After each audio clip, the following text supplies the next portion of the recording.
hitting the button. I mean, head pats are also something. Well, I guess that's just me. I'm the one who hopes for that.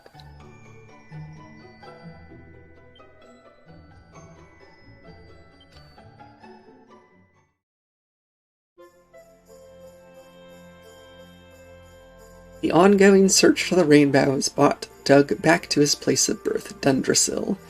Alas, this once great fortress has fallen into ruins, having been attacked by an army of monsters many years ago, an assault that also claimed the lives of our hero's mother and father.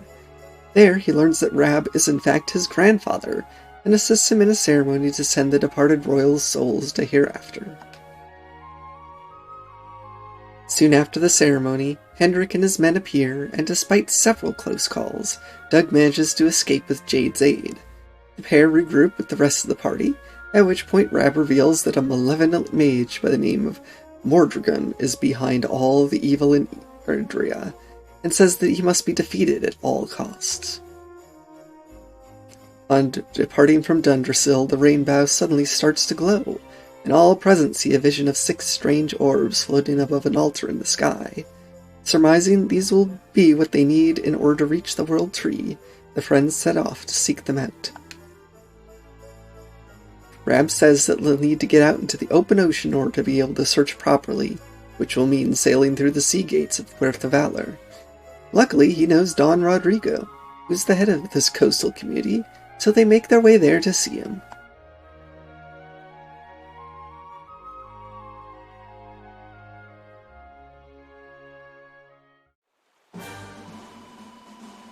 What do you mean? Come on. Mordragana is just a name. That's like saying someone with the name of Griselda is ugly.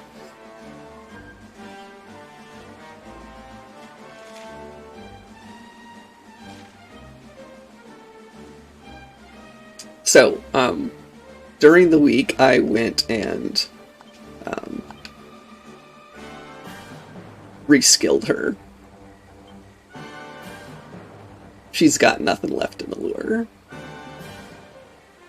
She doesn't need skills in Allure. At least, not right now.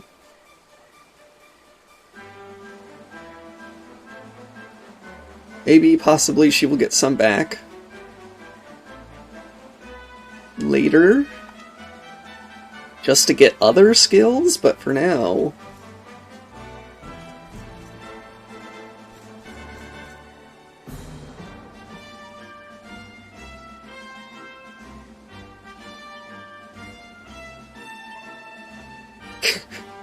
There are 8 pieces of treasure in this area. 8! 8! Where? How?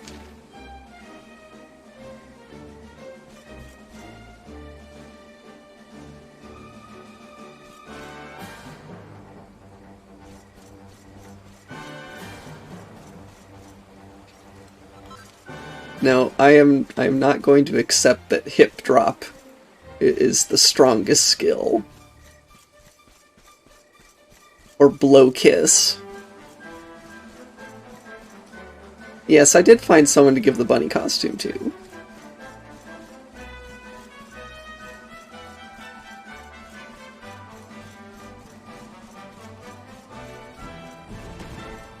You.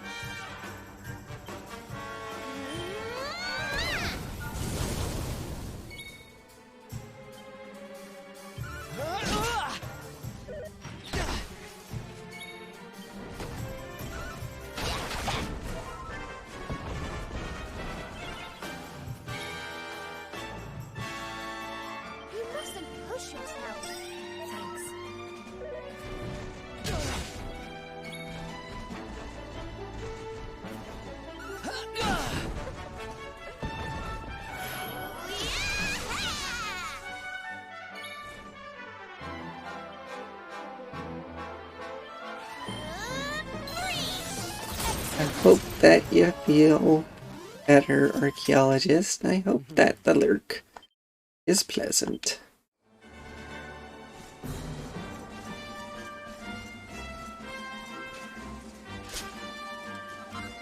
Seriously, 8 treasures.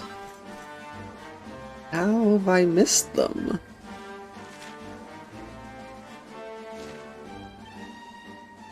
You know what? I'm just gonna have to build it some other time. We're going to Pearth of Valor.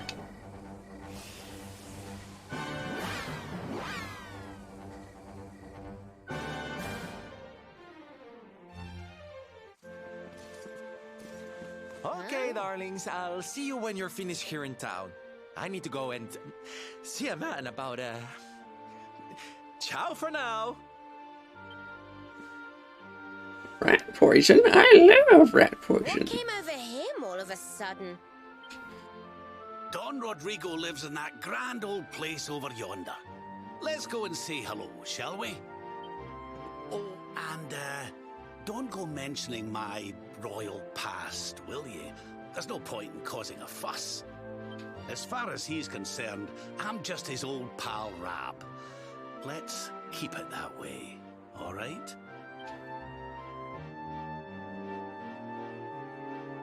So we're also not going to mention that I'm the...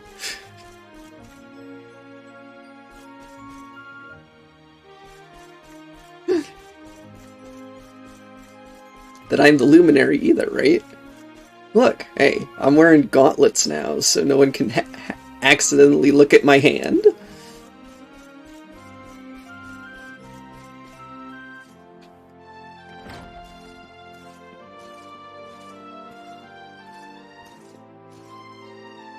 Senor Roberto, so wonderful to see you after so many years.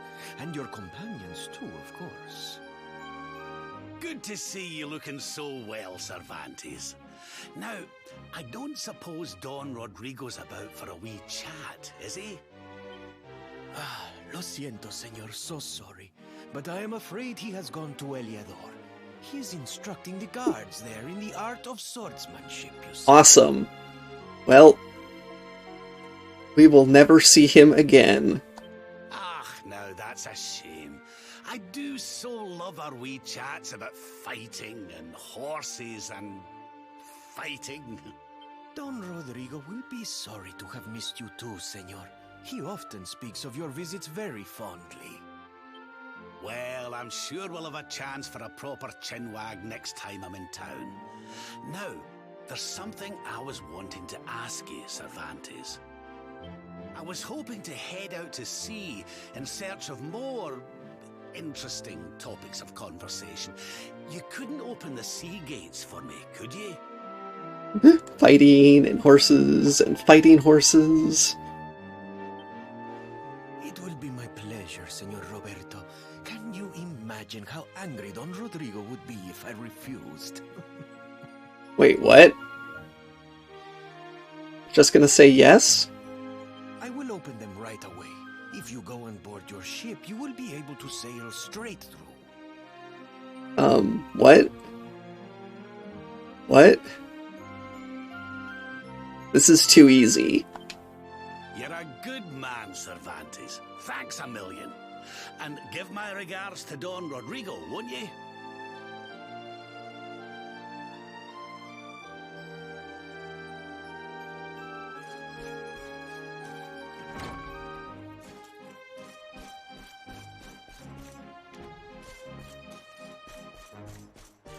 I mean, you know it's a trap, and I know it's a trap, but our characters seem to be oblivious to the fact.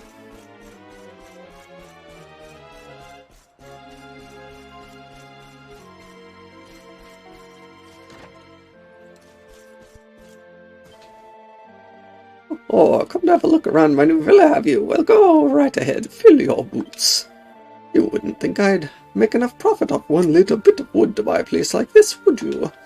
But I bought this funny-coloured ranch in Gallipolis for next to nothing, and sold it in Octagania for an absolute fortune. Yes, you've caused me no end of trouble.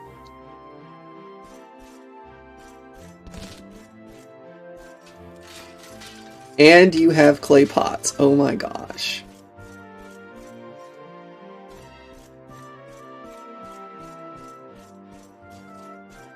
I mean, genre savvy or not, if you're expecting something to be difficult, and it's feels like it's being given to you on a silver platter, you should at least be a little bit suspicious. Ah, your crafting career starts here. Jolly Brawlies, coral hairpins, utility belts. And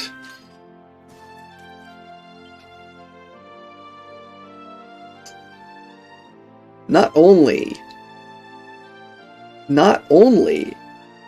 is there a Tickington resident out there, but there's a box.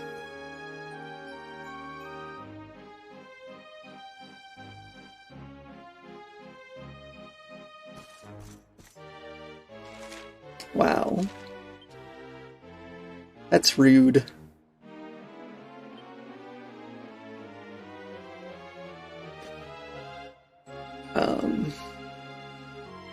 But hey, new things.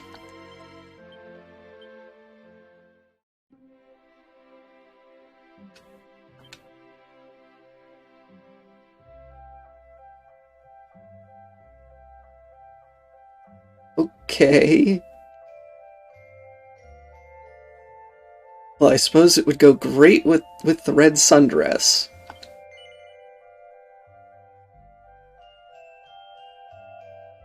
This is the famous game Dragon Quest.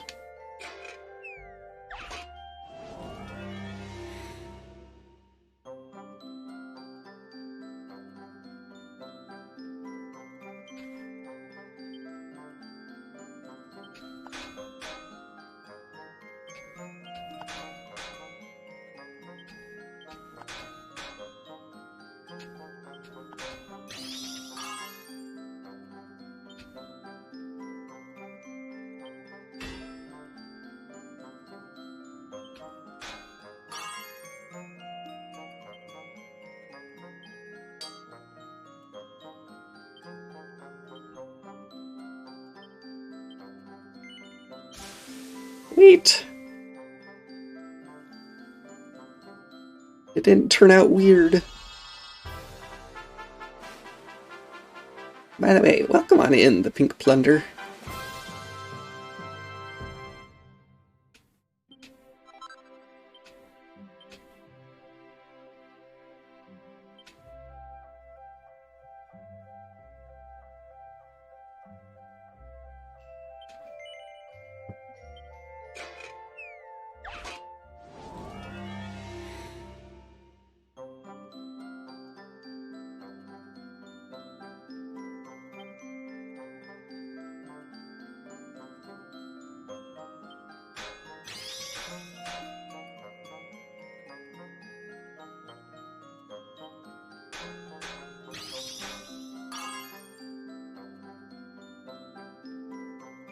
I mean, so far,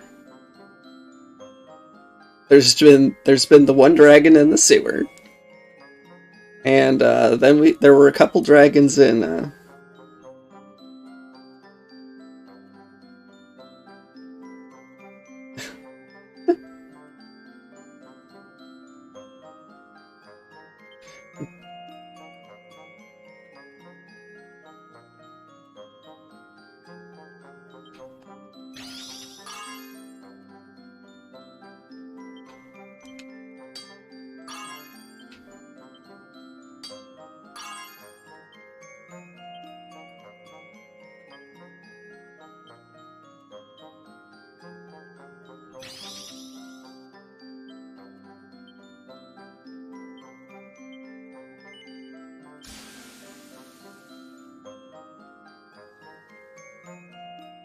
And I have no idea why it was originally called Dragon Quest.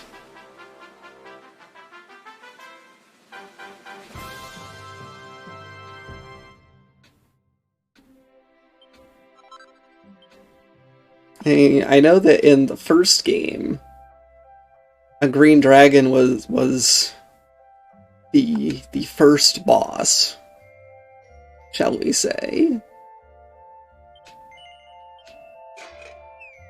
You know, the first enemy you had to fight to save the princess.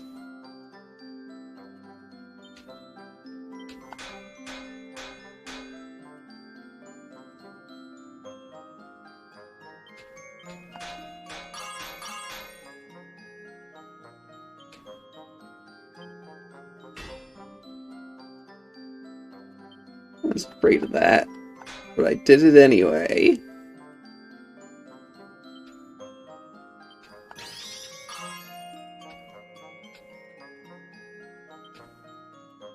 Well, I broke the utility belt, sort of.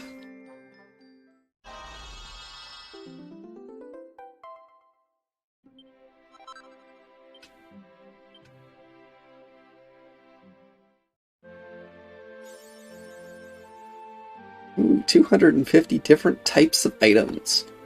Already? What? Oh. There are so many different items, then.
Alright.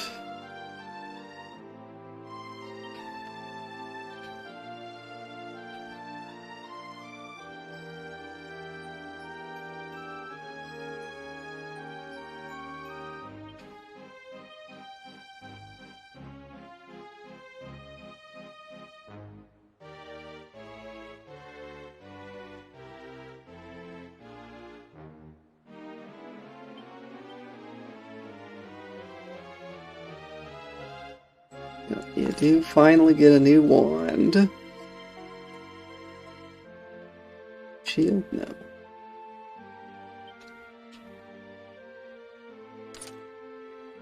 And now that you have an umbrella, we get to take you out of the sundress.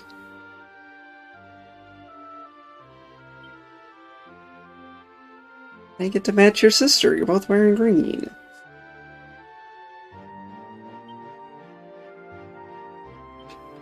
Someone had a utility belt.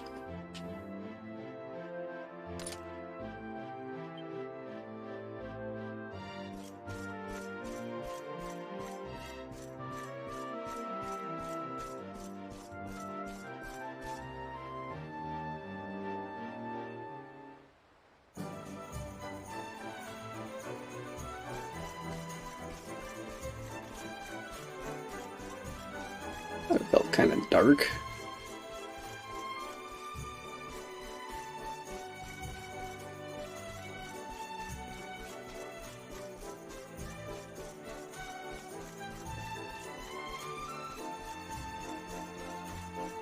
Alright, well, let's go and spring our trap.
Yeah, that's actually a little disturbing looking.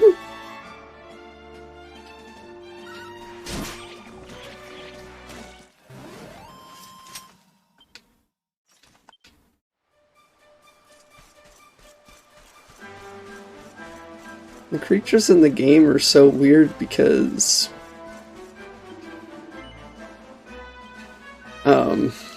I don't know, they've always been weird.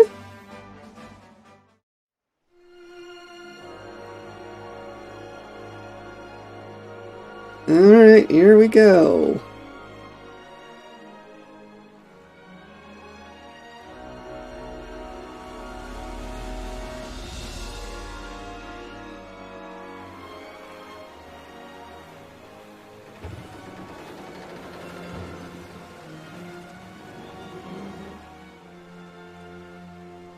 There's our pal, Cervantes.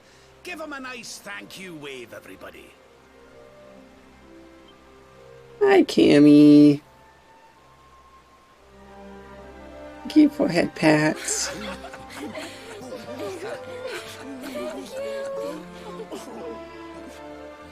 Madre mia. Is it him?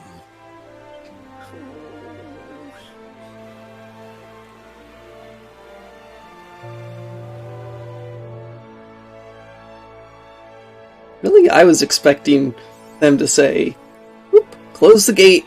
We gotta check who this person is." But nope. Nope.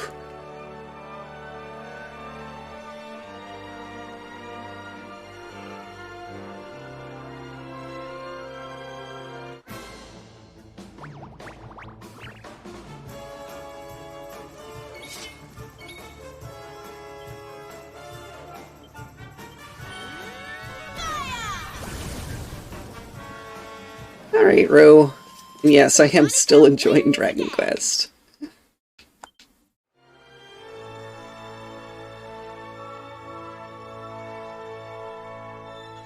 I mean, it's not confirmed, but yeah. Yeah, I'm pretty sure it is.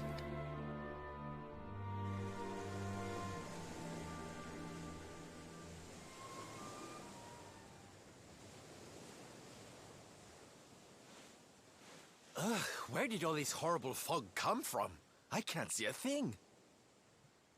You know, I was sailing towards it because it had an anchor spot on it, but I don't think I had a choice. Hey, Sylv, what's going on? I'm truly mystified. But whatever it is, I don't like it. Steering hard a starboard! Mystified, huh?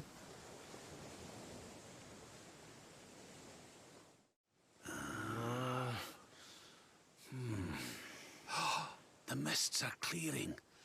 I can see light up ahead.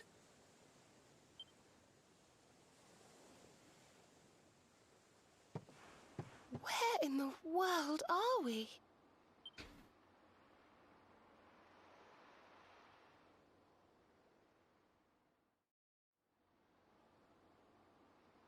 Well...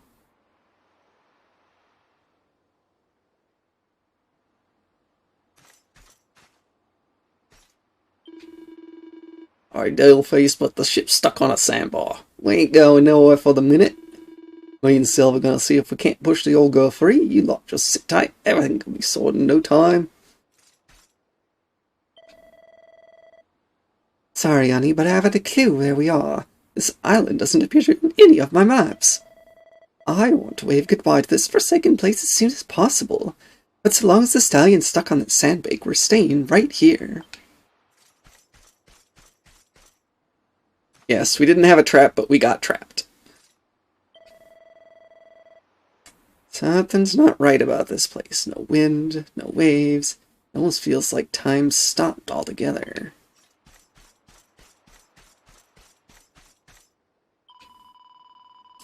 What a pretty little island this is. It looks just like the one in the picture book I always used to read when I was little. I always said to Veronica that I'd like to go there, and to meet the handsome prince who lived there too. Well, I mean, yes, it is very pretty.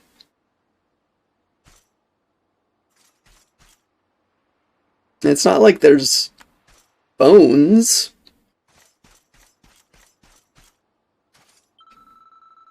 There's absolutely nothing here. Let's not waste any more time than we have to. As soon as the wind picks up, we're getting back on the hunt for the orbs.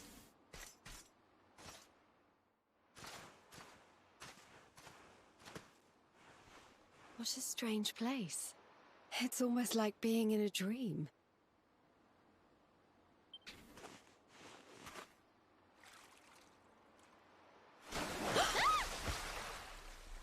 Oh, darling, is it really you? My dearest darling Kai? I've waited for you ever since the day we said goodbye. Please, Miss Lady of the Lake. Where's the sword? Hey!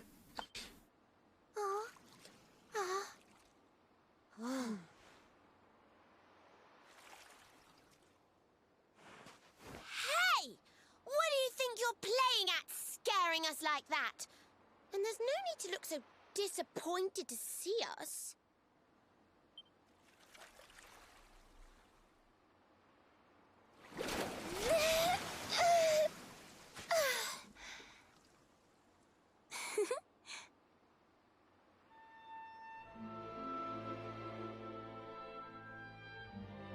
Hold on.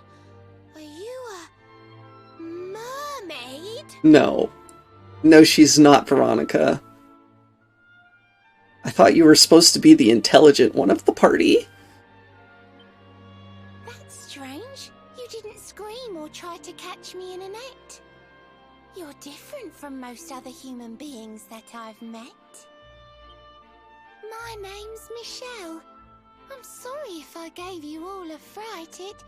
It's just I thought my Kai was back and I got all excited. Wow, I can't believe I'm talking to a real live mermaid. But anyway, who's this Kai you keep talking about? He's a tender-hearted fisherman from Lonalulu Bay. He promised he would meet me here upon our wedding day. She's rhyming. Was that on purpose? Your wedding day? I didn't even think humans and mermaids could get married. At first I was the same. I thought we'd never be together. I thought the mermaid's burden would keep us apart forever. She rhymed again. I don't think it's coincidence.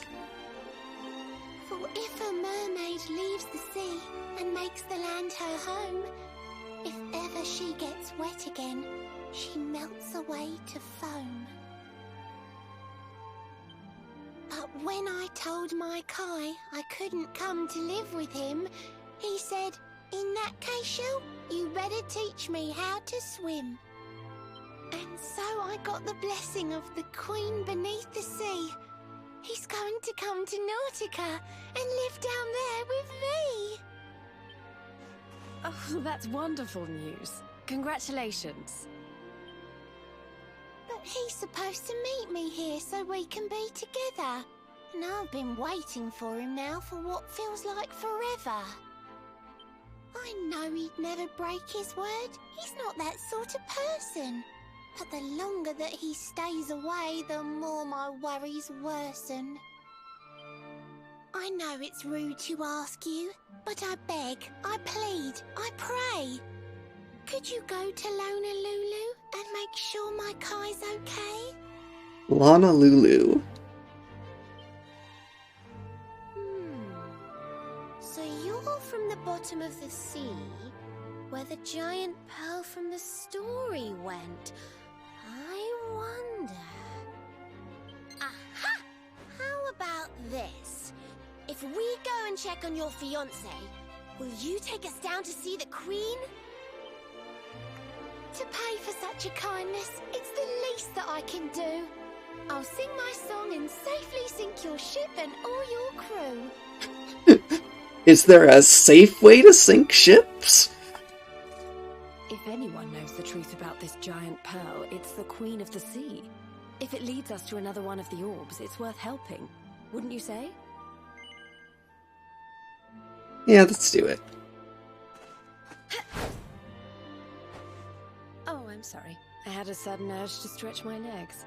Let me ask you that again. What? If anyone knows the truth about this giant pearl, it's the Queen of the Sea. If it leads us to another one of the orbs, it's worth helping. Wouldn't you say? I said yes! At least I thought I said yes. Thank you, all of you. I'd be indebted to you. If you could try to find him in the town of Lonalulu. Although I do have to say that was one of the funnier ways to re-ask the question. Hello, Canuda. I'll mark the village on your map. It's to the south of Hotto, a beautiful blue bay behind an isolated grotto. My Kai's a famous fisherman, as rugged as the ocean. A hanky-janky sailor stuffed with smouldering emotion. Oh, now I'm all embarrassed. Don't tell him what I said. Just bring my darling back so we can finally be wed.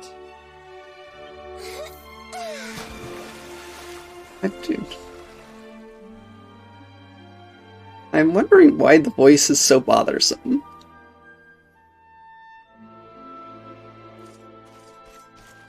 Is it just me?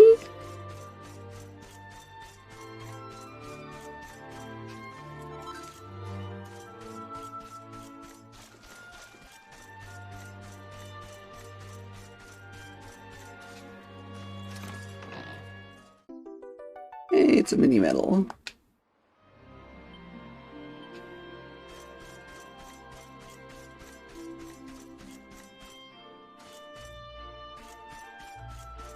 Michelle is, she really does want that fisherman to come home. I don't love that Michelle, lovely girl. I ain't gonna believe this. She's only gonna use the mermaid powers to get the stallion moving again. We can leave whenever you're ready. Watch your boss. Back aboard the stallion then, is it?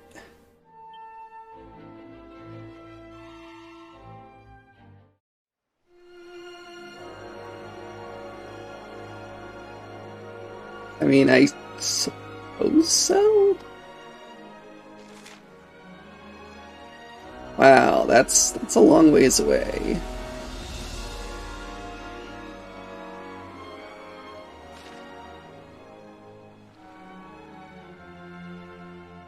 Let's go visit this island up here first.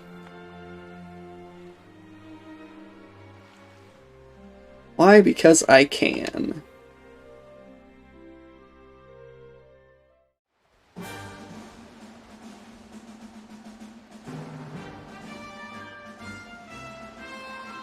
Of course, you know, just because I can do something doesn't mean I should.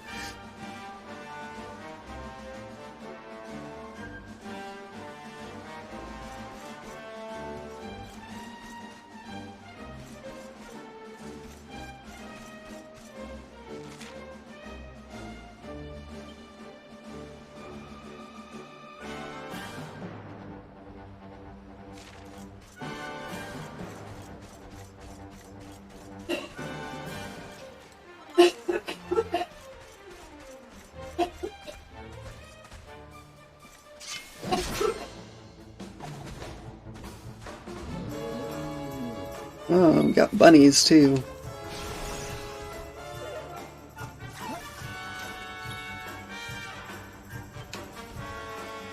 Jowler.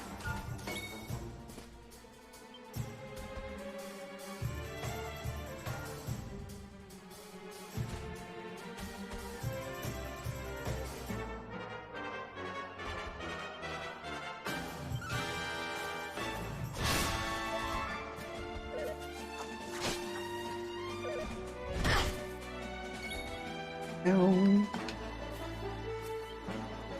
Don't worry, I'm here to help. Thanks.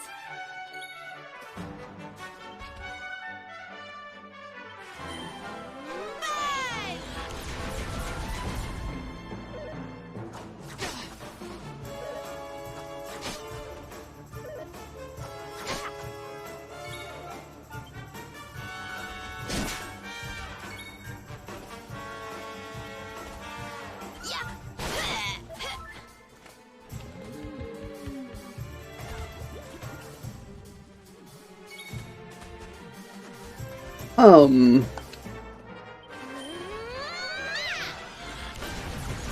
Excellent.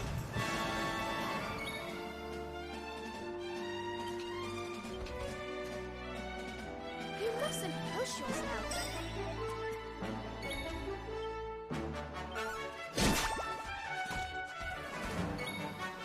Nope. Nope, we're not doing that. No healing. And I think this is the first non-boss I've fought that has taken a critical hit and not died.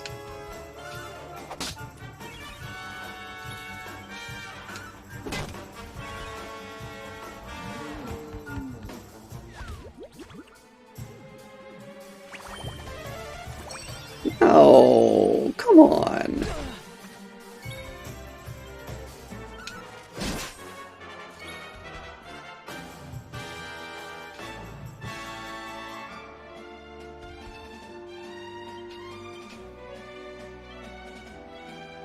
Don't worry, I'm here to help.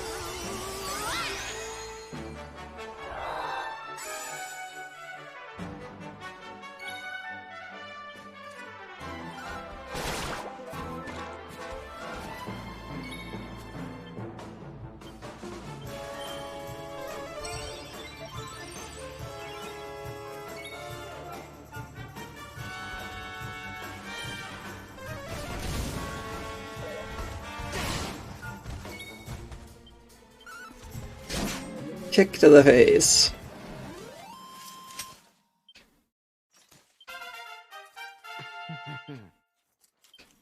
Hey, zing! Nice, I can finally resurrect people. At least without using an Yggdrasil leaf.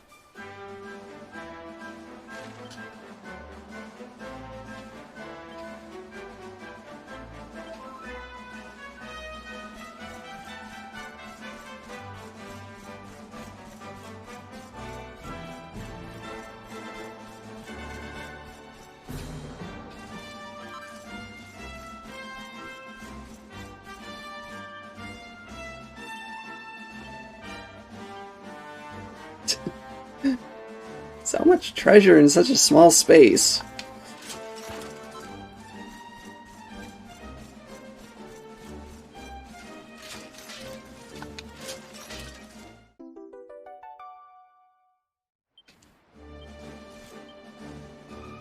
Do those count? Oh, those count. Okay.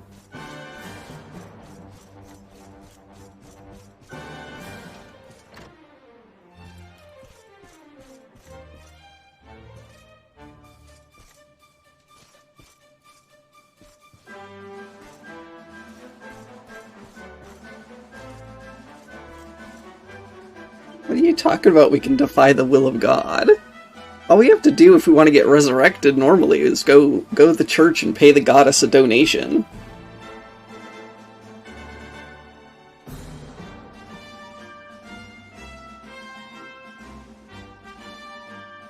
Oh.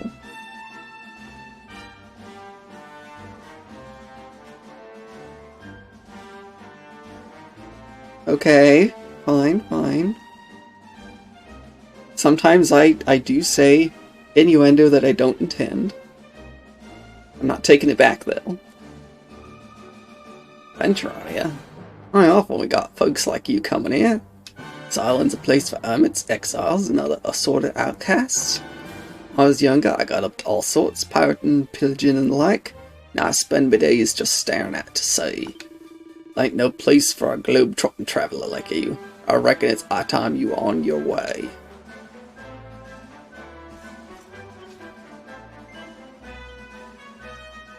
Nope. Nope. I'm stealing your bed first.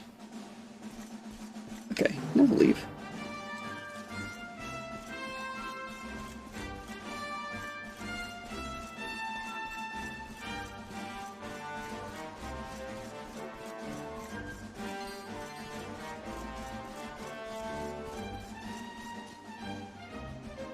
Well, I can't get in there anyway, so I'm not going to bother trying to get past him.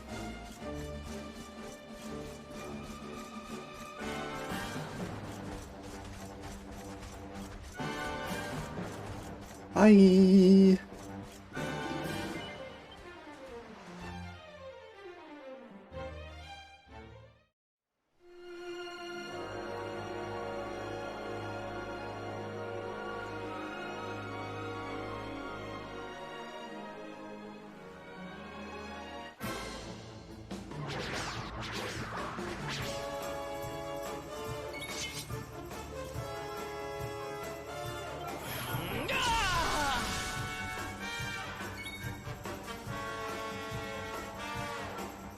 Chinchilla. Don't say I didn't warn you!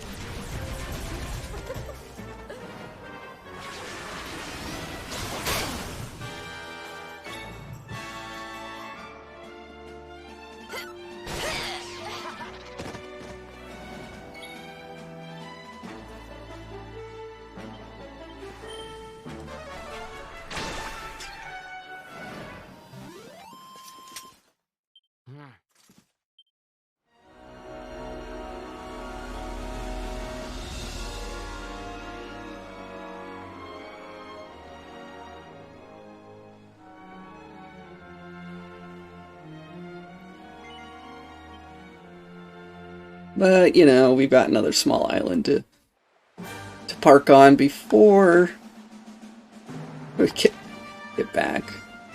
With another locked door, of course.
Funk.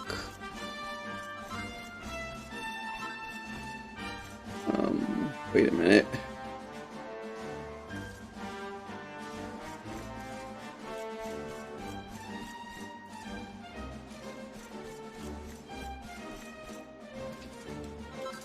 I find the island with crop circles.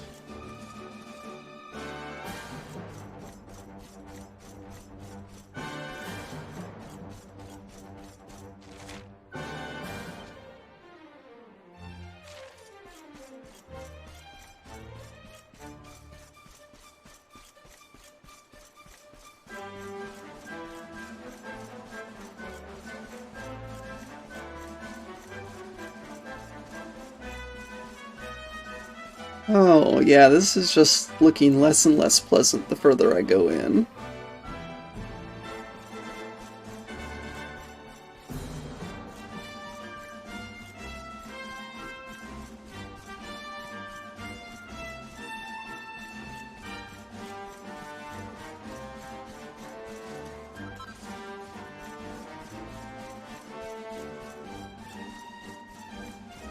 There's one treasure.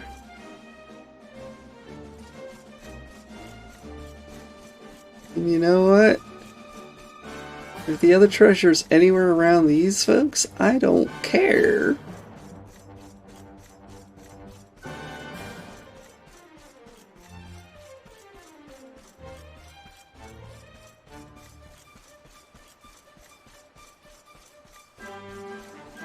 See, I wasn't sure about those other enemies.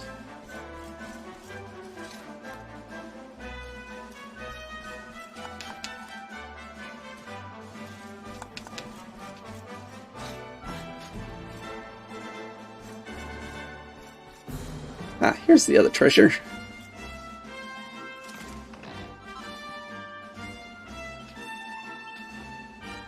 Robes of Serenity.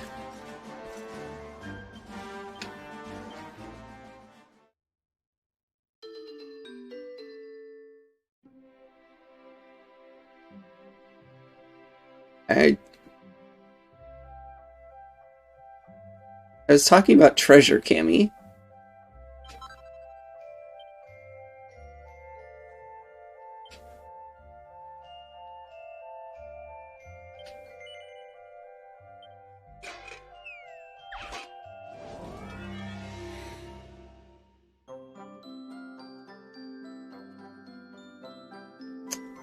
Goofball.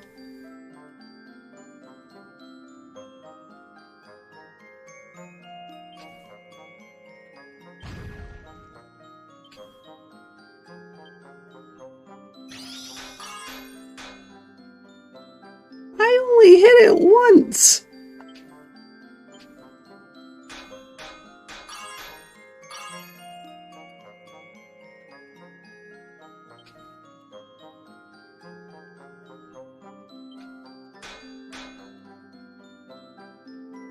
Wow.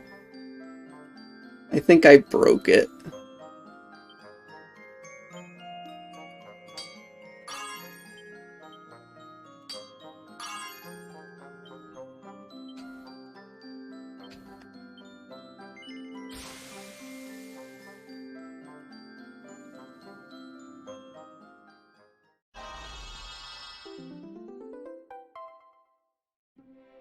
Hey, a regular Robe of Serenity.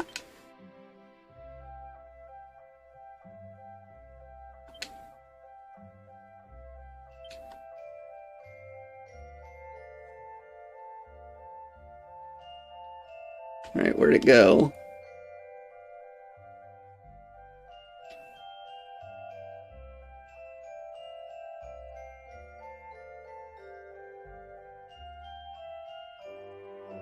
Not really where'd it go.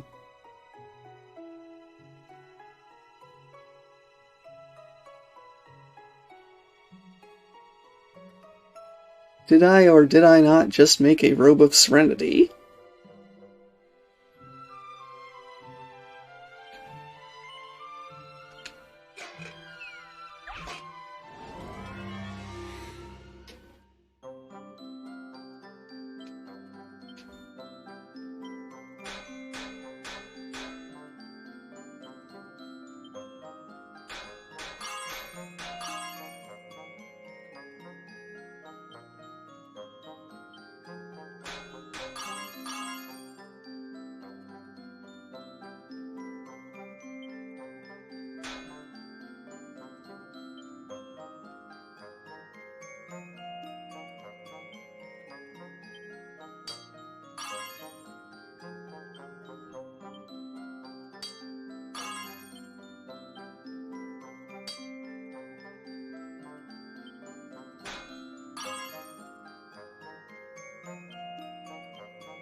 Well, still not perfect.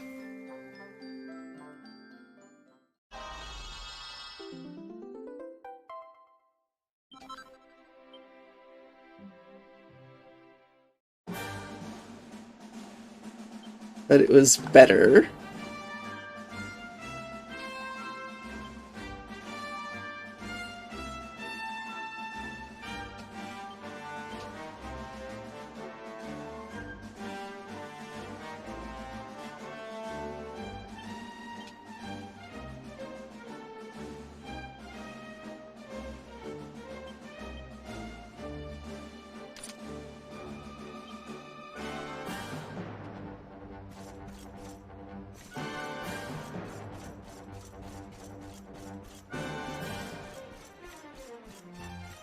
What, how could you forget that she's looking at you all the time?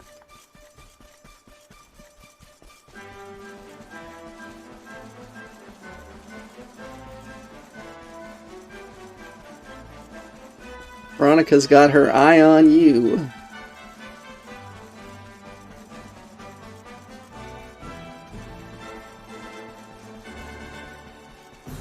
Head pats, yay! Pets, head pats, yay!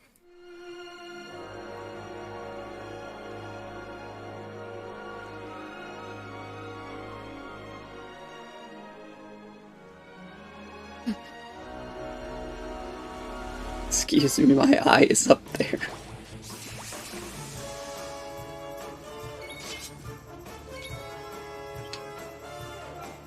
It's the handsome crab.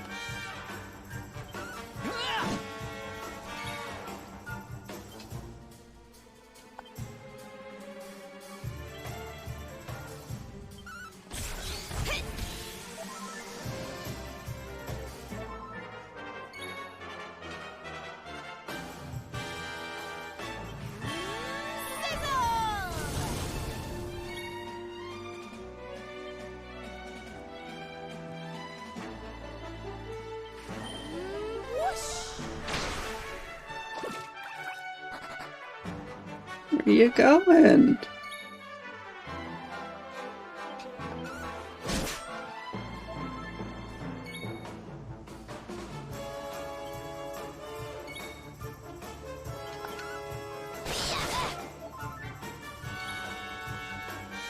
All right.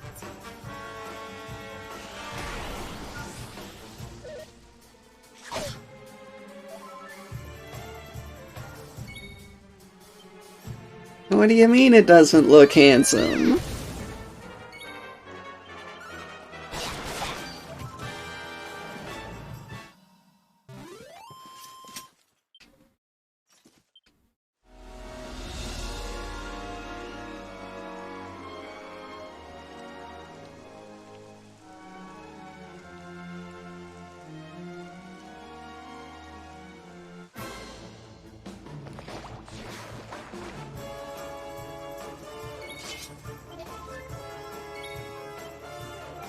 Don't say I didn't warn you.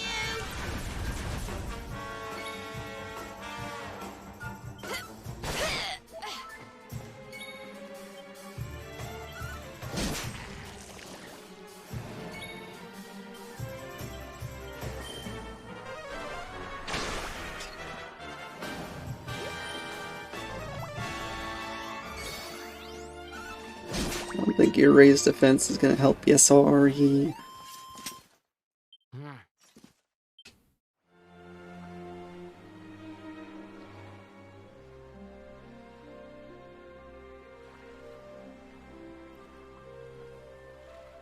Oh, hey, I remember that spot.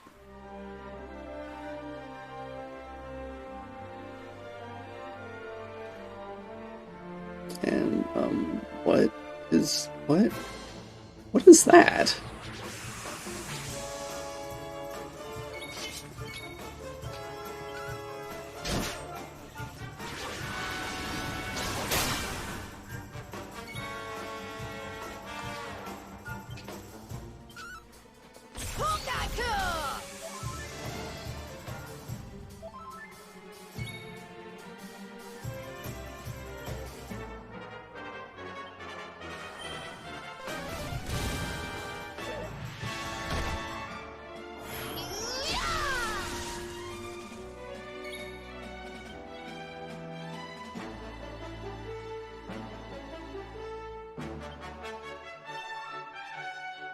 Don't worry, I'm here to help. Hmm.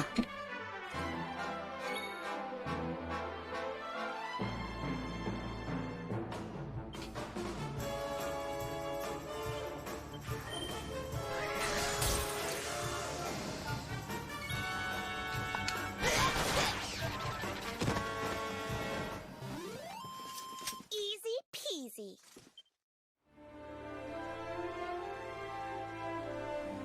Why does this just not look good?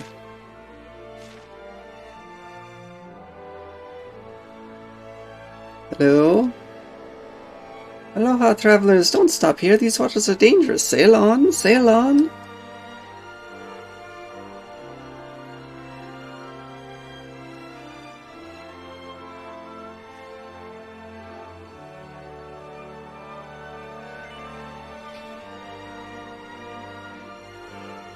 Honolulu.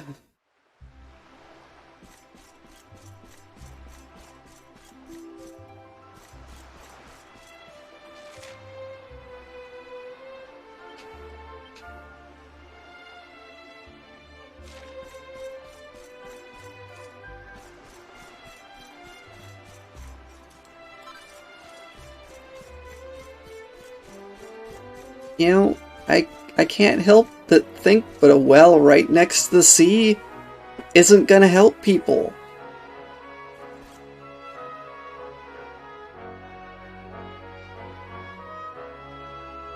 Unless seawater's drinkable.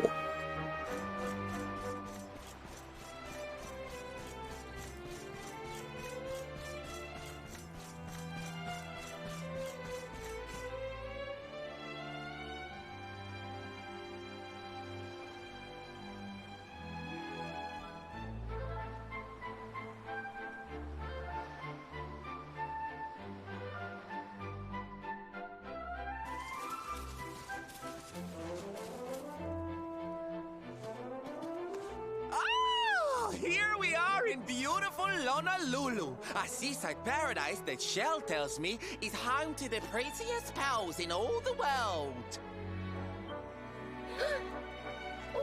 Pearls! Bright blue waves, pure white sands, and fabulous jewels just lying on the beach. Truly, darlings, this is the promised land. Why are the sisters so interested in pearls? Sure doesn't look like any promised land, though. Although it does seem a little less promising than I expected. Where is everybody? Something's not right here. Still, it's not our problem. Let's just find this Kai guy and get out of here. Nothing's ever our problem, but it's gonna become our problem. Welcome to Honolulu, the seaside paradise of crystal waters and perfect pearls. We hope you enjoy your stay. Yes, that better be a /S there, because Jade didn't say a thing. If you're looking to trade for pearls, I'm afraid you've come at a bad time. A nasty tentacular's been stirring up troubles in the seas south of here, and the men haven't been able to catch a thing. I'm sorry, but we're all sold out. A tentacular, you say?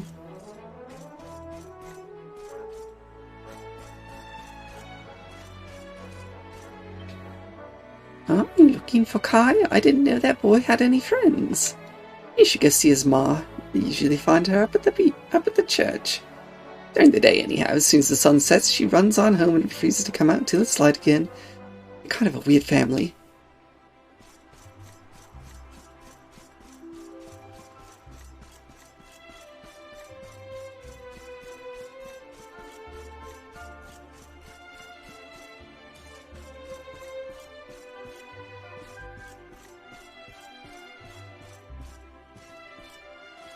What? The tentacular? No. No. It's a giant squid.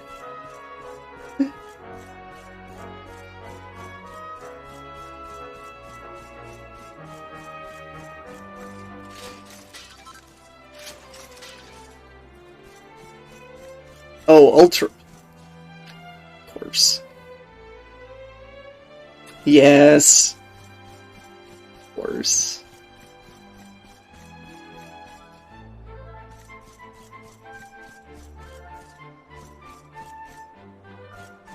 Apparently I am really slow today.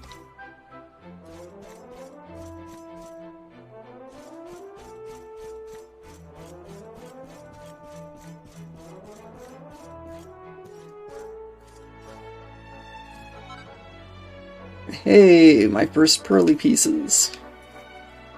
Pink pearl rings and rosaries. Welcome to the armor shop.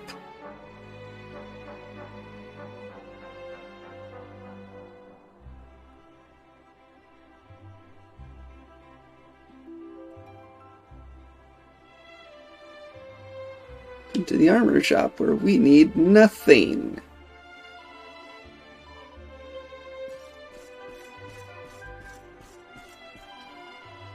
My husband sailed off to fight the tentacular and left me to run the store all by myself. Better come home soon or there'll be trouble.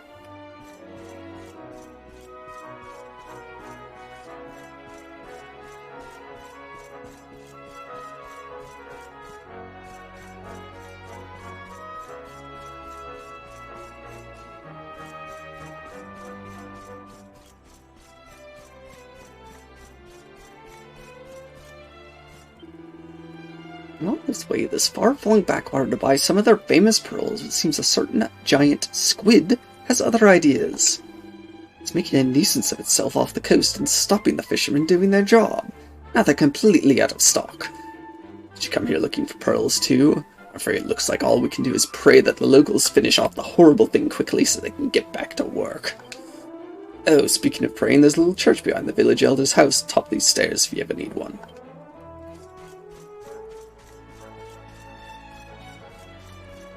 So in other words, the place I go to last.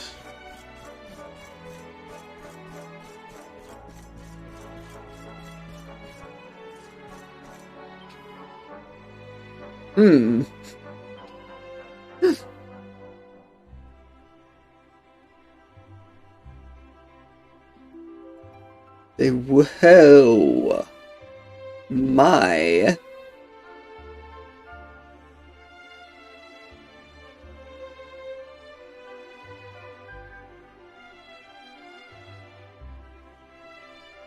Cammy, if it wasn't for the fact that the Tentacular is actually a monster who appears to be controlled by Heliodor,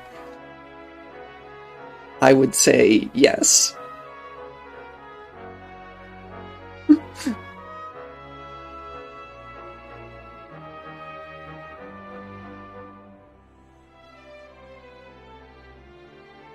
Yes, if they just can't handle the sea life around them in order to hunt properly, then they need to do something else. But this is what's the word? This is not an indigenous species, shall we say? Yes, give me.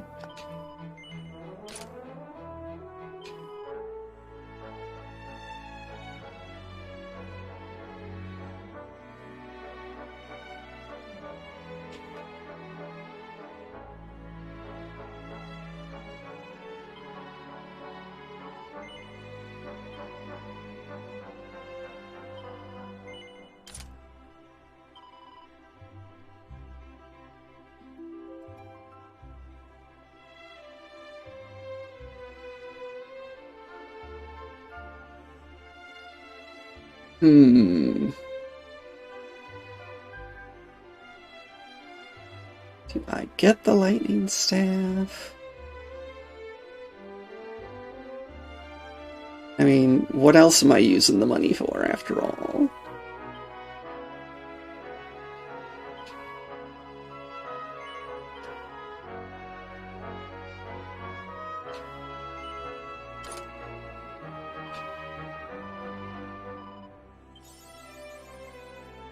Awarded for spending 10,000 gold coins at once.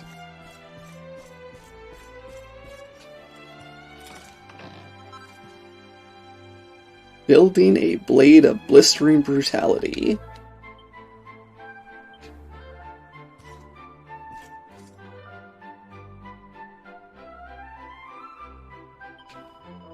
Kai's a really hard-working guy. He's the envy of all the other fishermen, but he always seems so sad. It just breaks my heart to see it. You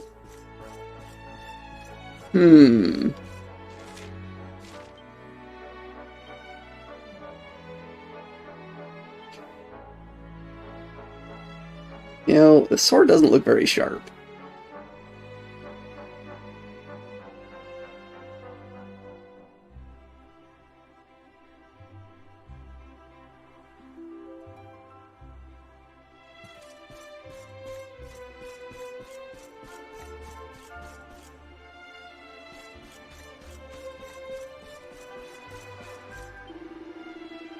Days ago, an enormous tentacular appeared in the sea nearby. We haven't been able to catch any fish or gather any pearls since.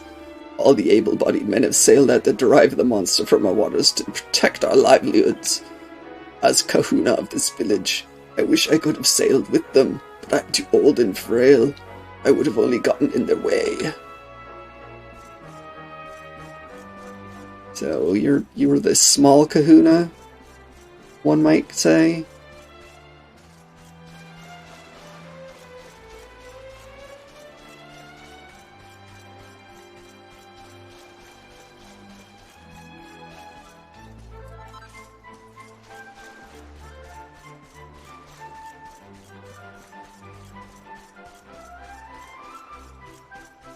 Kitty.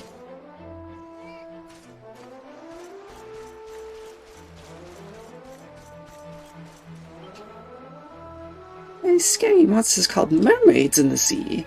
They sing pretty songs to put people to sleep, then they eat them all up.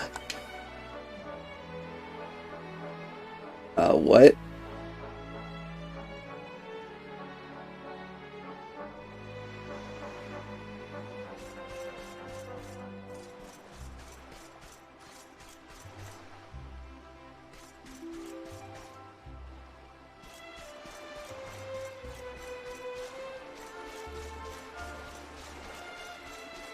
I mean, we knew Michelle was thirsty, but apparently she's hungry too?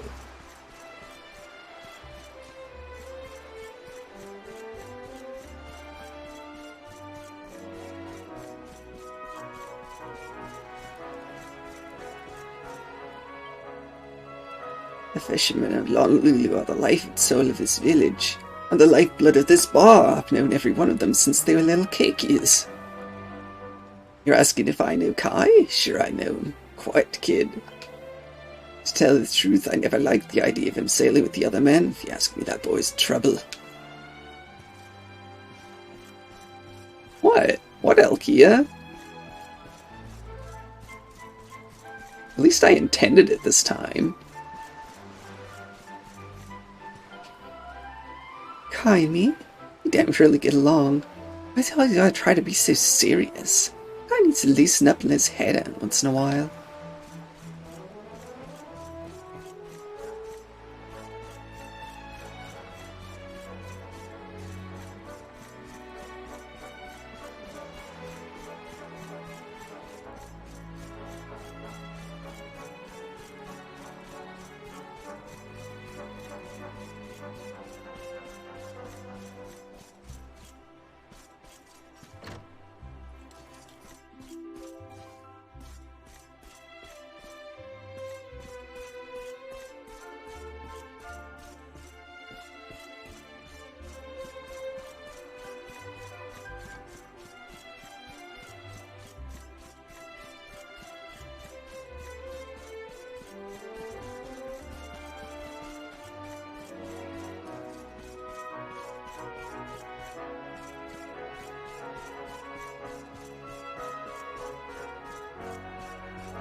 Years.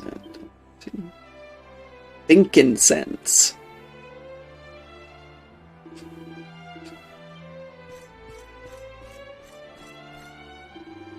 Hate to complain, but it's just we got orders for pearls waiting from princes and rich ladies and all kinds, but we got no pearls to send them. If we keep them waiting too long, they'll lose face in Honolulu and take their business someplace else.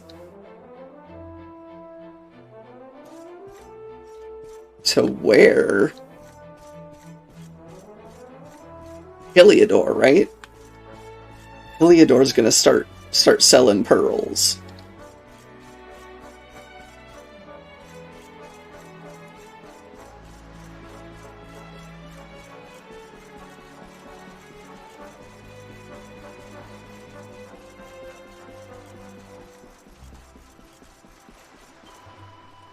I only got married last month, and now my honey has gone away to fight the Tentacula. I'm praying that he makes it back in one piece. Please, I beg of you, keep my husband safe. Shouldn't you be doing that at the church?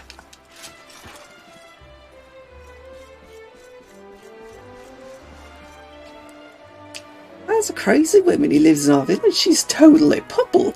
Every morning she goes up to the top of the cliff and fires a cannon. I was like, Kanigano! Boom, the day has begun.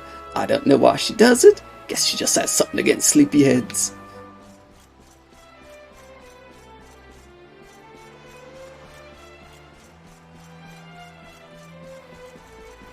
Wow.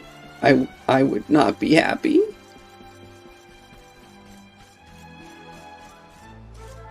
I'm like, lady, please.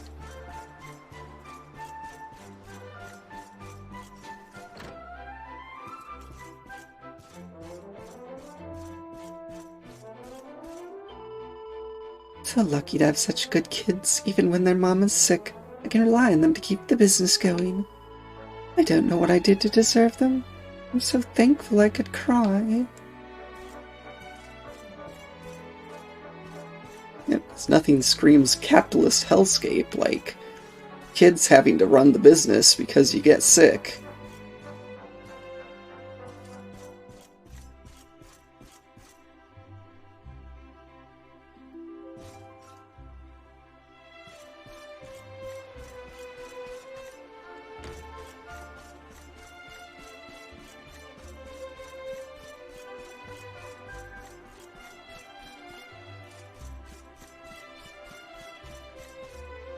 Kitty.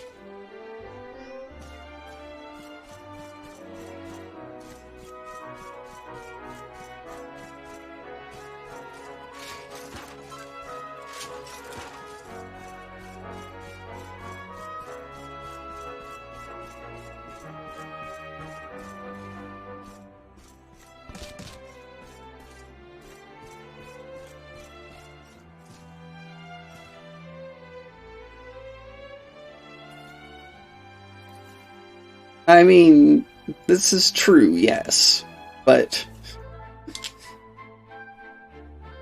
often it's not, you know, do this or our family will never, will be out on the streets kind of labor.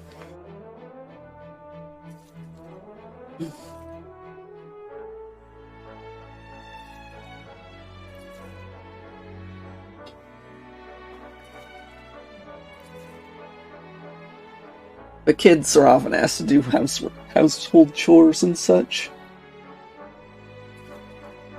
It's meant to teach them how to earn a living. Because, after all, people don't deserve a living. We have to earn it. Sarcasm noted.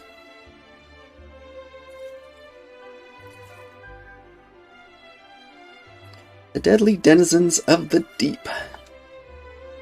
The fourth deadly denizen, mermaids. Mermaids are easily recognized, their upper halves taking the forms of human women, and their lower halves those of fish. Their voices are prodigiously beautiful, and many a man has been sent peacefully to sleep by their dulcet tones, only to be dragged down through the inky depths to have his soul devoured.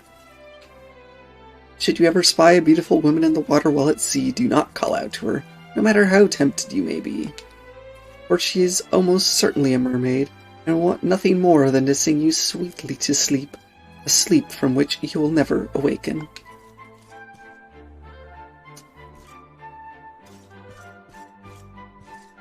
I'm thinking there might be some bias against mermaids in this town. And that might be Kai's problem with leaving.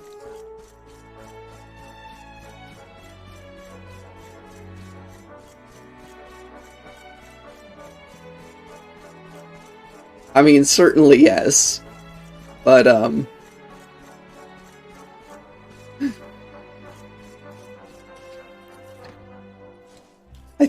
think it's this.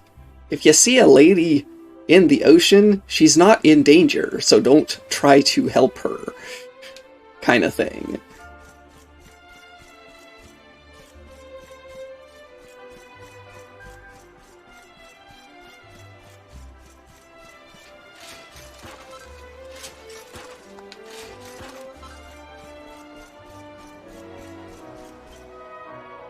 There's nothing I love more than the sound of cannon fire. As far as I'm concerned, every day should start and end with a bang. My late husband, rest his soul, made all the cannons you'll see dotted around the village. And he made them just for me. They're louder than ever, anything. Fire this one again when the sun sinks beneath the horizon. So keep your ears open. Oh. You are noise pollution, lady.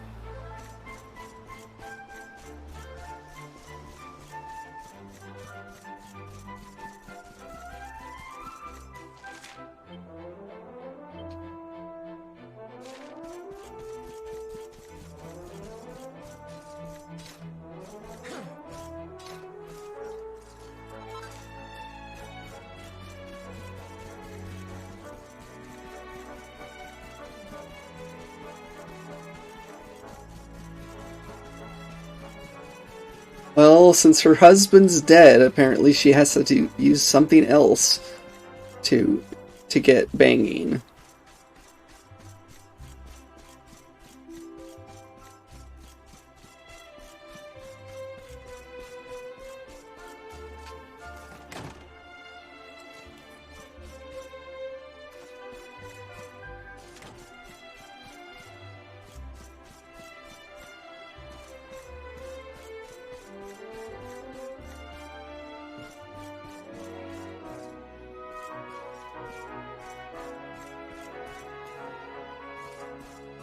Exactly. And if you have permission to flirt with someone, then by all means.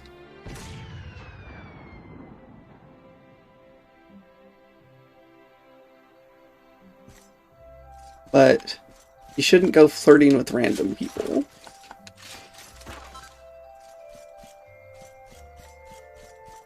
Doubly so if they're in a position where they can't get away, like at work.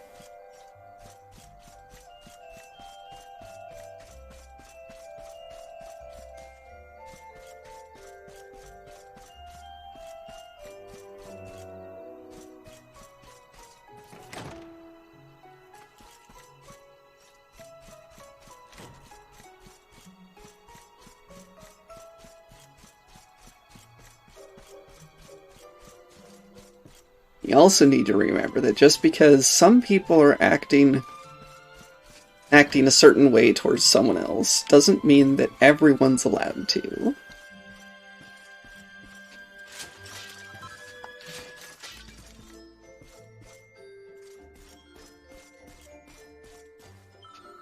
I can't sleep. Whenever I hear the waves crashing on the beach, I get scared.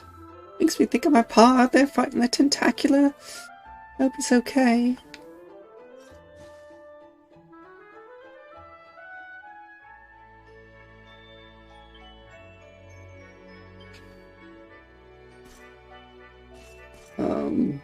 What are you saying sorry for, Cammy?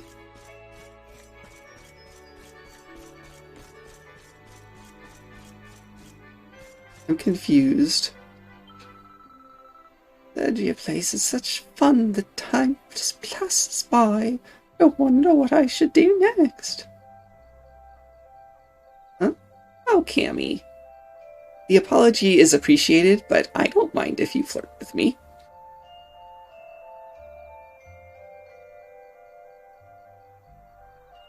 Honestly, I don't remember it.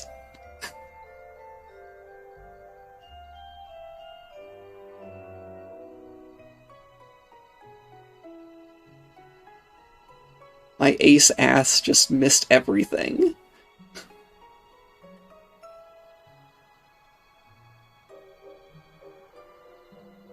Treasure thing? Oh. Okay.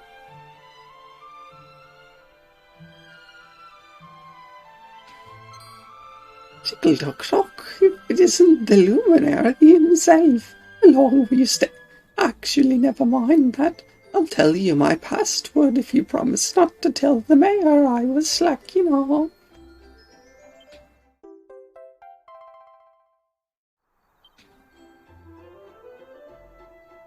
Cammy, you have a cutting wit.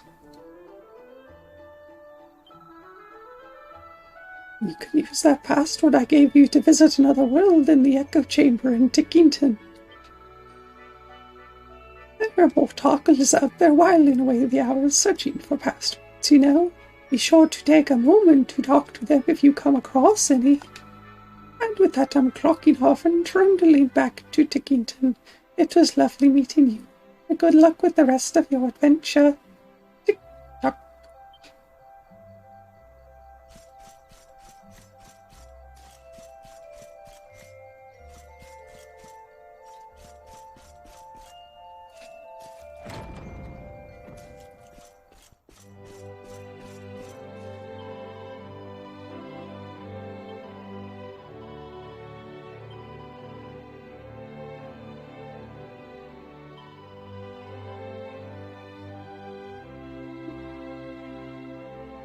Come now, people.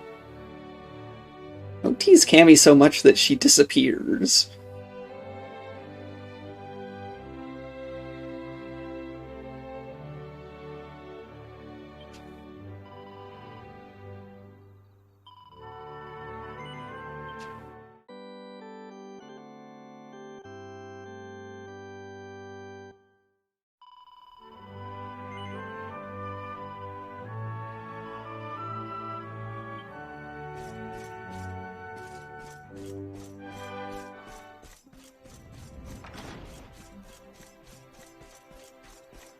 Yes, this is quite true.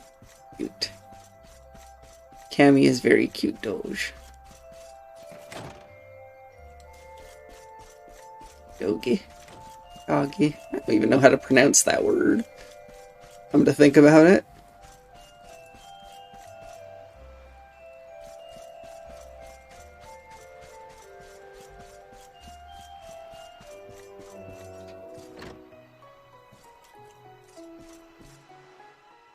So...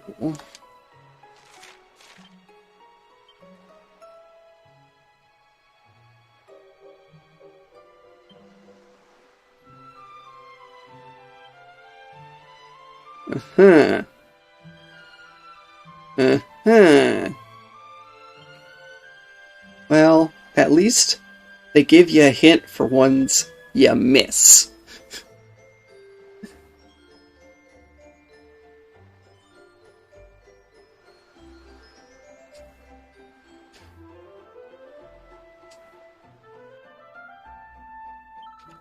Mama's Maya.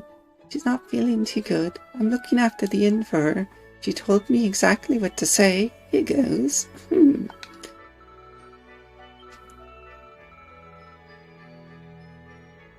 Yes, let's stay overnight because I need it to be morning to go talk to Kai's mother.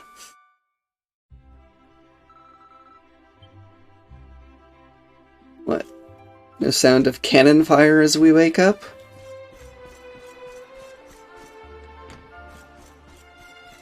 No sound of the old woman banging her cannon? Banging her old man's cannon?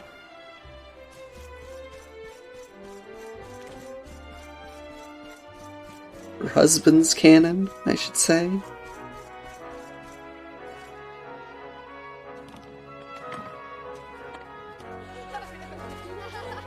look! Auntie's here! The show's about to begin!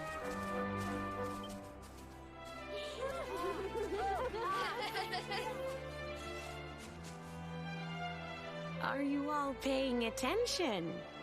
Good. Then I'll tell you the tale of the terrible curse that befell our village long ago. The curse of a crafty creature with a face as pretty as a pearl, but a heart as black as coal. Now, let's begin. I think we're gonna get the story of why mermaids are so hated here.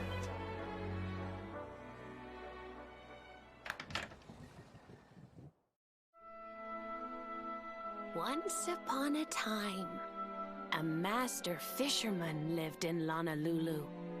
He caught more fish and gathered more pearls than any of the other men in the village. The mayor of Lonalulu, the big kahuna, was very fond of this fisherman and offered him the hand of his beloved daughter. The fisherman and the kahuna's daughter agreed to be married, and the future of the village looked bright. Until the day of the storm. The fisherman was caught up in a terrible tempest, and he and his catch were thrown into the ocean.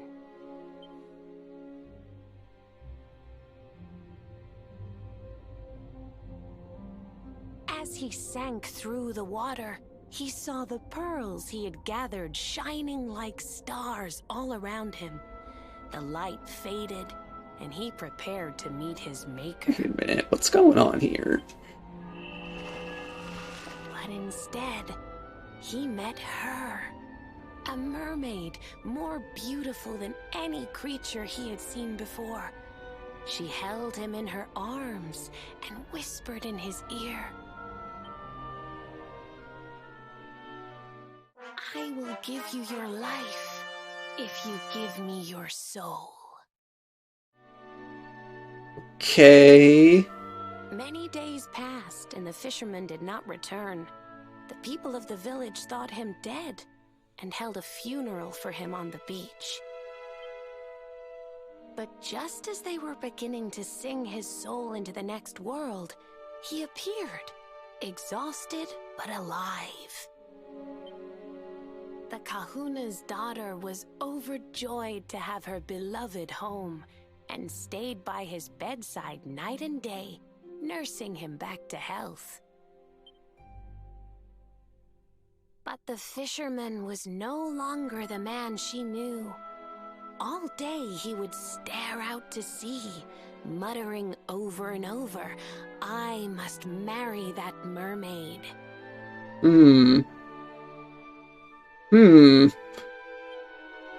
Then one day, he threw his fiancée aside and ran to the harbor screaming, "I must go back to her." The kahuna was furious. He banished the fisherman from the village and burned his boat so he could never set sail again. Wait, if he got banished, how did he leave the village if he didn't have a boat?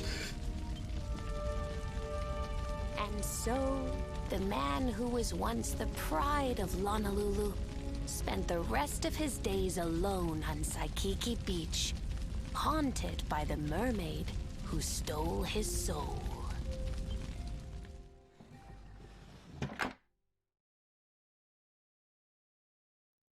That's all for today, children. I'll tell you the rest of the story tomorrow. Mermaids are scary! Whoa! The mermaid's coming to steal our souls! Run!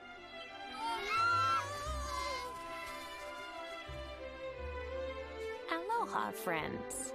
Is there anything I can do for you? Where did you learn this story?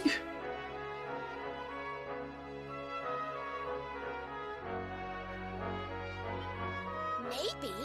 We're looking for a fisherman called Kai. Do you know where we can find him? Oh my! What a coincidence! You must be looking for my son, Kainui. Are you friends of his?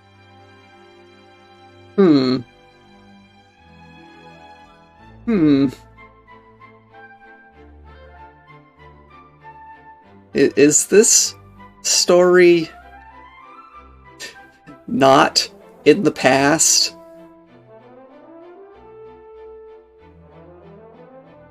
Is Kai the one who was banished? I'm afraid he's not here at the moment. All the men have sailed west to fight the giant squid that's been attacking our ships. If you want to hurry things along, maybe you could go lend a hand. Once that monster's dealt with, they'll all come back to the village, sure enough. But be wary, friends. That squid isn't the only danger out on the seas. Don't let a crafty mermaid make you all pupule. I'd hate to see you go crazy. Hi, Dapper.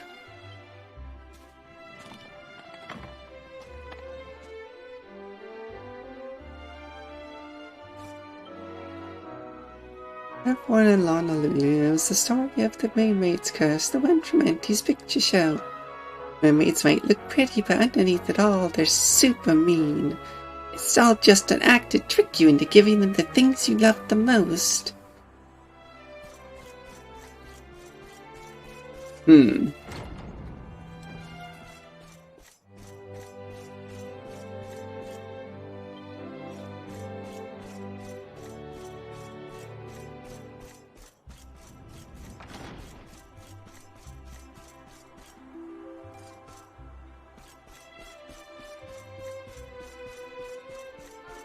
I am having fun, Dapper.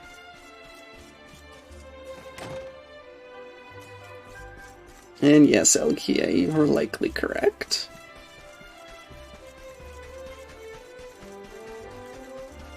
Alright, well, let's go let's go play with the tentacle monster.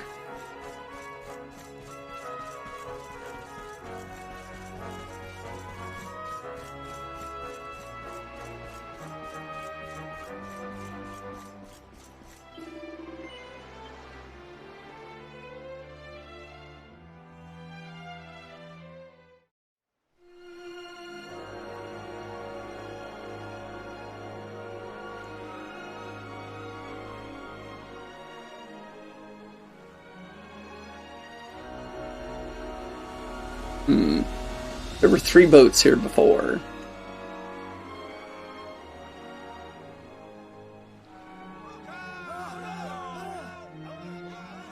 Ooh, these must be the gallant squid hunters. I wonder which one's our blushing husband to be. Yoo-hoo! Over here! Excuse me, which one of you big brave boys is Kai?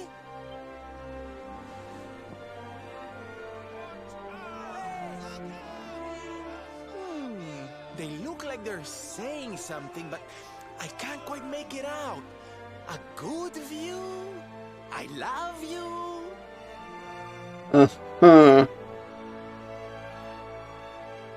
Behind you?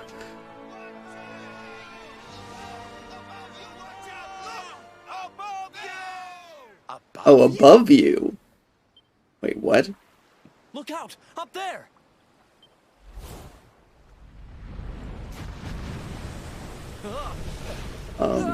There's the 3rd ship.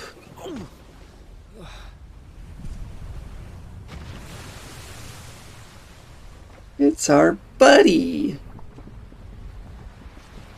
Oh, you have got to be kidding!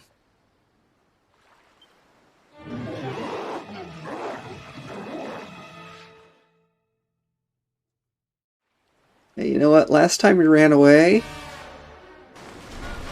Not this time. This time we want sushi.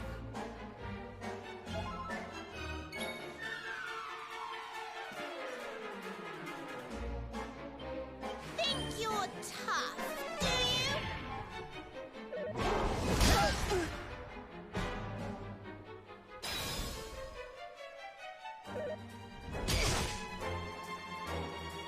Oh.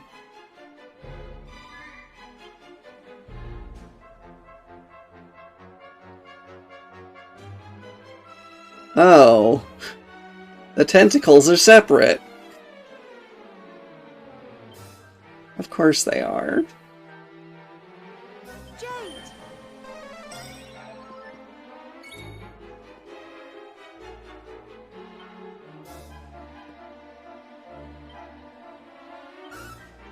Propeller blade!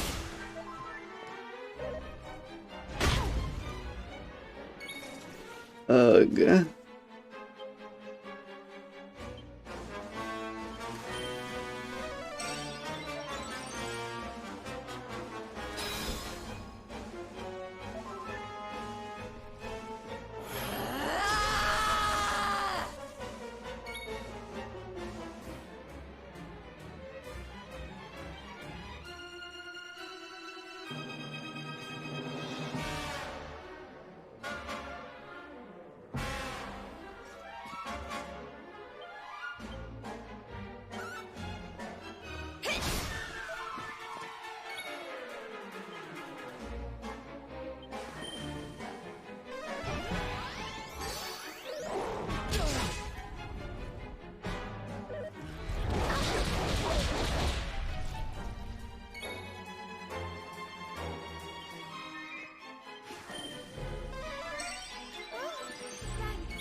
Go Pokeball.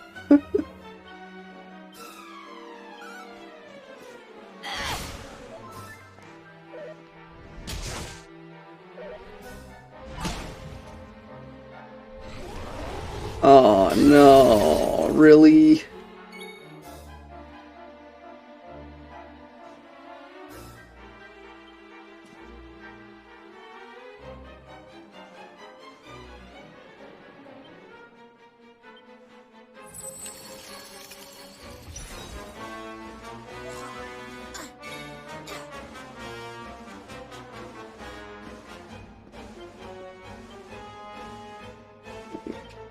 Sorry. Sylvando takes the stage.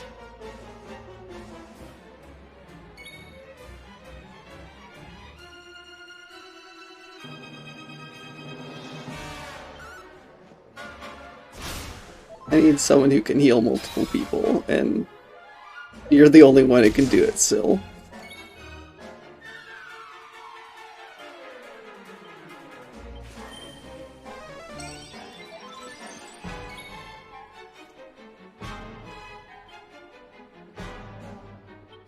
Keep fighting.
Here you are.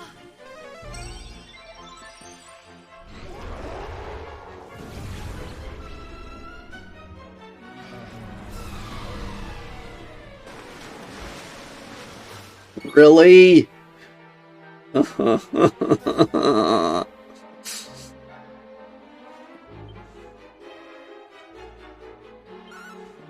Here it comes.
Oh dear.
Sounds good to me.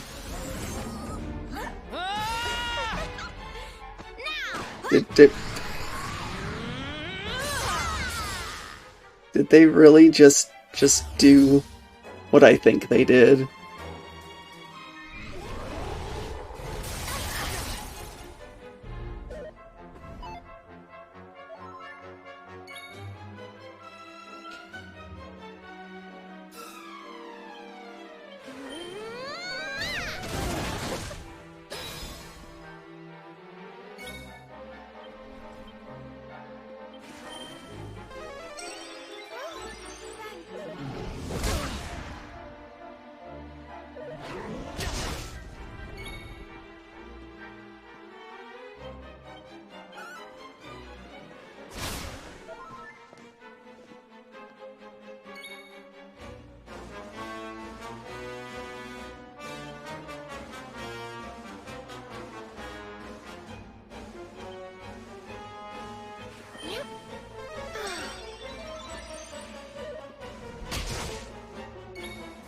They did like Power Rangers pose or something.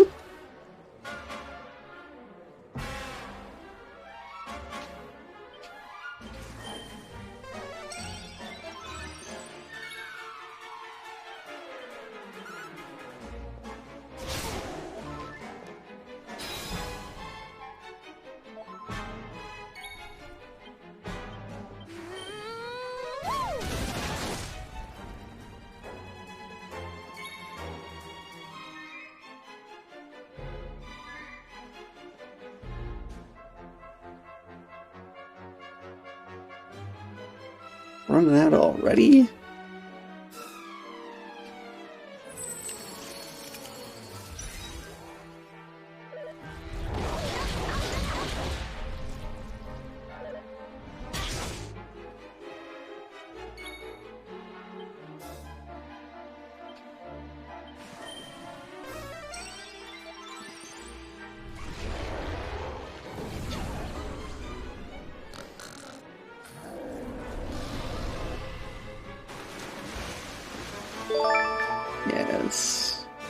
Yes, we know you have a tentacle.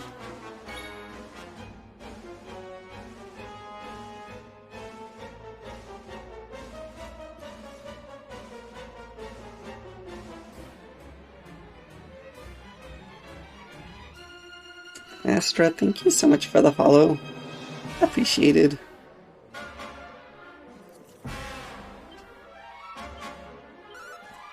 Here it comes!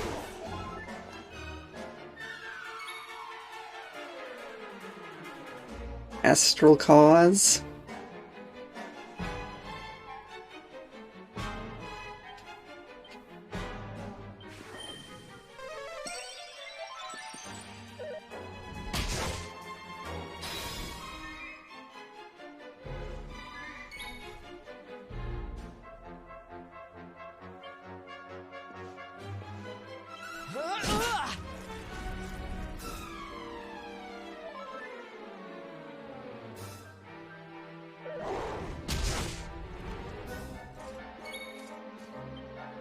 Oh, she's awake.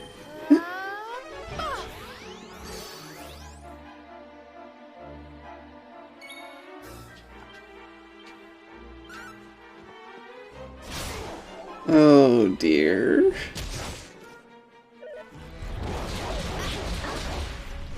I kind of wish it wasn't just me who was fighting.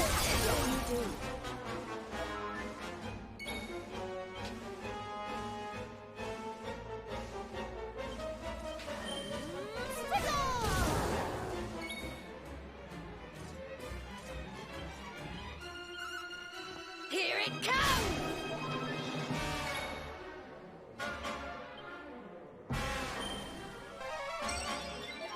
But it sure feels like it. What happened to everyone else? Okay, Alkia.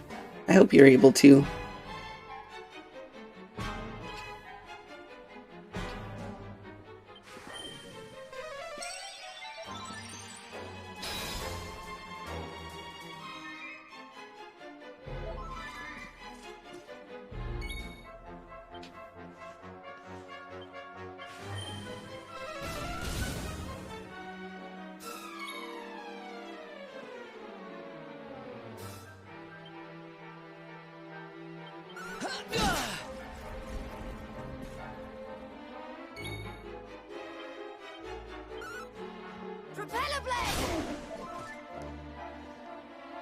Yeah, I sure hope you can't regenerate both of them at once. Perhaps this will help.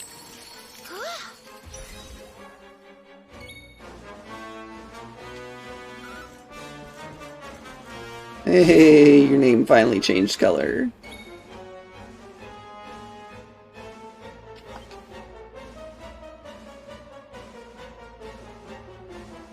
Ah. Only works on yourself. Let's heat things up.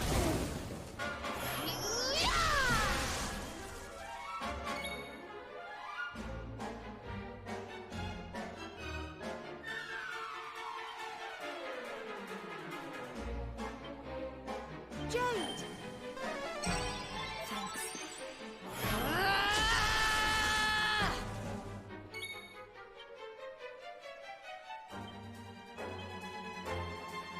Time to heat things up. Yes!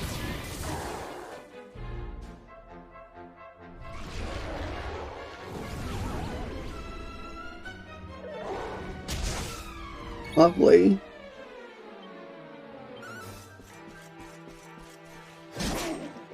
Pop Veronica with a giant tentacle and she doesn't wake up.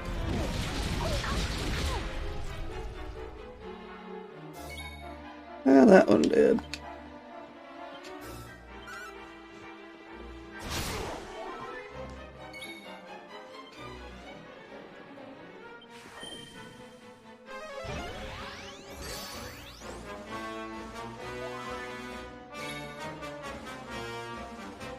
Welcome back, Elkia.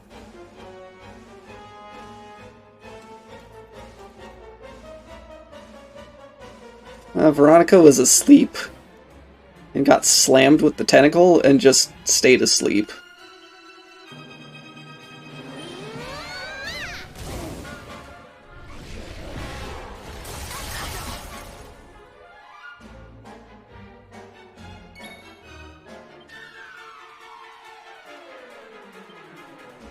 You do get in such scrapes. Thank you.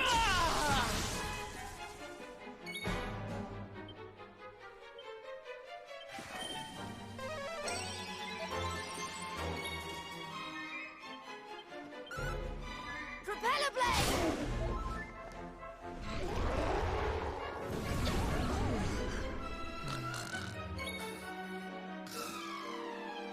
Why is it always Veronica?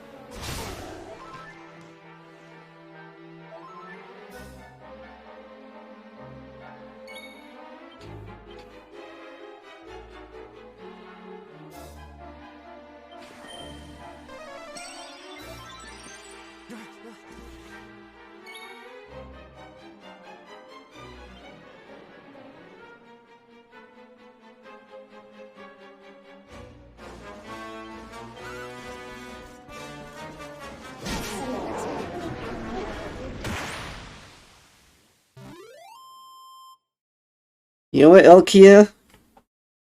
If it was, oh well.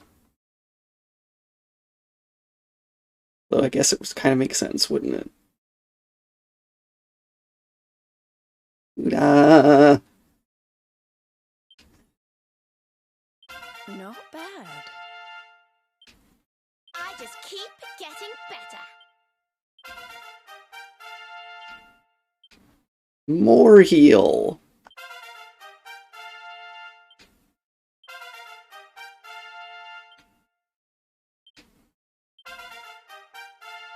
Everyone get a level except Doug.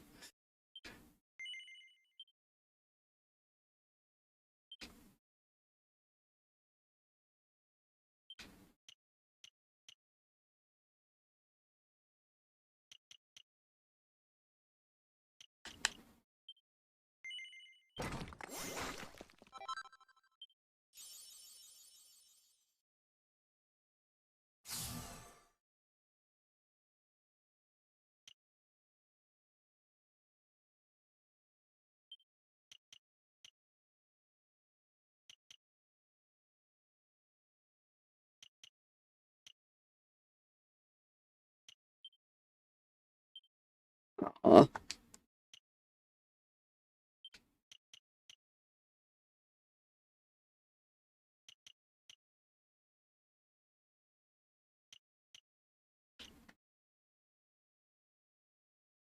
Snap, crackle, poof.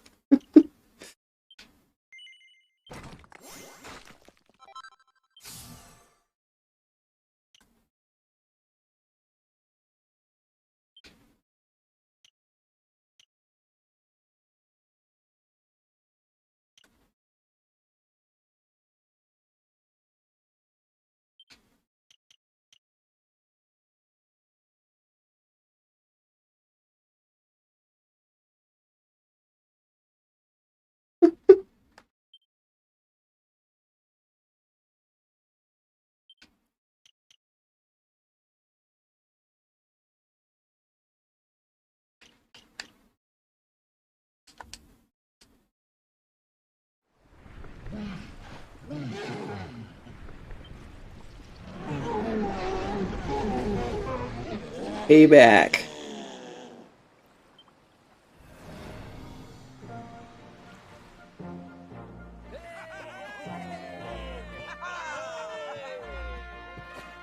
Thank you. Thank you. Darlings, it was nothing, really. No, Sylvando, it was far from nothing. Never tell people it's nothing, because then it's like, oh, okay, we don't need to give you anything then.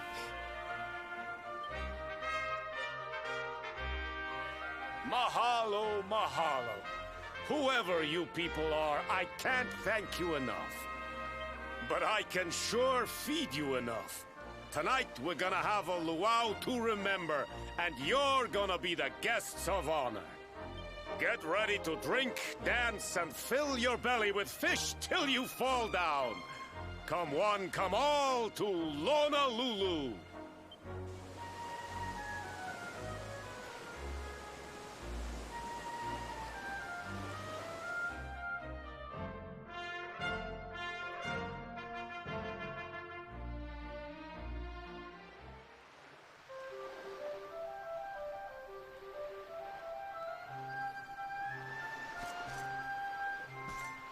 True. Now that the Tentacula's taken care of, all the fishermen have gone back to the village. One of them's got to be the guy we're looking for. Still, finding Kai can wait. The guests of honor here for now. Let's just kick back and enjoy the party.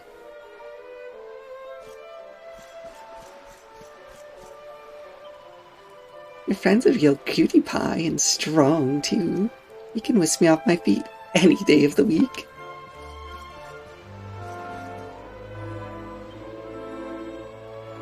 So much fun sailing with Sylph and Salty Stallion.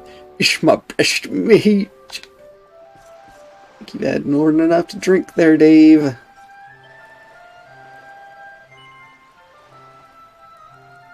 Well, considering Eric's the only one over there, and that's the person she's staring at, I'm gonna say Eric. You're amazing in the battle against the Tentacula. In fact, I've composed a song to commemorate your victory. Would you care to hear it? Sure. Very well, I call it Aloha Oe Tentacula. Aloha Oe, ocean's daughter, stormy child of stormy waters. The heroes came and bashed your brains. We'll never see your like again. A masterpiece, wouldn't you agree? And to think, I wrote in a single night. Sometimes I surprise even myself. Uh-huh. Uh-huh.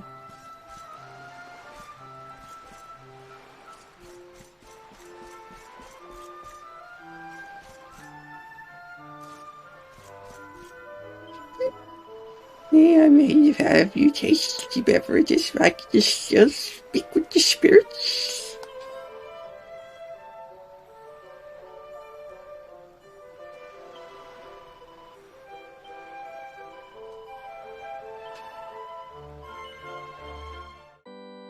Well, definitely no anti-alcohol laws for the clergy here.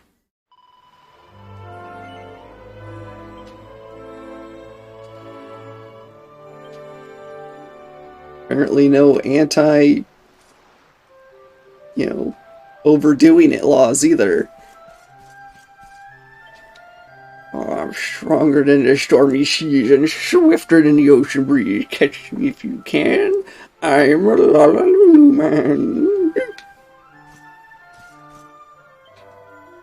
Isn't this a wonderful party, darling? I'm making so many fabulous new friends. Oh, and you simply must try the giant calamari. It's to die for.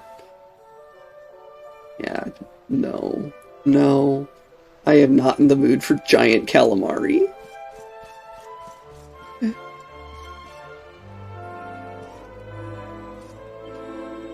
I enjoyed the luau, friend. If it wasn't for you, we'd still be fighting that squid. But instead, we're back home having a whale of a time. Hey, Lurkmaster, enjoy the lurk. Lurkmaster, Wolfmaster? Wolfmaster, enjoy the lurk. Oh, by the way, you're looking for Kai, right? The boy doesn't like to party, so you probably won't find him around here. Here he is. The hero triumphed over the monstrous squid. I must admit, I thought you were a rather weak-kneed sort when I first laid eyes on you, but I'm glad I was wrong. Thanks to you, the pearl trade will soon be up and running again. I'm perfectly pleased to profit from it. Can't thank you enough.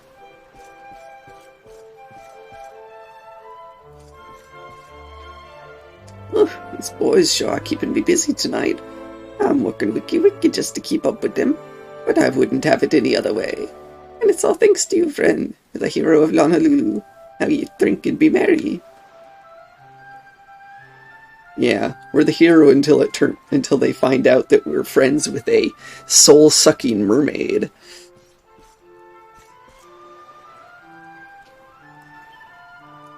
That Kai really grinds in my gears. The whole village is here having fun. He's nowhere to be seen. What's his problem? Can't thank you enough, friend. You hadn't bailed us out, I never would have made it back here to see my favourite girl shaking her stuff.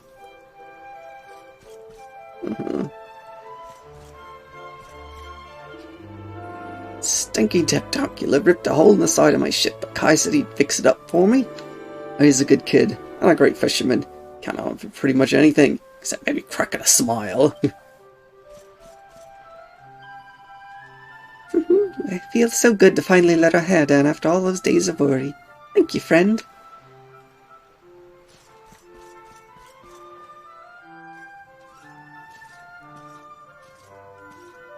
And where do you think you're going? Leaving? Because I've mingled with everyone? You're off to look for Kai, aren't you? Well, I'm coming with you. Where? I don't even know where you were. Or the sisters, for that matter.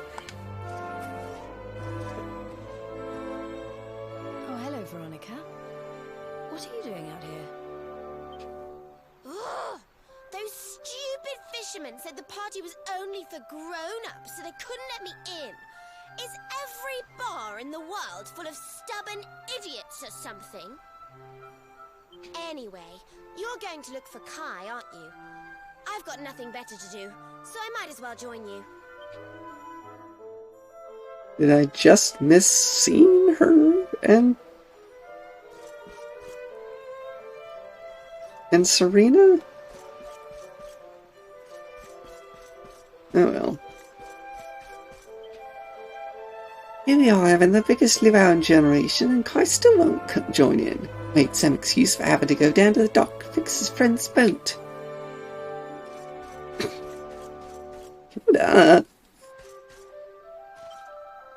Auntie Jade is so cool. I wanted to teach you how to feed up monsters.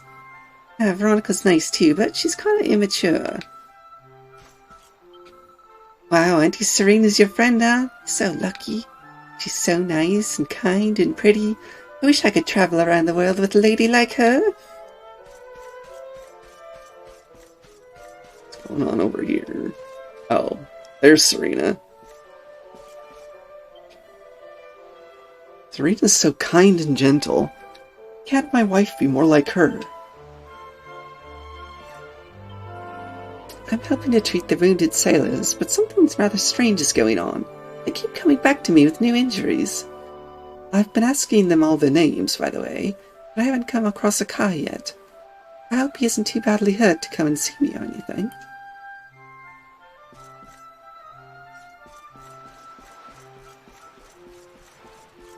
Just a kid.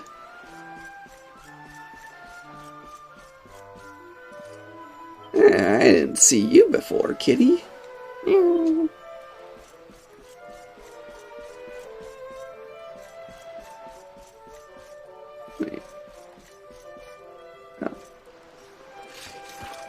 think I broke these before, but just in case.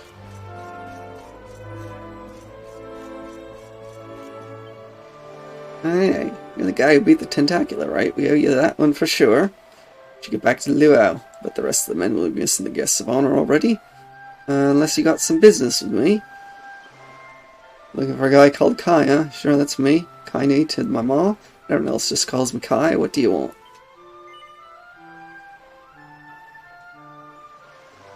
Welp.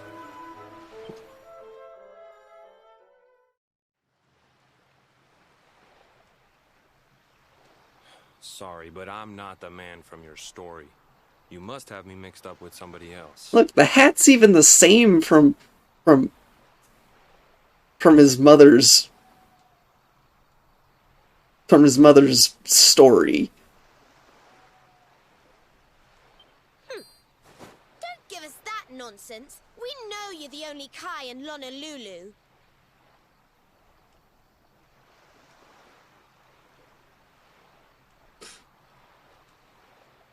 Oh, we just found Kai. That's it.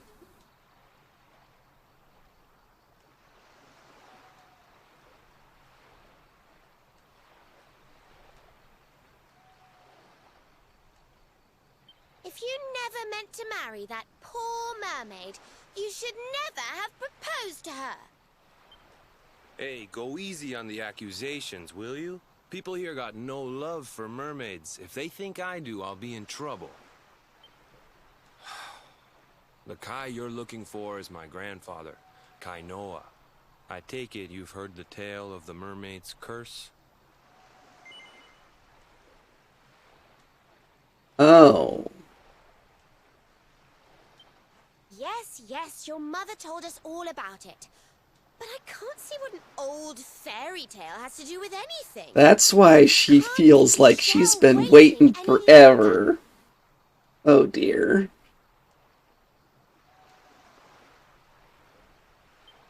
That's what I'm trying to tell you. It's not a fairy tale, it's true. The fisherman from the story, that was my tutu, my grandpa. Huh? It all happened 50 years ago, and it happened just like my ma tells it. But the story didn't end there. 10 years after Grandpa got chased out of the village, the kahuna's daughter, Leilani, she married another man, and they had a kid together. Wait a minute. If he's your grandfather, who did he end up having a kid with? After the baby came, the people started to forget about Kainoa and the curse the mermaid put on him. Till one day, another great storm struck, even more violent than the one that sent my grandfather to the bottom of the sea. The kahuna's boat went down, and him and his daughter's new husband went with it. The men who survived went to break the news to Leilani, but when they got there, her and the baby, they were nowhere to be found. The villagers said it was the mermaid's revenge, that she took all 4 of them because she couldn't have Kainoa. So they lit torches and they marched to Saikiki Beach to confront him. When they threw open the door of his hut, they couldn't believe what they saw.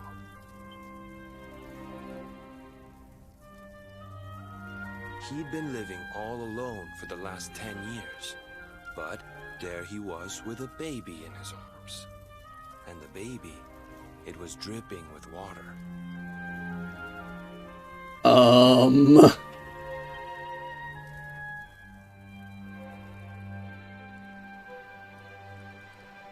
They ran off screaming, talking about how he must have had a kid with the mermaid.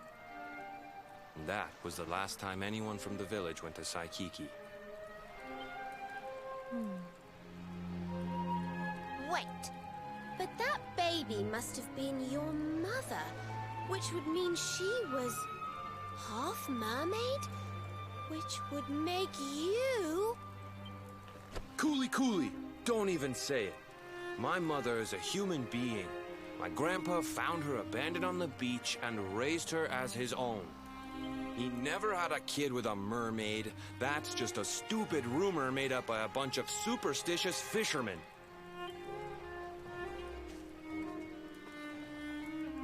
If that mermaid really is still out there somewhere waiting for Grandpa, there's something I want you to give her. Meet me on Saikiki Beach. It's on the other side of the cape. You can get there through the chapel at the back of the village. I'll leave the door unlocked.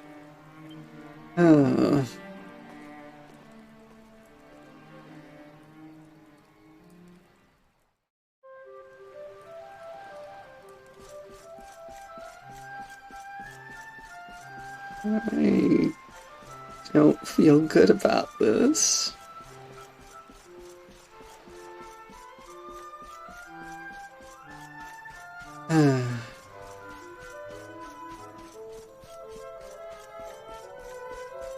Well, no time like the present.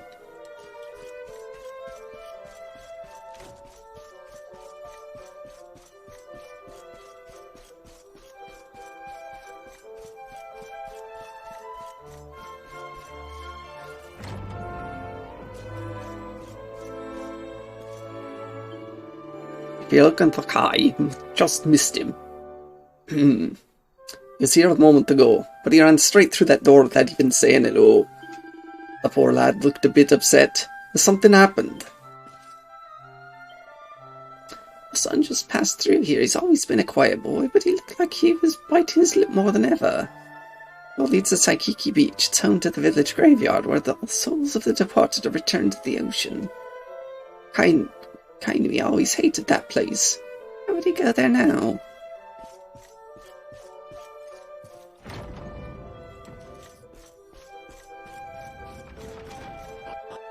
I'm very confused.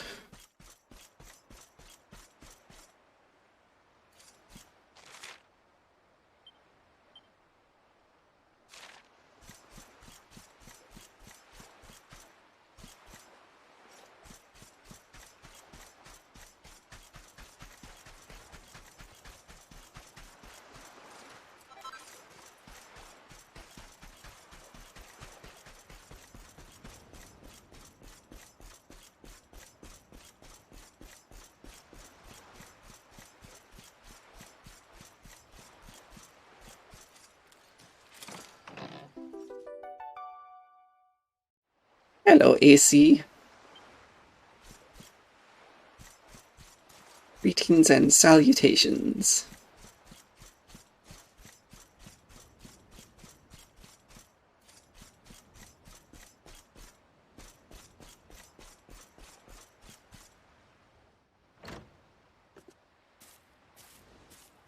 This veil was my tutu's. Ma said when she found him after he died, he was just lying there holding on to it. Guess there was a reason I never threw it away. If you really know where to find that mermaid, I want you to take it to her and tell her he's dead.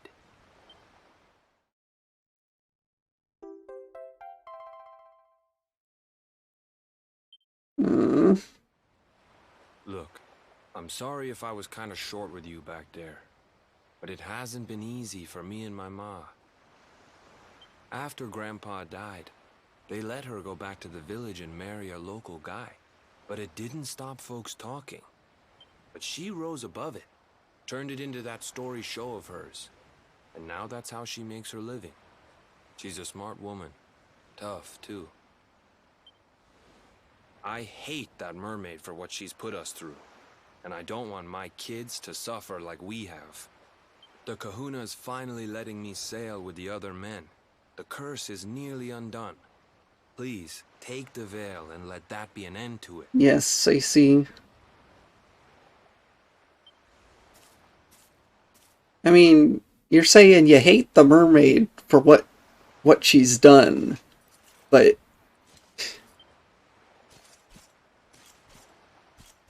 you don't even know what the mermaid's done.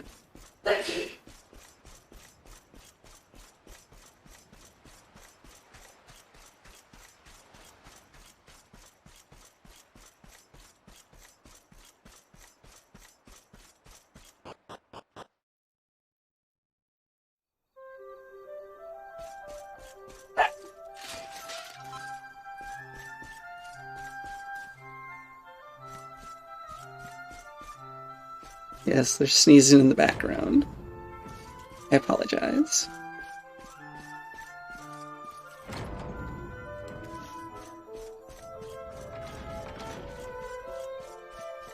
Nope.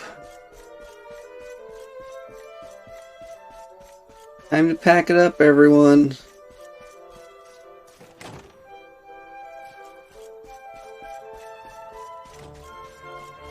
No, there was a sneeze.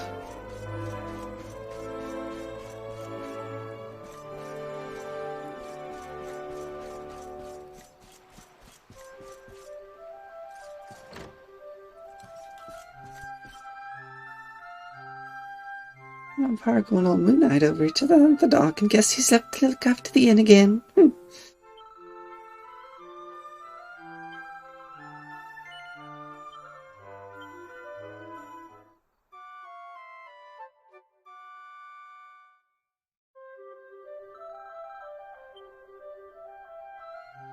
Yeah, it's probably not. It probably wasn't programmed and conceived by the same people. True.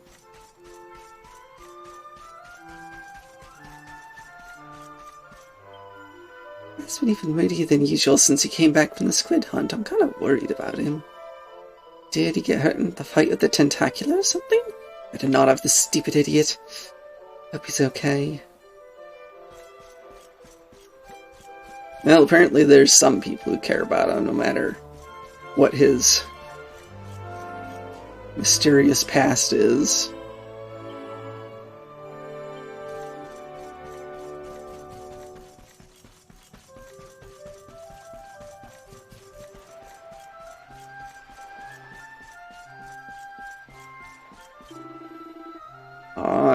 I managed to find that Kai bloke. Nice one. Gang's back on board and ready to get sailing. Let's head to the strand and let the mermaid know what happened to her bloke, shall we? Ah, yes. Off we go. And let's hope that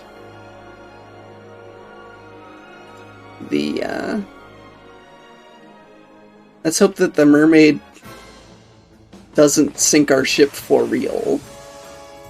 Let's keep at it.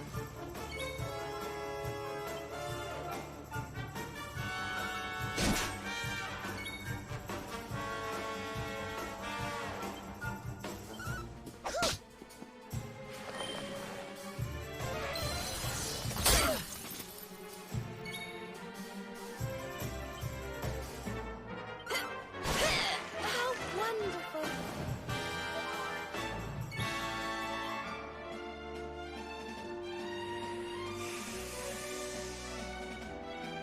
Don't say I didn't warn you!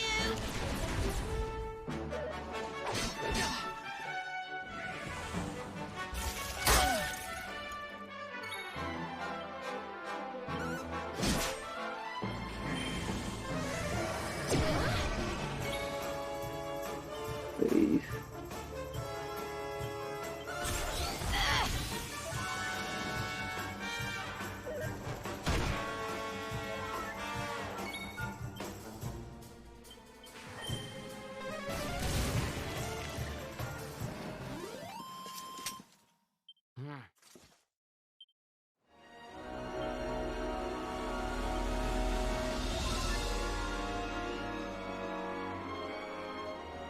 What?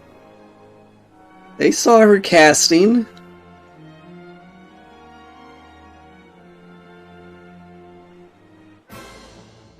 Yeah, I know Elkia. She did not warn them.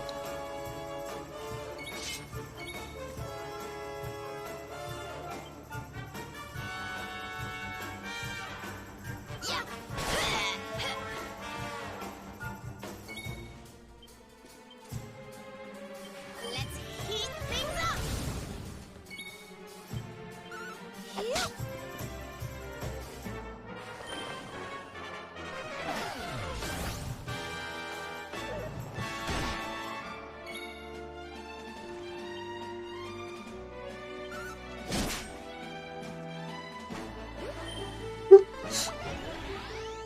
Yep.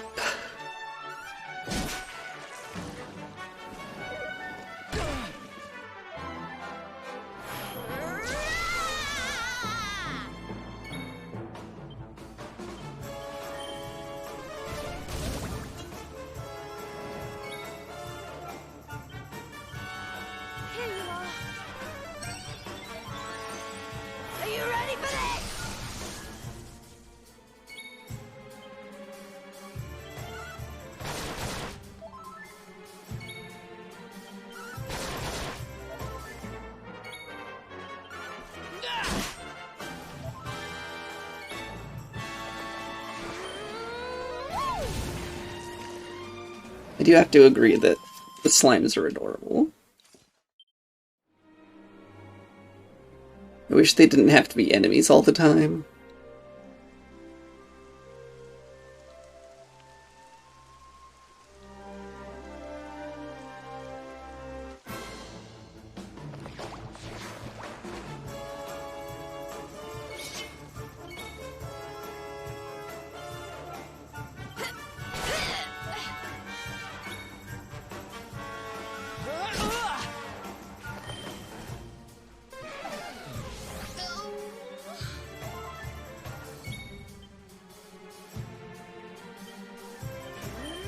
Oh, you'd like that, wouldn't you?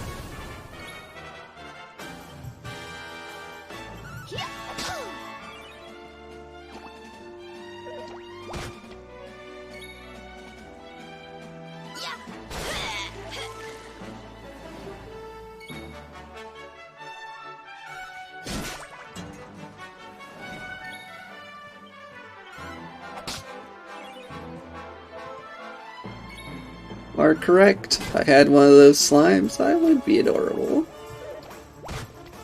And there's proof of that.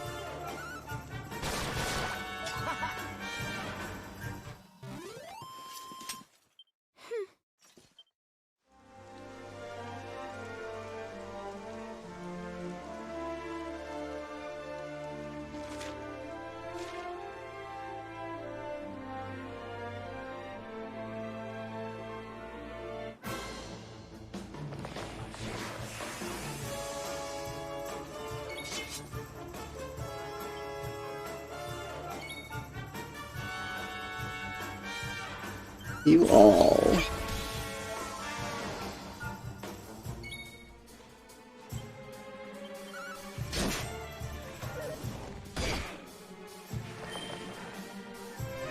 Apparently the game characters aren't the only ones who's thirsty.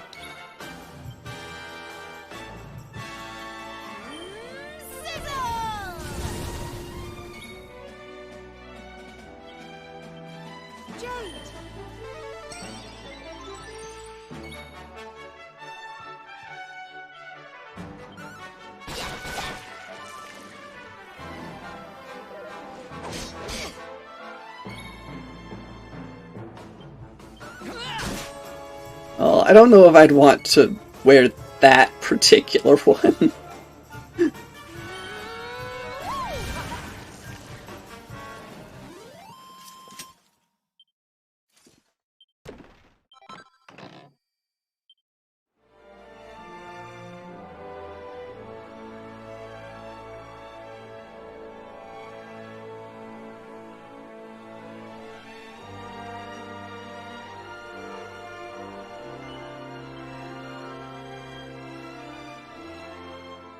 Alright, time for our boat to sink.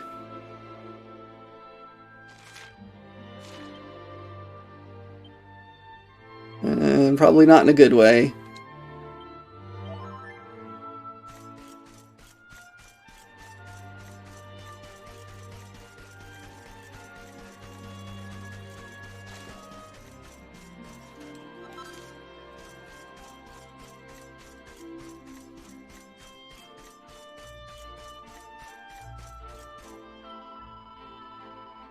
Hello again, my friend. I'm so happy you've returned. It's been so long since you went off, I got a bit concerned. I worried that your ship had sunk or Kai had gone away. That's why I'm singing happy songs, to keep my tears at bay.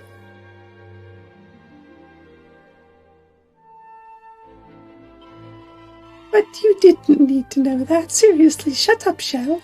The only thing that matters now is that you're safe and well. So tell me, did you find my Kai? Is he as well as ever? Is he on his way to meet me here so we can be together?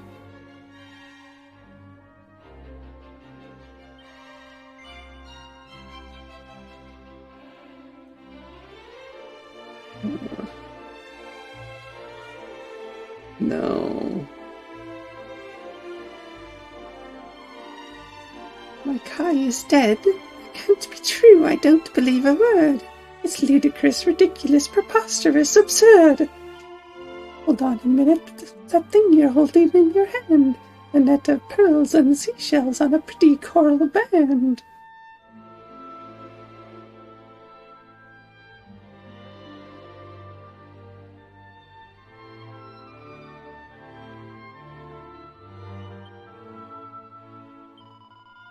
You say my Kai made me this veil to wear when we were wed, and clutched it as he passed away.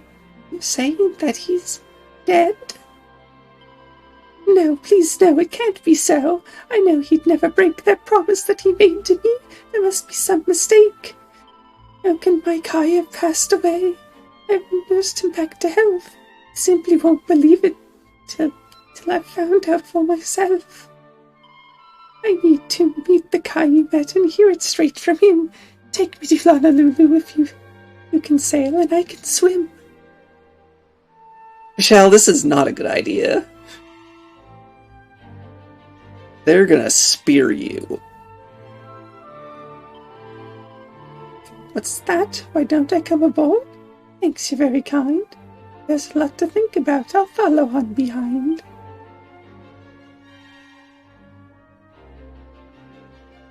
Why aren't we dissuading her from this option?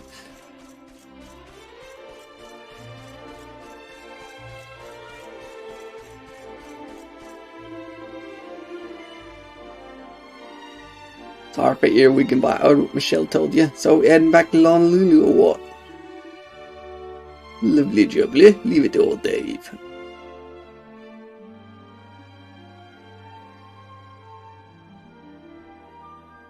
How'd we get to Saikiki Beach?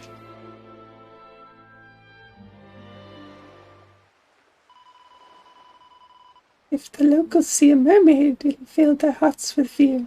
I'll hide on this abandoned beach and wait for Kai right here.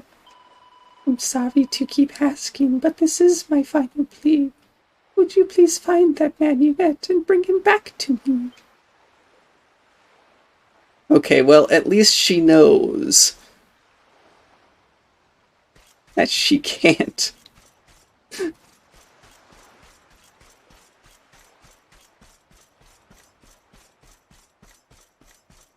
That she can't just go and swim to the city.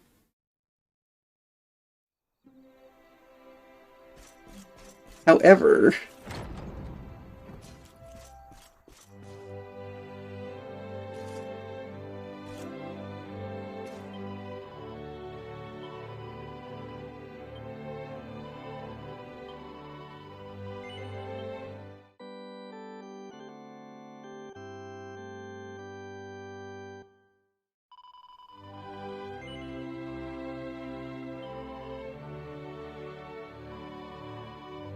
I feel like there's just... I feel like there's going to be no happy ending.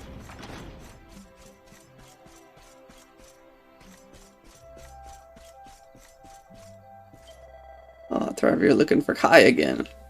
When did that kid get so popular? Well, he won't be out for sea at this time of night. Have you tried his house? It's the last one on the right when you head out of the village.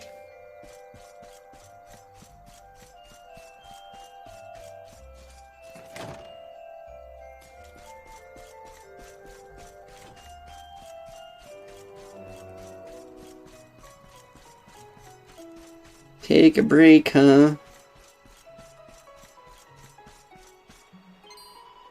Don't sneak up on me like that. Kai's been acting kind of funny lately. I've been keeping an eye on his house to make sure he's okay. Huh? Why don't I just go up there and see him? No, Ken. What kind of girl do you think I am? Let me just, What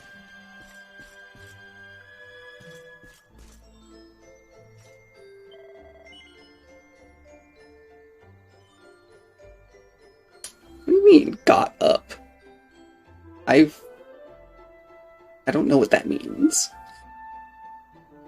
But I just wanted to make sure I got here.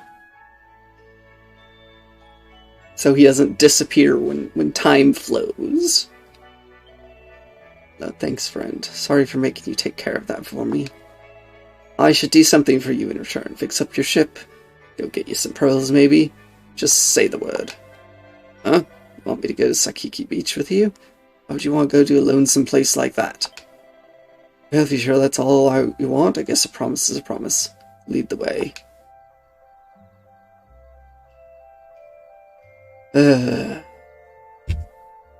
Yeah, why would we tell him the truth? Oh, that's right, because he wouldn't do it.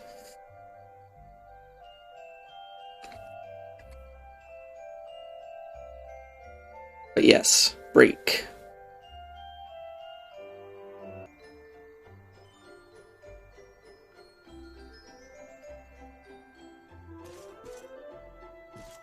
Well, Alkia, it doesn't destroy points either.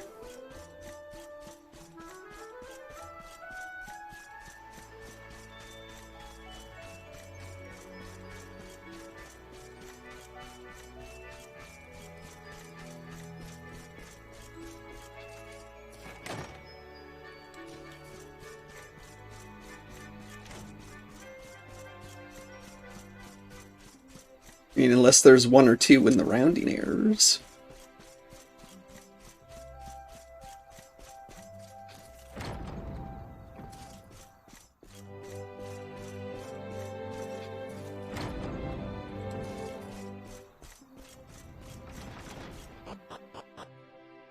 I suppose.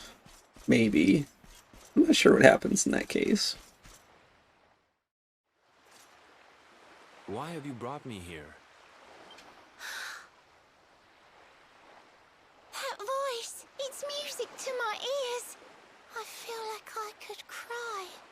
Oh, darling, tell me, is it you? My one and only Kai? Yeah, I'm Kai. Do I know you?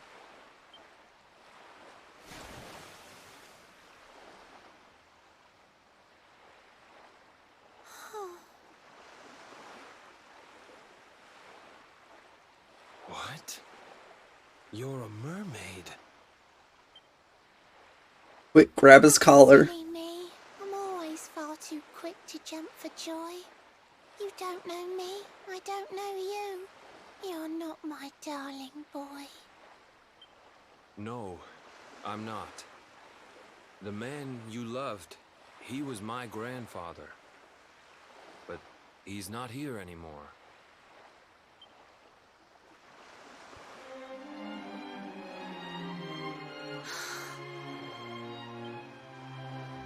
My darling Kai, my one true love, the one that I adored. You died alone and friendless on this cold and windswept shore? Oh, how could I forget we mermaids live 500 years? Quick as a flash, a human life just ups and disappears. That's something to forget, that you live 5 to 10 times longer than humans. Without Kai, hours seem to pass too slowly to be true. But now I see cruel time was flowing faster than I knew.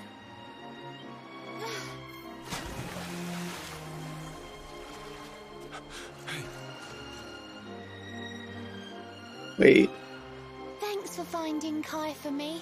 You've been a proper friend. To trace my love across the sea until the bitter end. Wait. You have a promise to us.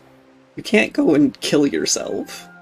I said I would reward you, and I mean to pay that debt. You'll find your prize upon the selfsame island where we met. I'm sorry I can't come along and see you on your way. But now I'm here, I can't go back. I think I have to stay.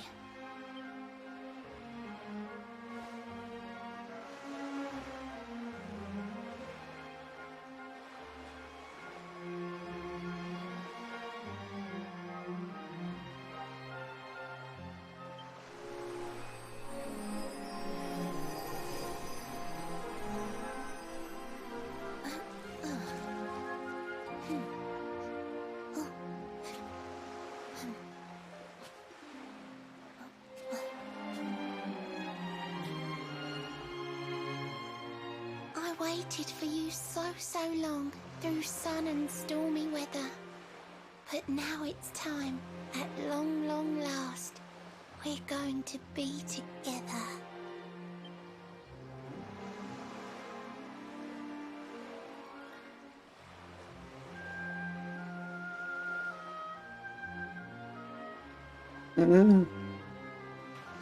Maybe she just feels like she can't live without him.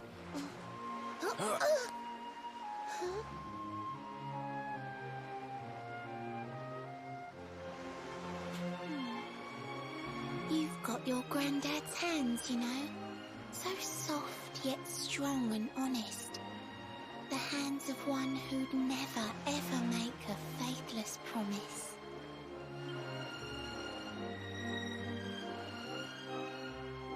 A mermaid who sets foot on land will perish in the brine. But that's all right. I got to meet my darling one last time. No, it's not Elkia. If I had been a human, or if he had been like me, perhaps we could have lived together, happy as can be. Alright, be safe, Jonathan. But I'm a mermaid. He's a man. There's no point asking why. He was my one true love. But now, it's time to say goodbye.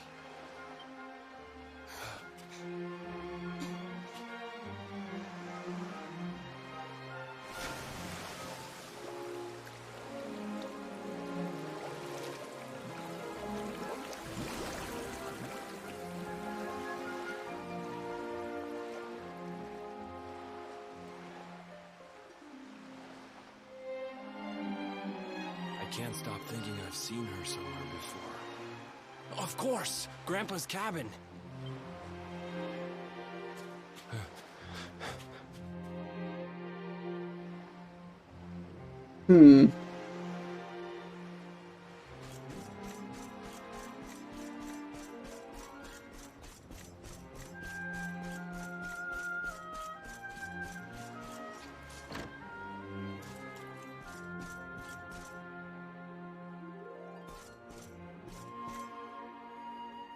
Grandpa was a painter, huh? Guess if you don't have anything else to do, you're stuck in a house for who knows how many years.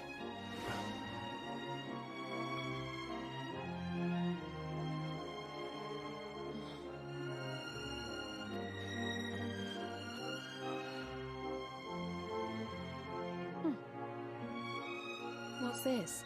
A letter?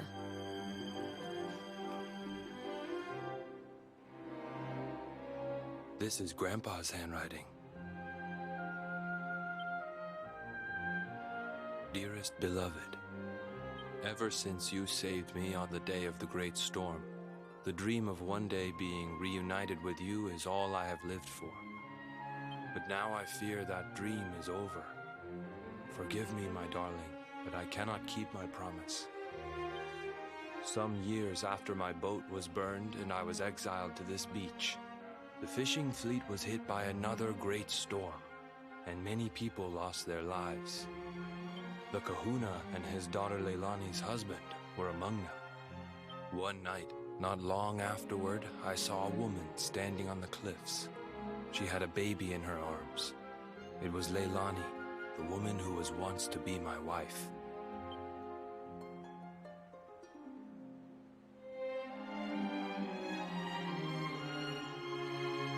With her father and husband gone, she had lost all hope and all reason.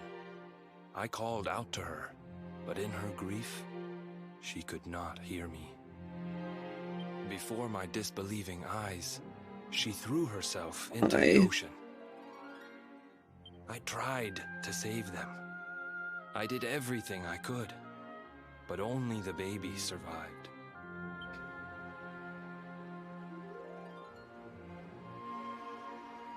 Kai?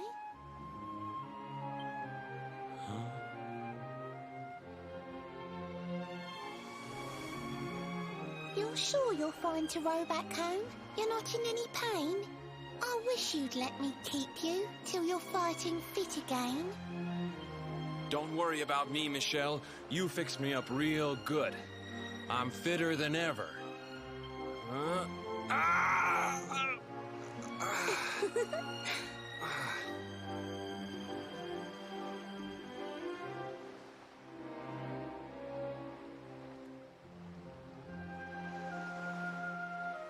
Kai, I know you've got to go. There's things you have to do. Just promise me you'll be back soon. I'll wait right here for you.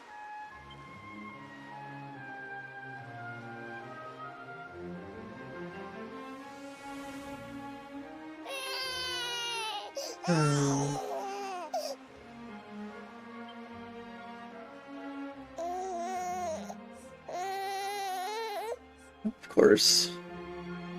Once the baby was here, there's no way he could leave anymore. Even if he got the chance. It's all my fault.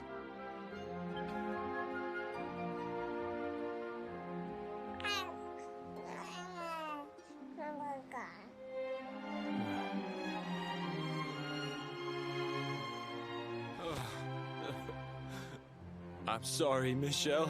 I can't leave. I can't just be thinking of myself anymore. This child needs me. The villagers say you put a curse on me, but it's only because they don't understand. They don't want what happened to me to happen to anybody else. You have to forgive them. They don't know you like I do. They don't know you at all. And what they don't know, they fear. I sometimes wonder if you're still sitting there, on that rock, still waiting for me to return. But it's too late for me now. I'll never make it back there. I'll understand if you can never forgive me. But I want you to know one thing.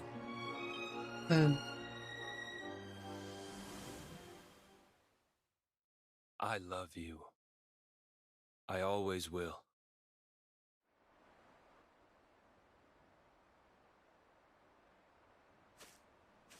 I'm sorry. I shouldn't have been so hard on you. Without you, I'd never have known all of this. Never met Michelle.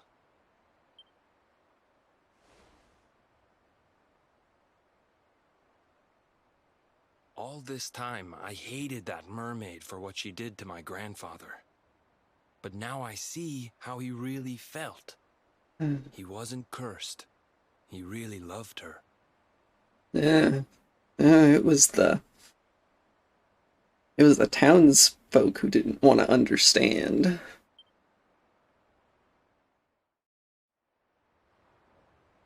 Well, I think we can safely say yes to the prediction.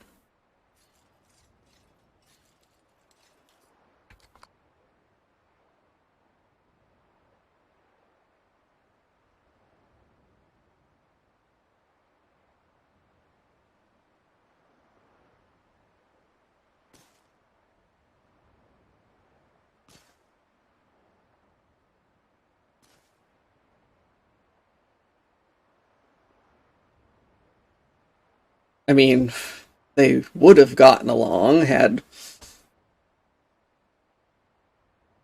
They would have gotten along.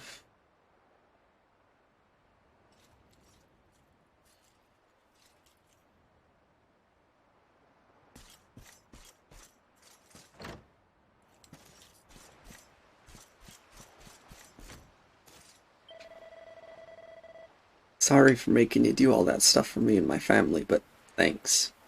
Because of you, my eyes are finally open. In my heart of hearts, I think I hated my grandpa more than I hated the mermaid who cursed him. I was ashamed. But now I know the truth. He wasn't cursed. He was in love.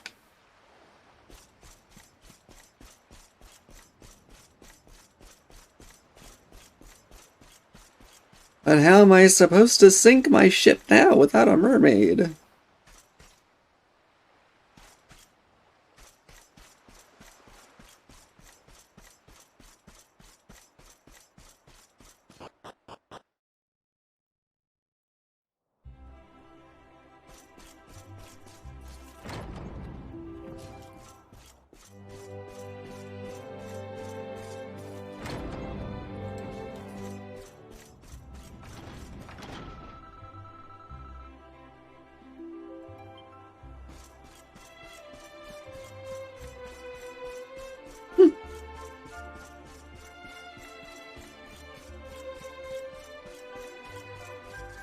spicy.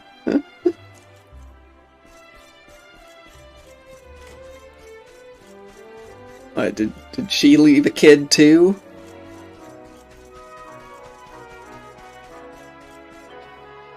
I'm going around, the Kai started skipping work. He's been going over to Saikiki Beach and staring out over the ocean for hours. I'm kind of worried about him.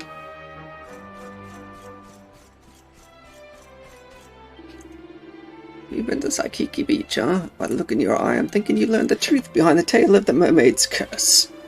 If you did, friend, can I ask that you don't tell the rest of the villagers what really happened? There's nobody left who was around when it was all going on, so it's not like anyone needs to know. I'd rather people kept on being scared of mermaids. Nothing ever ends well where they're concerned. Please, friend, forget about it. I don't want any more of my fellow villagers to have to suffer like Kainoa did. Excuse me? Maybe they wouldn't have to suffer if they actually knew what happened.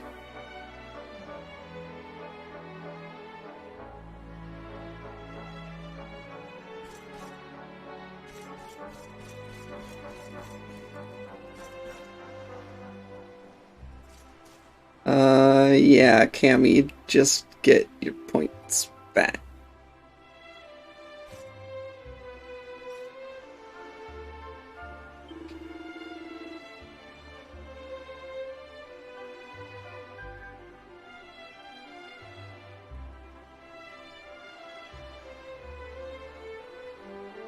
I guess predictions aren't as much fun when the outcome is almost guaranteed.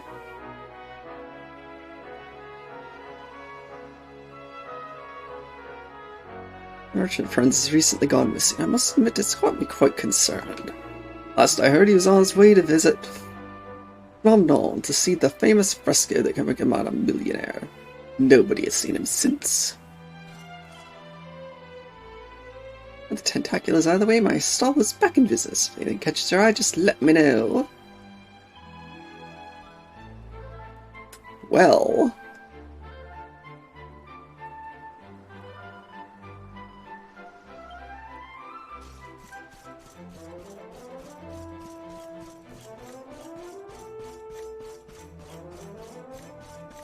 the 10 points that were probably split 10 ways.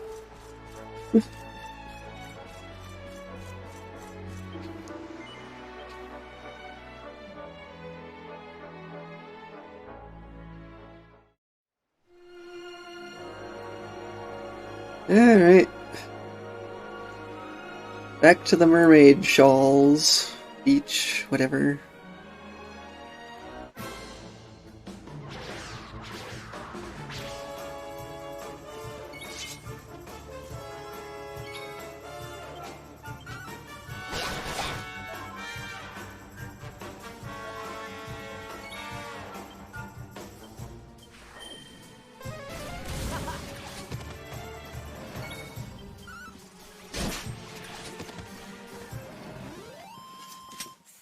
Goodness.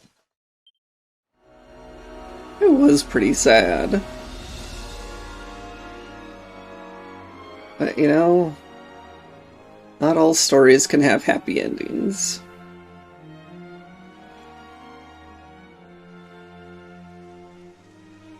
Yeah, I suppose it could.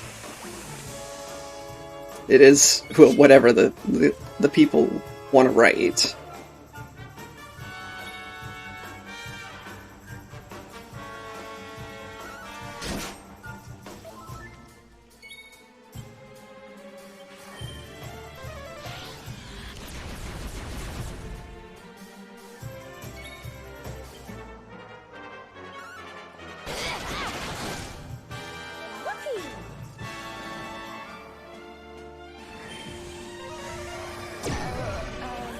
Wait, what do you mean two oh, yeah, two suicide. No, I thought that maybe there might be one, but two? No, I wasn't expecting the other one.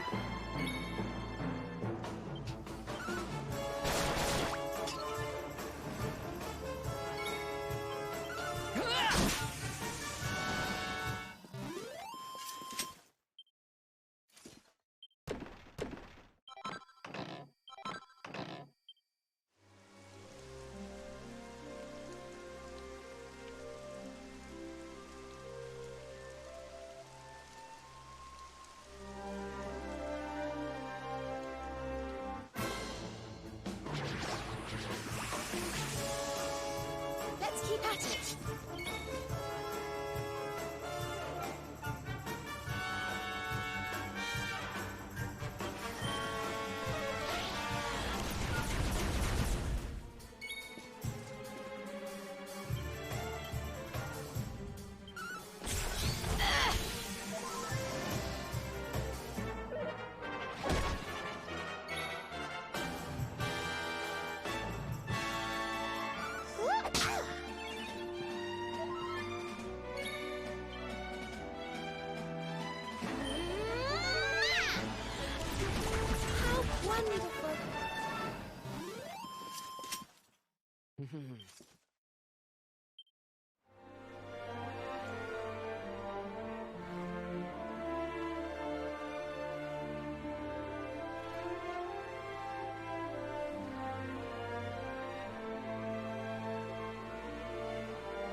Yep.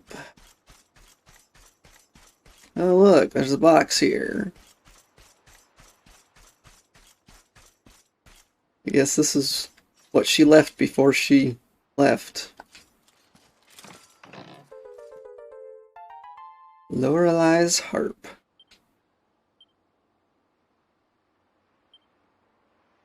Dear friend, if you are reading this, it means I've gone away. If what you said to me is true, I don't think I can stay. Thanks for all you've done for me, and please don't feel too sad. After my Kai, you're the kindest friend I've ever had. I promised that I'd take you to the mermaid seabed town, and though I can't come with you now, this harp will take you down. You'll find a shining whirlpool far inside the inland sea. Sail over it and strum that harp to meet Her Majesty. Please tell the Queen I'm happy now, and there's no need to cry. I'm finally reunited with my dear, darling Kai. Perhaps one day we'll meet again, but for now, farewell. You'll be my friend until the end. Yours sincerely, Shell.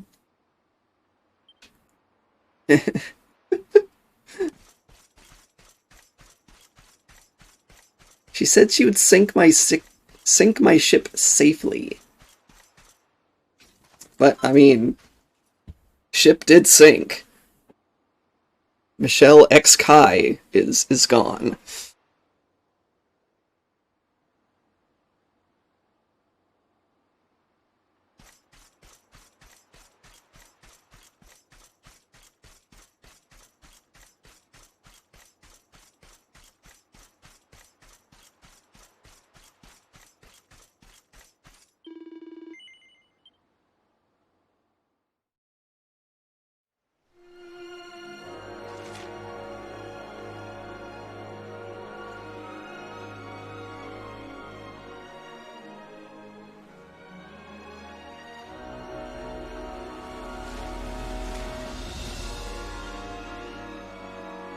Well,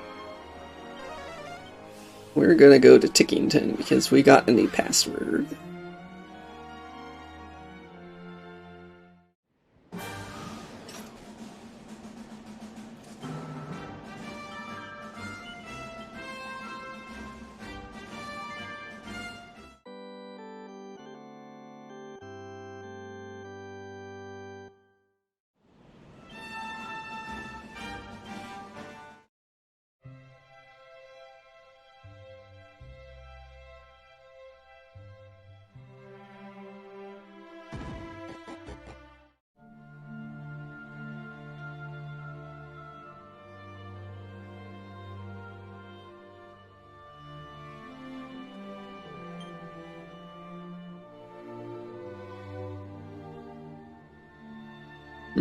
Apparently I have 2 passwords.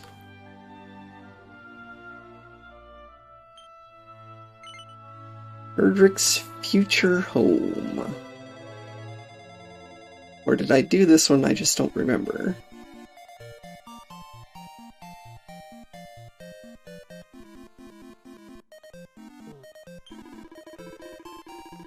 Our tiger fellow is supposed to be preparing for his big day, but where is he? Off gallivanting about the place in some foolish adventure or another. Why would anyone want to marry a man like that? No sooner will he slip the ring on his bride's finger than he'd be out the door on his next escapade. Slob like Ortega really shouldn't be thinking about getting married. He's that one clout and boorish. He'd make his wife's life a misery, there's nothing surer. No, he'd be doing the world a big favour by saying Stingle and lay his bride to be find someone better. Like you? Ortega's as poor as a church mouse. I mean, look at the state of the armour he wears, and that sword, well, it was the cheapest model I had, and that was years ago. I know money isn't everything, but how he hopes to make a marriage work when he doesn't have 2 gold coins to rub together is beyond me.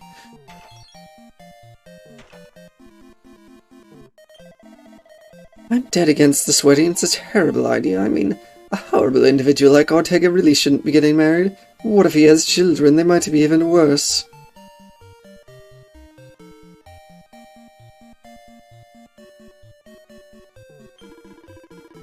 Can't believe all the nonsense they're talking about my boy. Raised him to be a fine, upstanding pillar of the community. Now all I hear is his name being blackened left, right, and centre. I'll get the wedding go ahead now. What kind of future awaits this poor woman if she marries my son? She'll be an outcast. Well, you look like you're in your right mind at least. I wish I could say the same for everyone else around here. Sorry, you must be wondering what in the world I'm going on about. Let me explain. I'm all set to marry my beloved Ortega, but things have gotten a little complicated. All of my friends and neighbours are thrilled at the idea of our family finally tying the knot. Well, they were until this morning, at any rate. Now they're all dead set against the idea. It seems suddenly no one's got a good word to say about my hubby-to-be, which makes absolutely no sense. He's the most lovely, generous man you could ever hope to meet. I just don't understand. No one's known Ortega for years, and they've never had a bad word to say about him. They've lost their collective minds. Now, just between you and me, I suspect foul play. I heard about this horrible curse, you see, which makes folks say things they don't really believe. But apparently there's a cure, a mysterious medicinal liquid known as Defuddle Drops, that can restore people to their senses. Thing is, I don't think I've got it in me to go looking for such a thing, and well, you're the only sensible person I've met all day. Would you mind bringing me some Defuddle Drops? Please? Pretty please?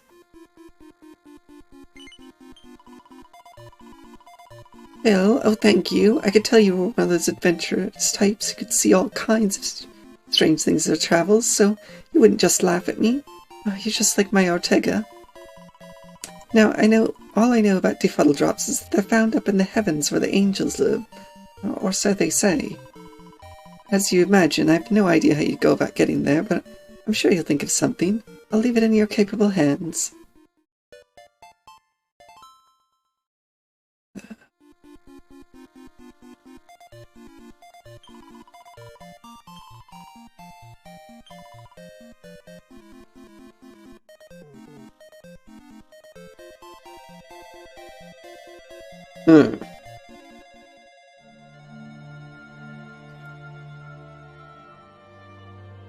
These things are starting to feel chained together.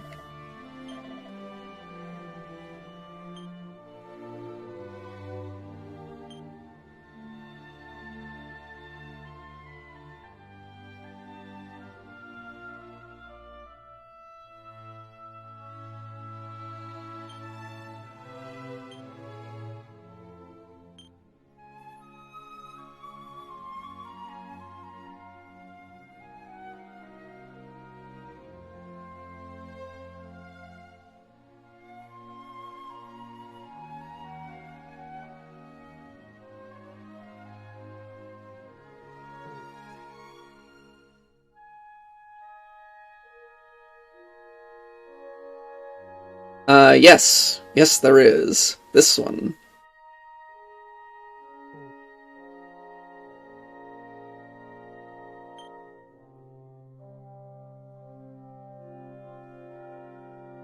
Chateau Felix.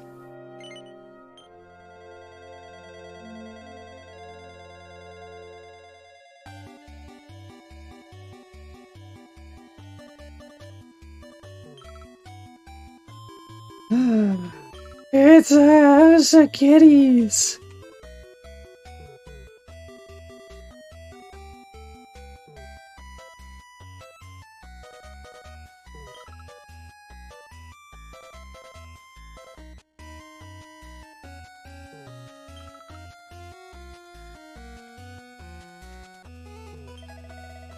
Sorry, just a stray bit of Qatar.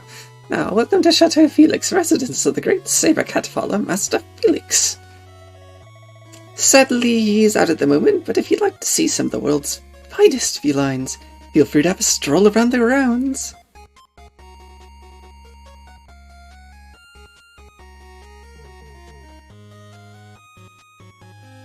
Seriously?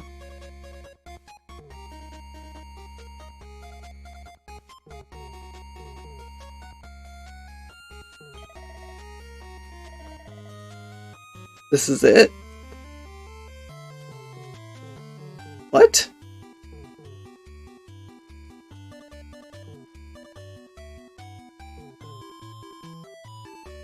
You're not even gonna give me a quest? How am I supposed to fix whatever it is you want fixed if you're not gonna tell me what's wrong?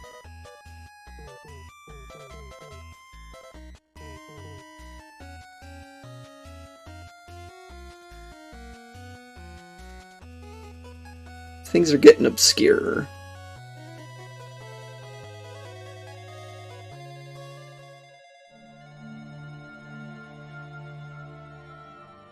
Well, if so, why didn't I get a quest for it?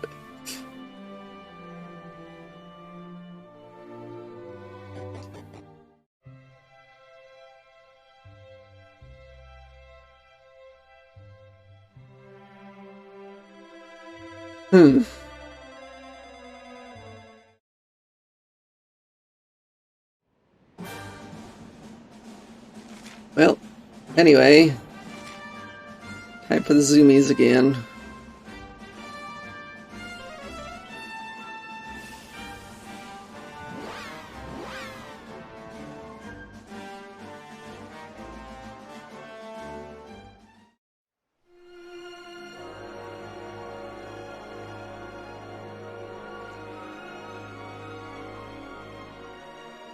Yeah, I don't know either. But there's still plenty of passwords, so I'm not gonna worry about it yet. Let's play the harp and sink our ship.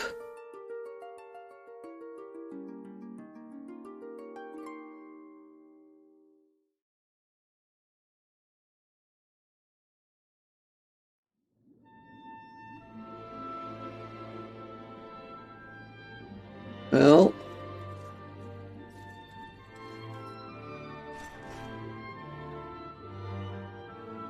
So,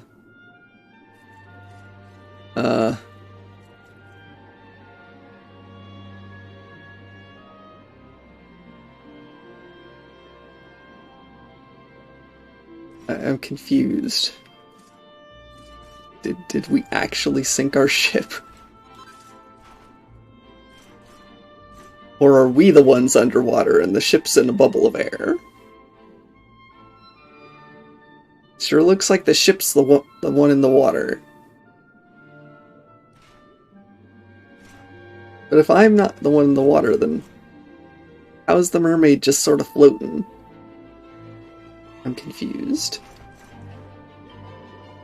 Welcome to the Seabeld realm, O humans from on high. It has been many centuries since your kind dropped by. If you should miss the air above, just tell me and I'll send you. I have the power to summon bubbles, one of which I'll lend you. Well, travellers, what say you? Shall I put my plans in motion and send you and your ship back to the surface of the ocean? You're staying then? In that case, Nautica's through that cave. I hope you have a fine time in the land beneath the waves.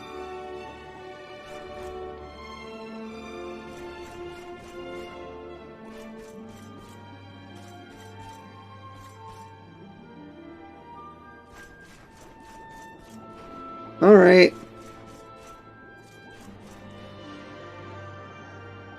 Oh. Under the sea, under the sea.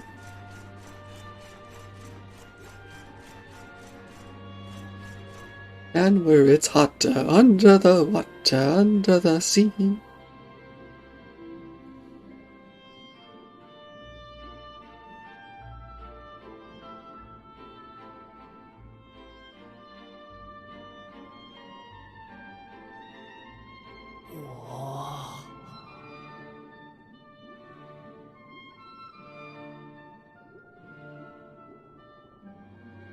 Criffins, this place is a veritable paradise under the sea. Just when you think you've seen it all, you find yourself in Mermaid Town. So we can breathe underwater now? That harp is something else. Well, now we're here, I guess we can find out if that story about the giant pearl is just an old wives' tale or not. I think the giant pearl is an orb. Finding the orb is important, but we need to talk to the Queen first. We have to tell her about Michelle. So, Elkia, you'd asked earlier why they would say an option, give you an option to lie to Michelle. If for some reason they actually let you lie to Michelle, would she still be alive?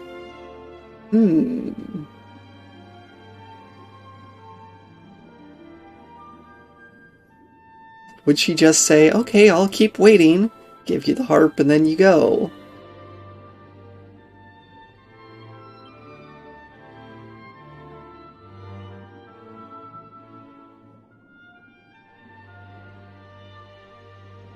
I mean, yeah, usually Dragon Quest doesn't give you very much agency.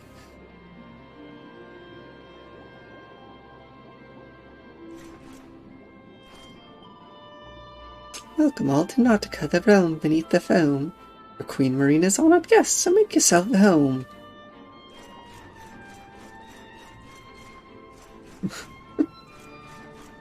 Oh, Jade was just stretching her legs.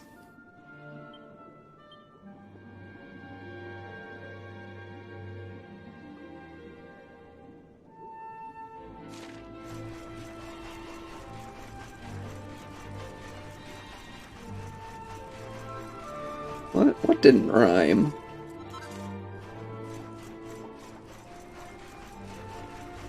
What? No? Those rhymed? Home?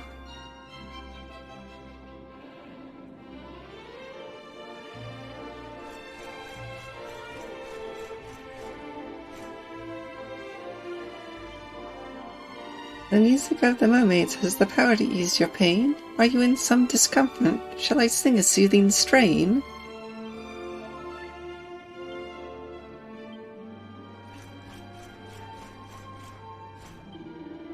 All my 210 years, I've never talked to you until today. You must be the guest Queen Marina mentioned. And it's Her Majesty's magic to let you breathe below the water, a special service for the guests of honor. Without it, you'd be goners. She waits you in her pearly palace at the pinnacle of the prominence. I speak, of course, of the tower at the top of the hill.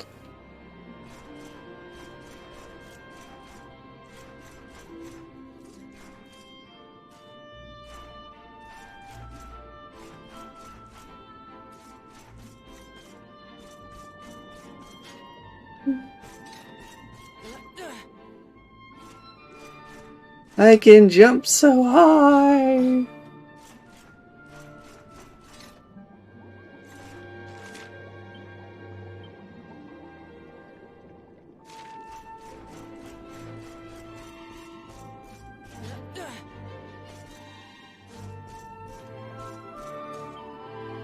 Doesn't matter what you are, fish, squid, mermaid, or man. All I care is that you buy as much stuff as you can.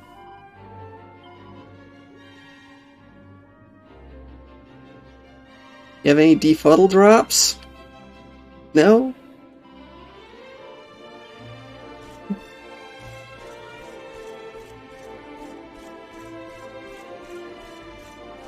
Do I look like an angel to you?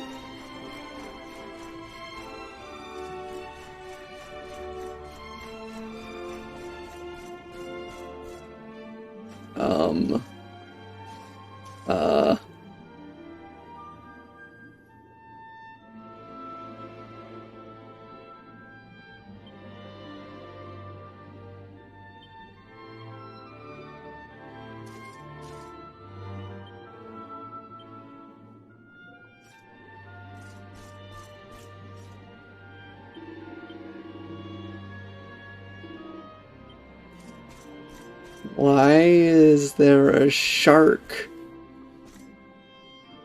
behind the counter?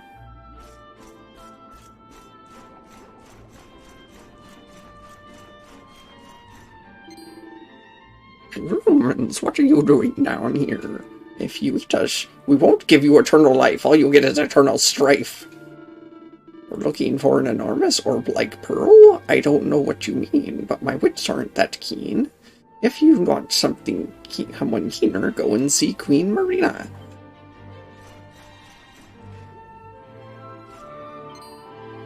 No gills, no fins, a pair of limbs, just where his tail should be. My goodness, it's a human being, underneath the sea. I've hoped to meet a human ever since I was in school, and now there's one in front of me. Wow, this is really cool.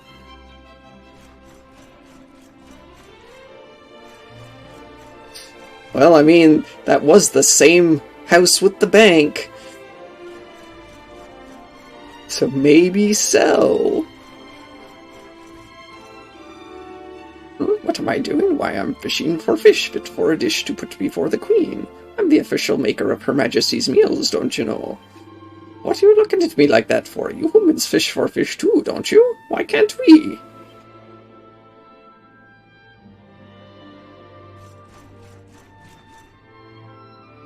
I'm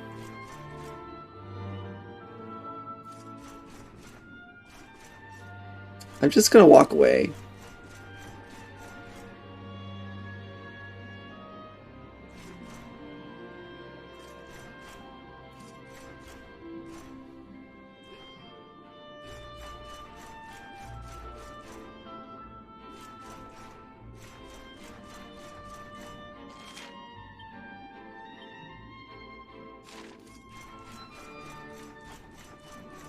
I do not know, Elkia.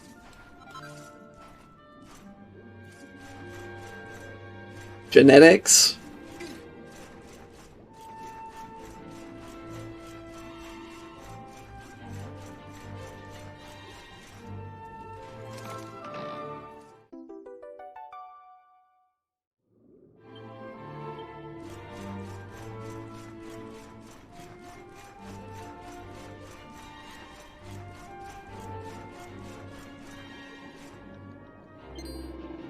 I'm sorry, please don't hurt me, please don't eat me, please don't bish and bash and beat me.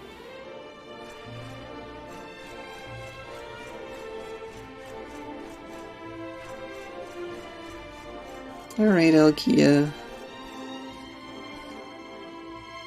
Keeping this house tidy while the owner is away. She said she'd be back shortly, but it seems there's some delay. This is super secret, but I think you can be trusted. After all, you're human. Our kind might be disgusted. You might have noticed there's an extra pillow on the bed. Michelle has met a human, and they're going to be wed. I'm somewhat scared of humans, but I'm sure this one is nice. Michelle's a connoisseur, only the finest will suffice. Oh, this is Michelle's house!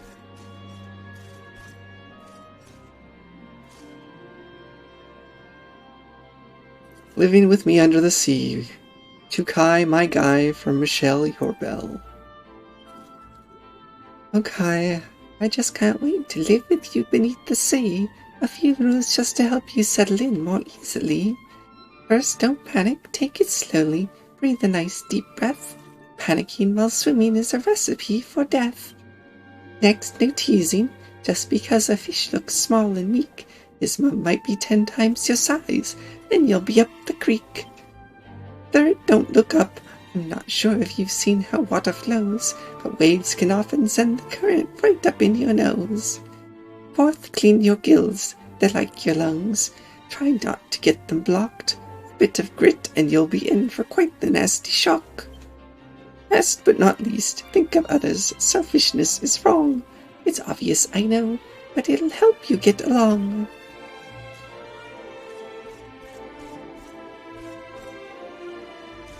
Aww.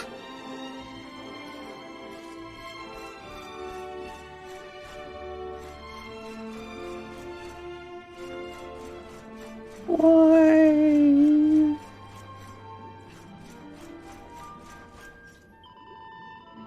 Queen Marina's autos are the cause of some disquiet. When she told us we must welcome you, it nearly caused a riot.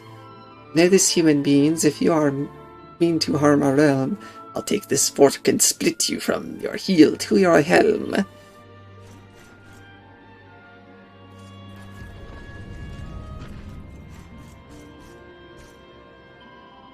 Welcome to the palace of the Queen beneath the sea. Her Majesty awaits you in the throne room presently. Alas, the hall is high above, and we do not use stairs. But if you will permit me, I will carry you up there. Just take my hand, I'll take you up, as simple as can be. So tell me, are you all prepared to meet Her Majesty? Very well then, when you're ready, come and talk to me. I'll take you up top in a flash. I swim wonderfully. I am a priestess of the sunken spirit with no name. Though our gods differ, let us pray together all the same.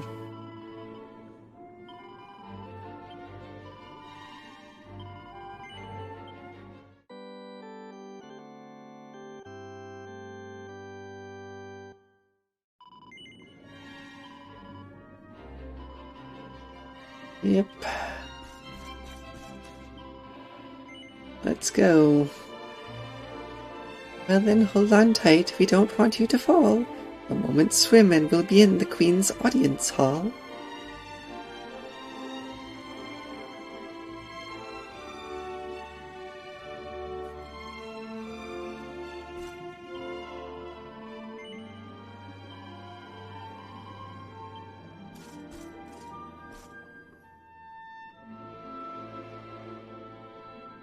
How'd Eric get up here too? I thought this was a one-passenger trip. Welcome you to Nautica, the land beneath the waves. What brings you, Prince of Dundrasil, down to these coral caves? She knows who I am. Huh? How do you know he's the Prince of Dundrasil?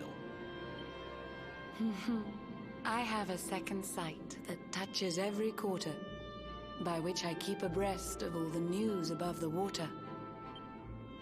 Of doomed love between men and mermaids, let us later speak. First, allow me to present the item that you seek. Behold the shining sphere of green, the orb you humans need. The treasures of the world above are marvelous indeed. Consider this my thanks for what you did for dear Michelle. Pray take it kindly, travelers, and may it serve just you like well. that? Why is everything so easy?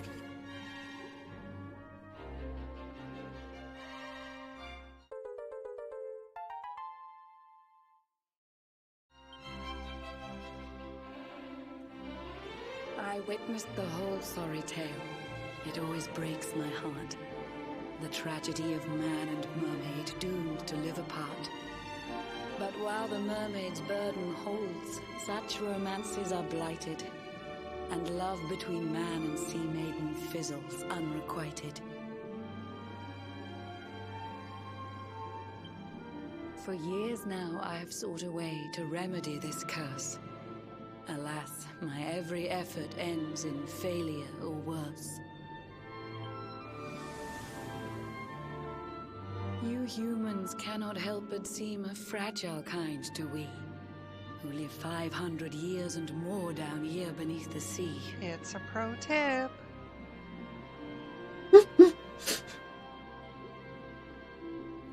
But though the flame of human life burns short, it burns so bright.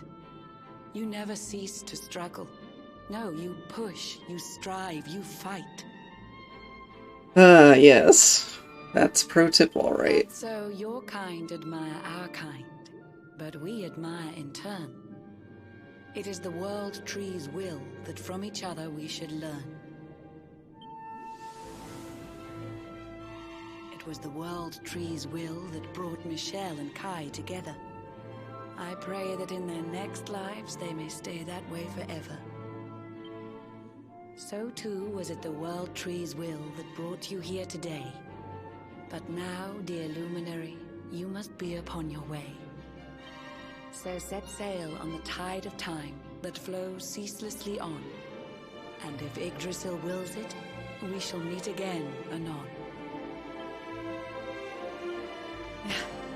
Remember, though the paths we walk are filled with twists and turns, all roads lead from the tree of life, and to the tree return. Okay.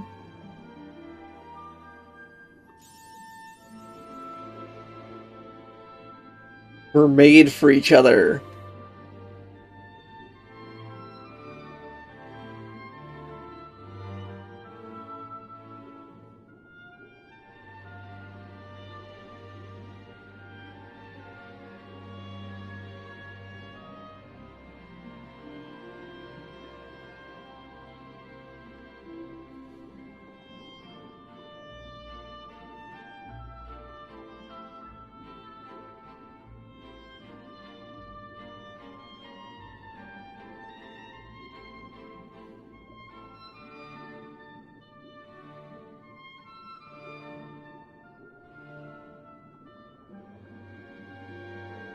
Alright, Elkia.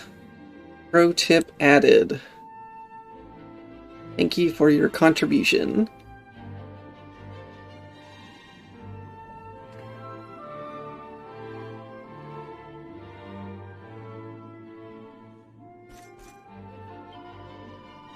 It was not chance that brought you here, it was the World Tree's will. No doubt she has some further fate in store for us two still. So set sail in the tide of time that flows ceaselessly on. Ah, he said that. Mermaids live on land and mermaids swim to sea. That's the way it'll always be. Still in Queen Marina's eyes we're all equal. Her Majesty's a magnanimous monarch, firm but fair. We could all learn a thing or two from her. Yep.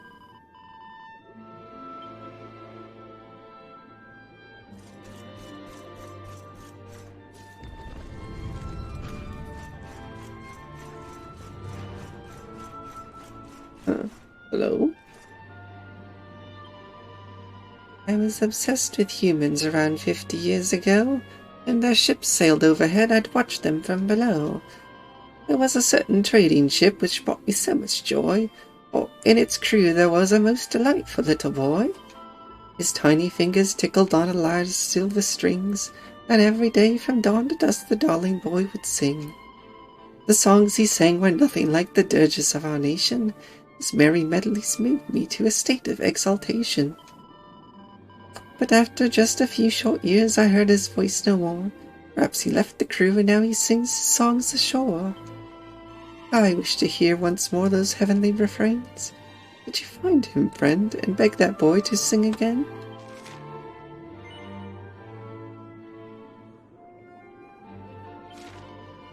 Thank you. Let me tell you all that I recall of him. It was so very long ago my memories grow dim. His ship was brightly coloured, silver, gold, chartreuse, and pink. A word was painted on the prow, Gondolia, I think. Does that mean anything to you? Is it some sort of clue? Let's find that boy again and have him sing his song anew.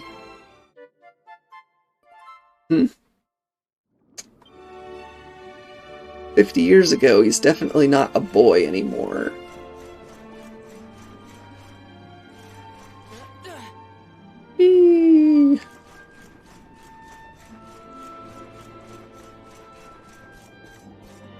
Hello? Service?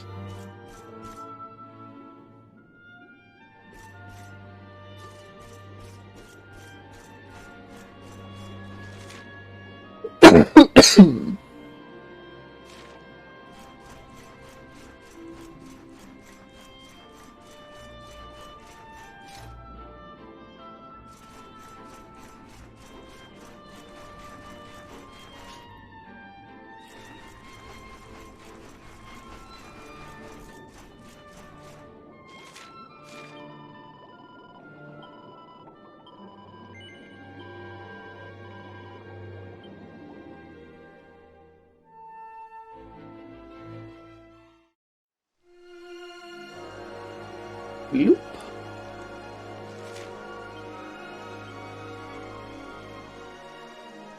Oh.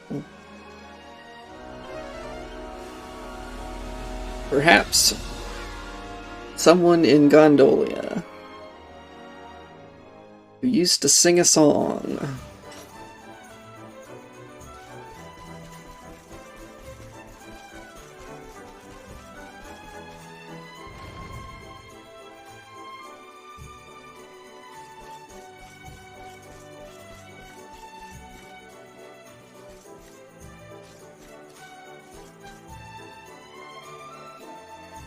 Jasper told me to stay here and keep an eye out for the Darkspawn in case he comes back. Give wet your hair. It's smooth and shiny. I wish mine was like that.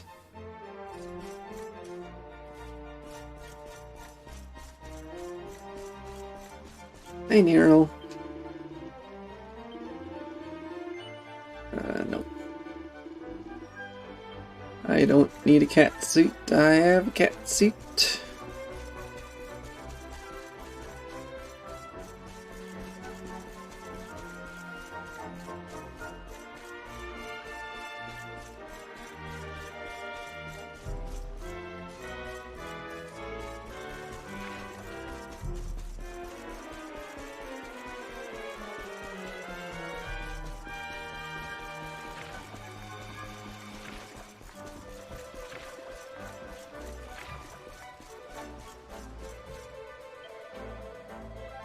And the verse was cancelled. It's a shame.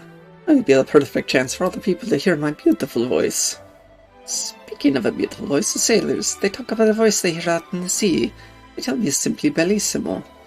But the people who hear it, they fall asleep. And while they sleep, a horrible monster attack their ship and drag her down into the water. It's scary, no? But if I'm honest, I still wish to hear it. It's no possible it can be more beautiful than mine.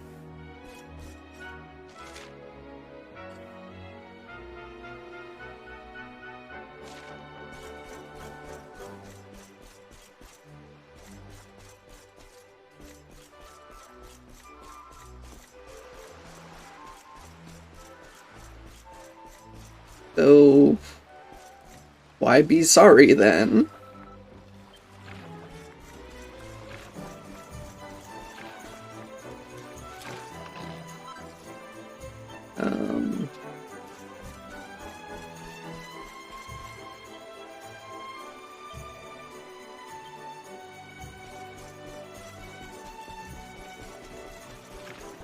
Pretty sure I had opened that box before.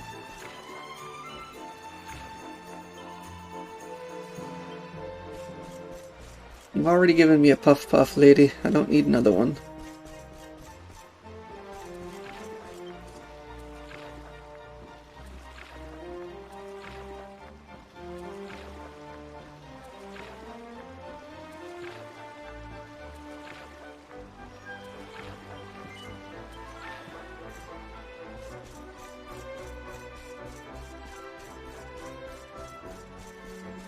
Well, Nero, it's nice to have you here. But you never have to be here, you know.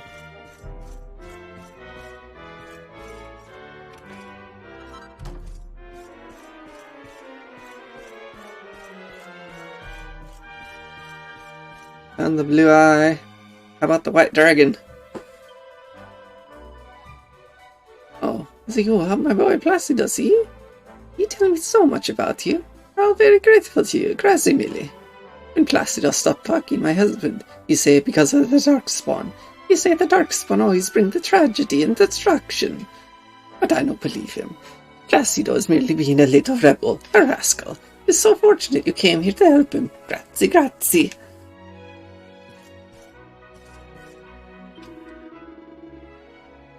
Salute, mio amico. You returned to Gondolia already. I tell everybody what you do for Placido. We all believe the rumor. The luminary is the Darkspawn. He bring the destruction, but 'tis a big, big mistake. We first heard this rumor many years ago when the mighty kingdom of Dundersill is destroyed. So if they say you are the Darkspawn, then you have no connection to Dundersill, no? Si, certamente.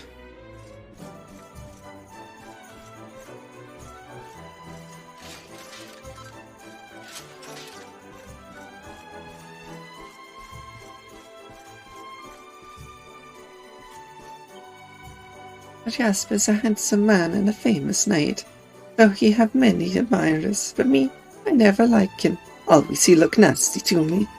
The lore I am correct, no? He steal the voice of little Placido. He is the evil man for sure.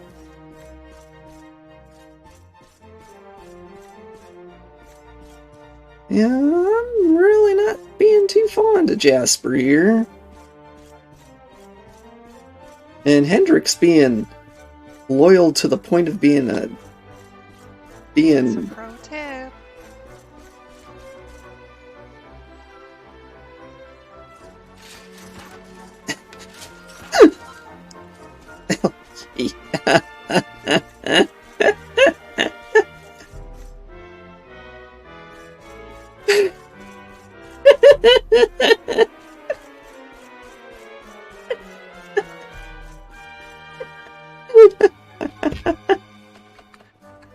Oh gosh. Oh, that's a good one.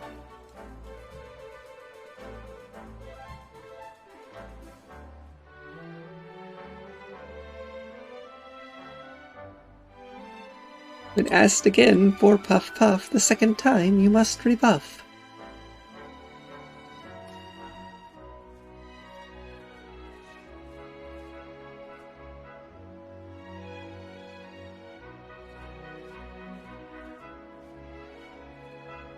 Alright, added to the pro tips. Thank you so much for your addition. Very important pro tip.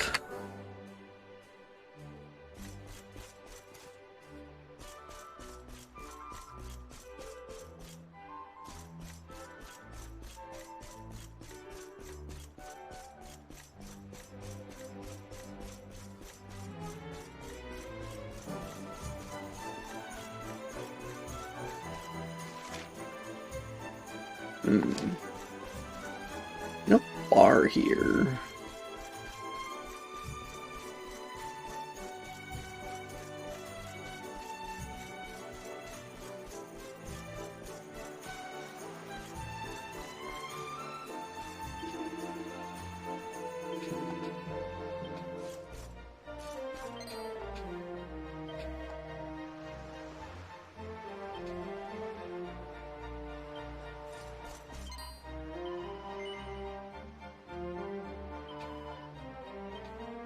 Yes.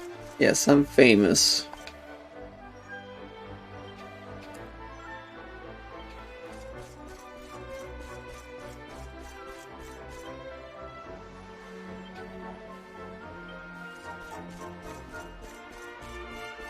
Thank you for your pats.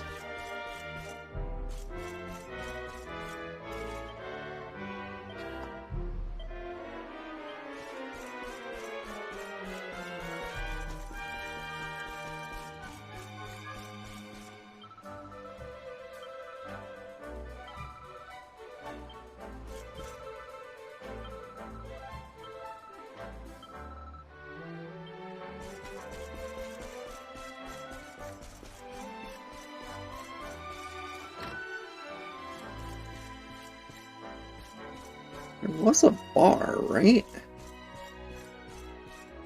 Yeah.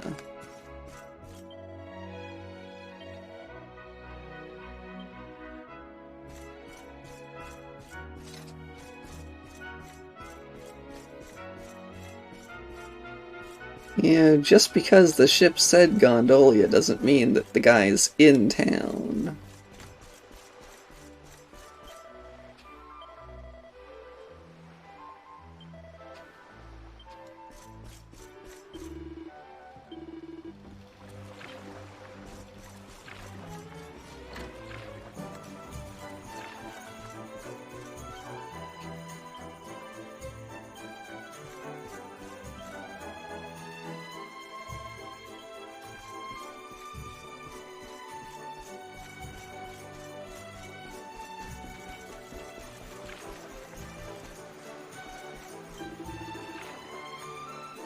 Oh, wait, I think I found him. Hard to believe now, but when I am a boy, I have a voice like an angel. Il Piccolo Angelo, they call me. The Capitano of the biggest ship in Gondolia. He take me aboard to sing for the sailors. I travel everywhere. It's so much fun. Molto divertente. Even the sea creatures come to hear me sing. One time I even see the face of una sirenetta, a real-life mermaid. If you don't believe me, go ask her yourself. Yeah, we did. Oh, Deserta, this is the mermaid I saw all those years ago. I am so happy that she remembers me, Sonna Felice. I would very much like to sing for her again, but I am old now. My voice is not what it was. But you are healthy, young Argazo. You will not run out of breath so easily. If I teach you, will you sing to her my song? Yeah. Okay. Grazie mille. Thank you, traveler. Well then, if you're listening carefully, the song, it goes like this. Farewell to thee, dear contest stage. Goodbye, cake shop, goodbye. I'm bound for Octagonia, my humble wares to ply. I'm bound for Octagonia, by way of Zwardha's town. I'll write to thee a letter, love, when I am homeward bound. So fare thee well, when I return, united we will be. Leaving Gondoli is not what hurts, my love, it's leaving thee. Oh, yo-ho-ho, how long's it been since last time singing this song? Now it's your turn, traveler. Let the mermaid hear my shanty once again. Uh-huh.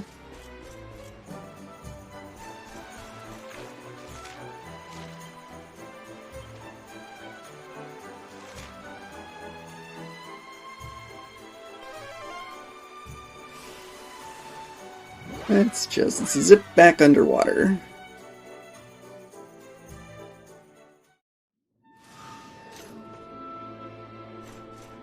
No need to stand by on traditions and everything. You don't need to play any silly harp.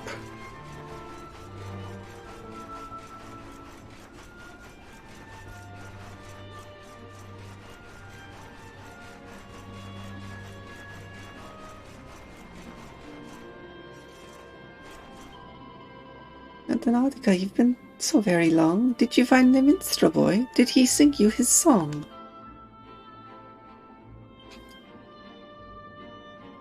Farewell to thee, dear contest stage. Goodbye, cake shop, goodbye. I'm bound for Octagonia, my humble wares to ply. I'm bound for Octagonia, by way of Zwardha's town. I'll write to thee a letter, love, when I am homeward bound. So fare thee well when I return, united we will be. Leaving Gondolia's not what hurts, my love, it's leaving thee. That's the one, the pretty little song that I adored. It seems like yesterday I heard him strum those sunny chords. But now you say he's old and grey, your lives go by so fast. You fill your songs with fire, but you know that fire won't last. I feel that passion once again, and it's all thanks to you. Please take this, my friend. It's the least that I can do. Yay, a spear that I won't use. Sort of.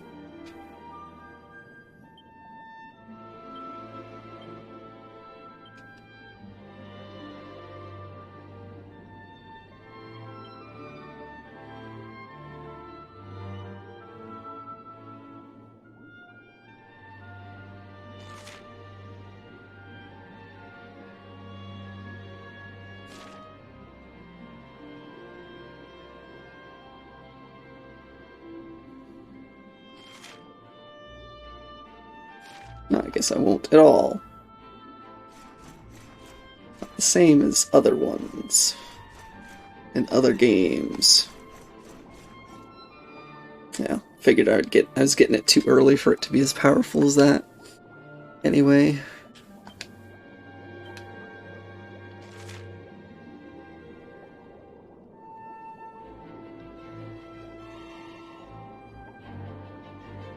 Well then.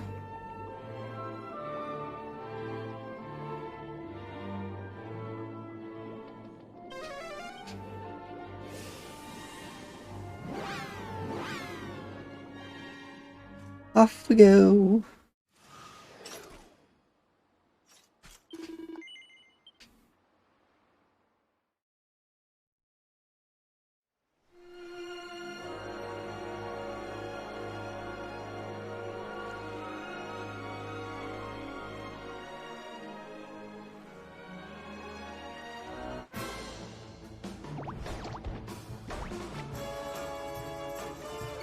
Hello.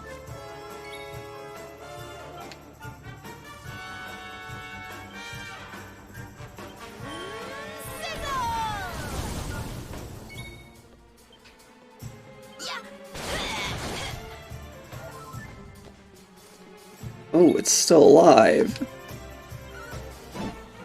Enemies are getting stronger.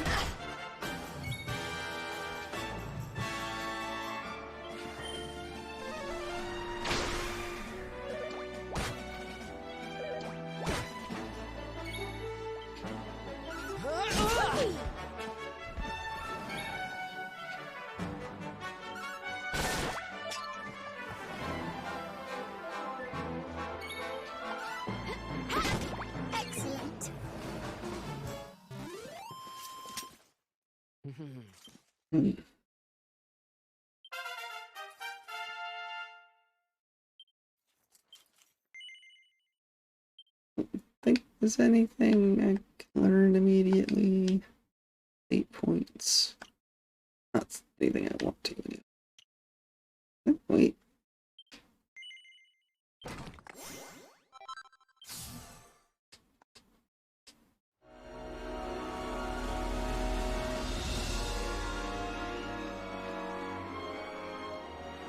Ooh, let's park on this tiny island with a big tree.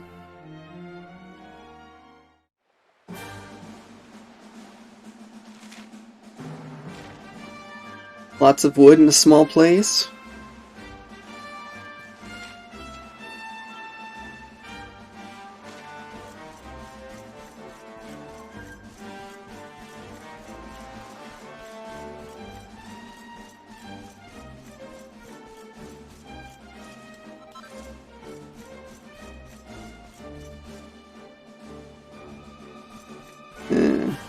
The island of Burbs.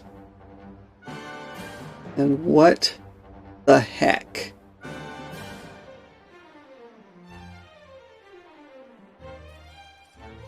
How?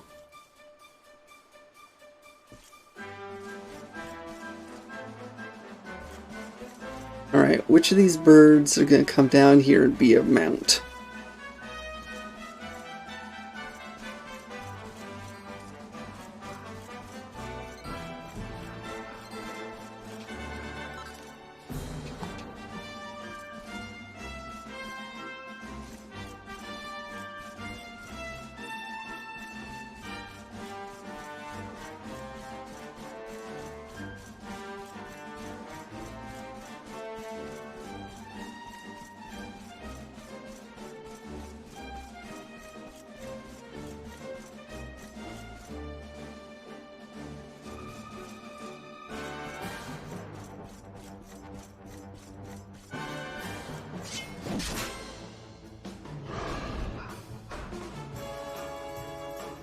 Oh, that's a lot of enemies.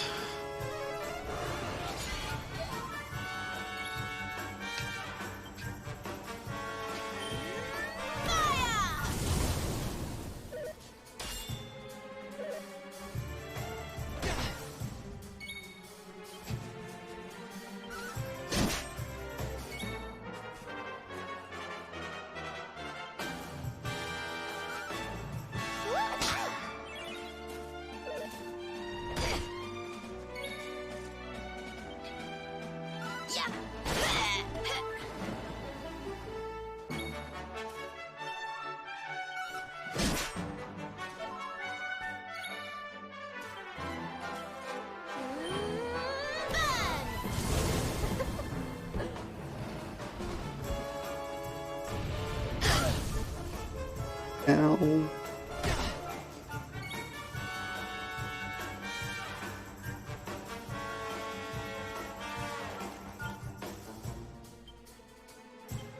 I got your back.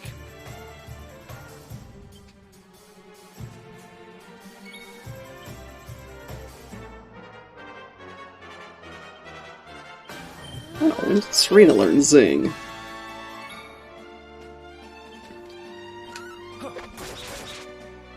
I don't know, AC?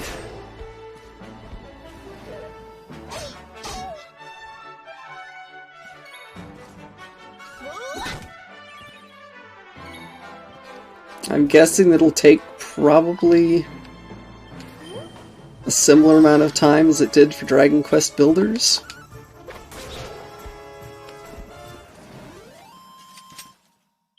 Ha! Easy.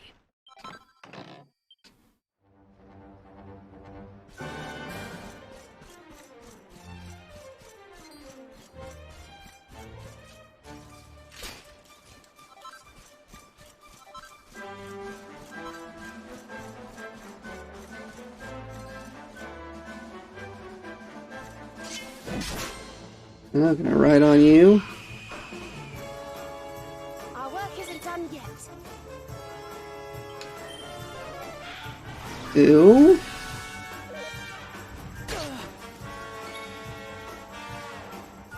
Do not want.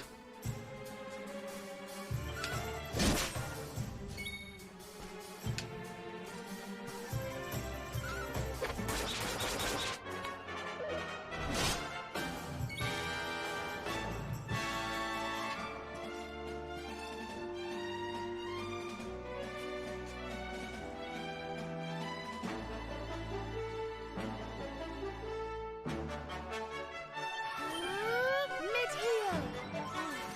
Thank you.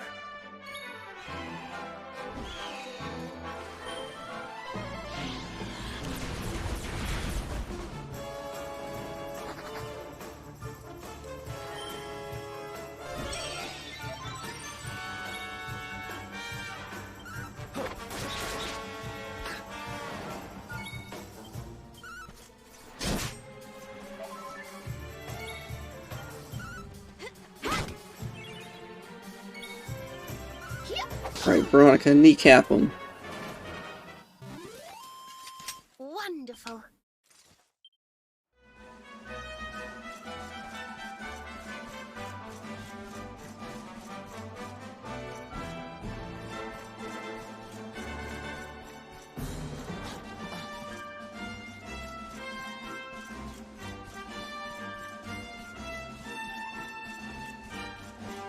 Okay. How do you get over there?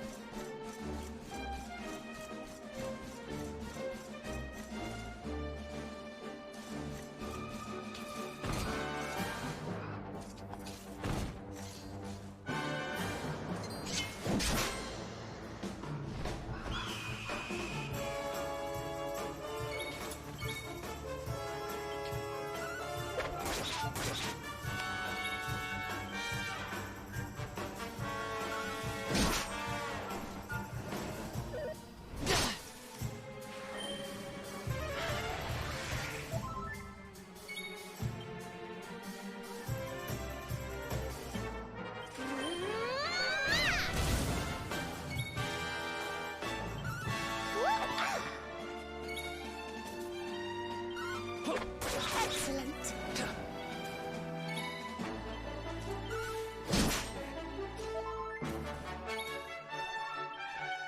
Let's heat things up. I don't get it. Ha! Nice. I can clearly see treasures over there. Ooh, boom.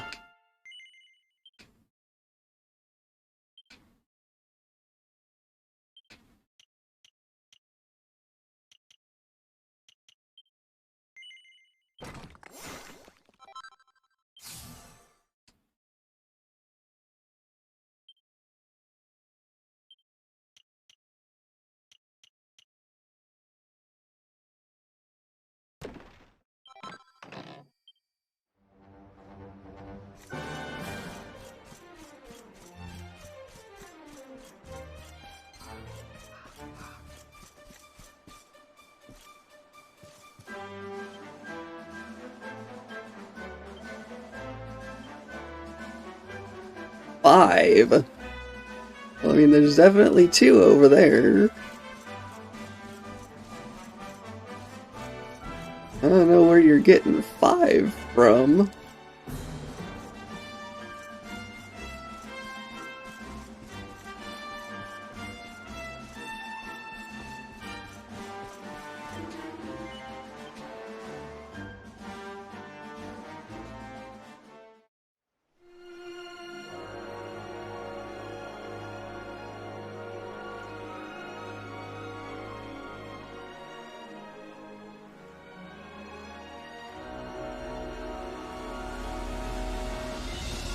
Hey, let's put our boat under the water again.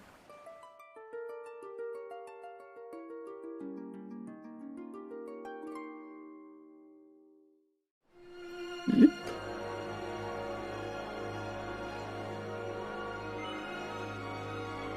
Champ Sauvage.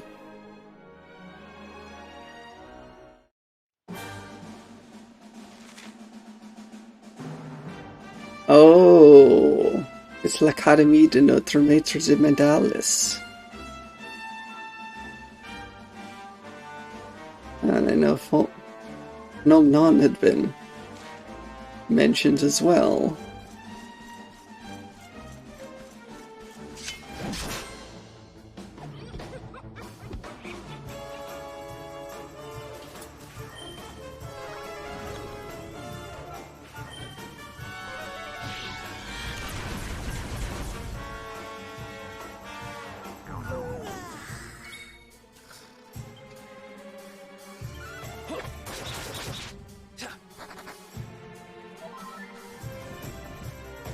Yep.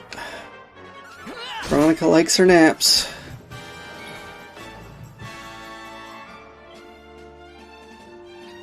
Don't worry, I'm here to help.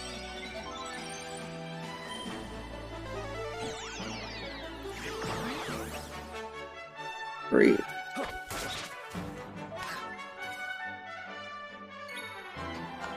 At least he still threw the boomerang in the right direction.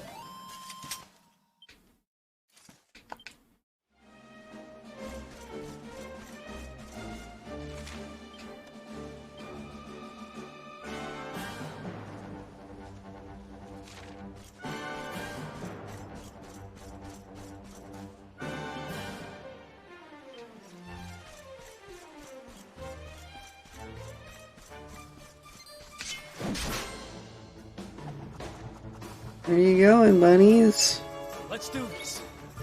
You know, I used to have a stuffed one of these spiked hairs.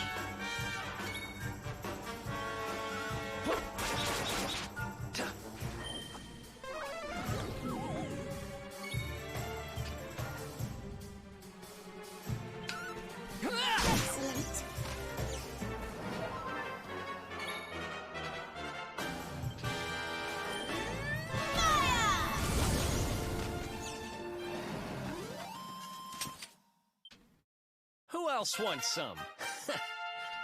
Very sad that I don't anymore.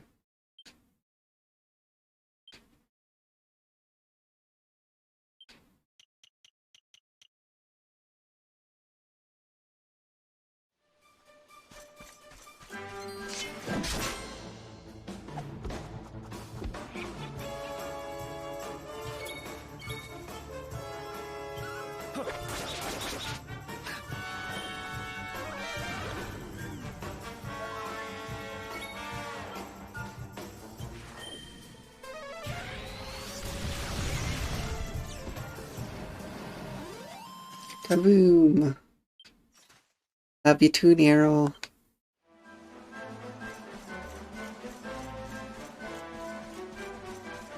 Man, I love Knuda, and I love Cammy.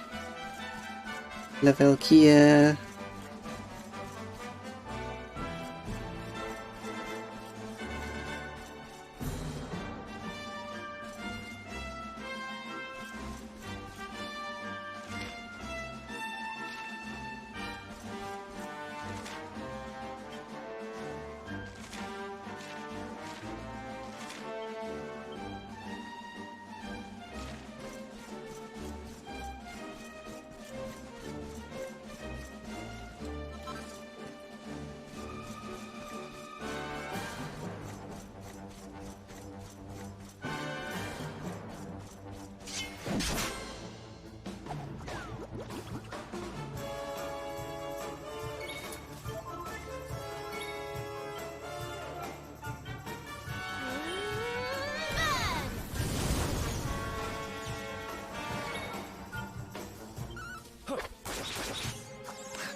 These enemies feel so easy. Bonjour, Wanderer. Are you in possession of unwanted mini-medals? Then take the left fork and come visit us at l'Académie de Notre Maître de Médailles. I mean, not technically unwanted.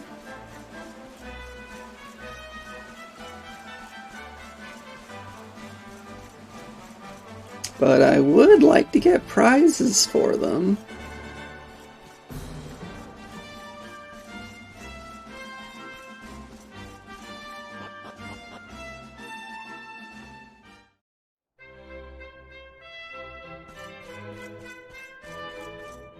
Gosh, this music, though.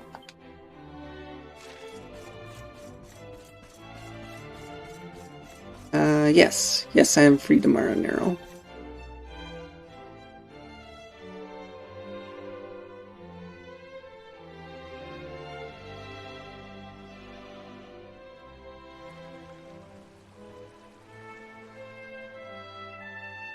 Okay, sure.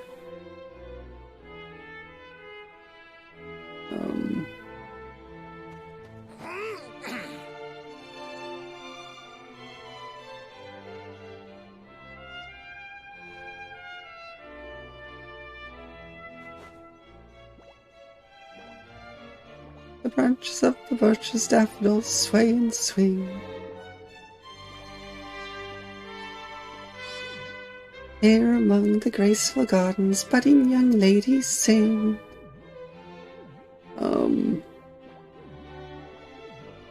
Zombie in a school dress here. Let's stride across the wide, wide world and hunt for many matters high and high. But our hearts live forever in l'Académie de Notre Maître des Médailles.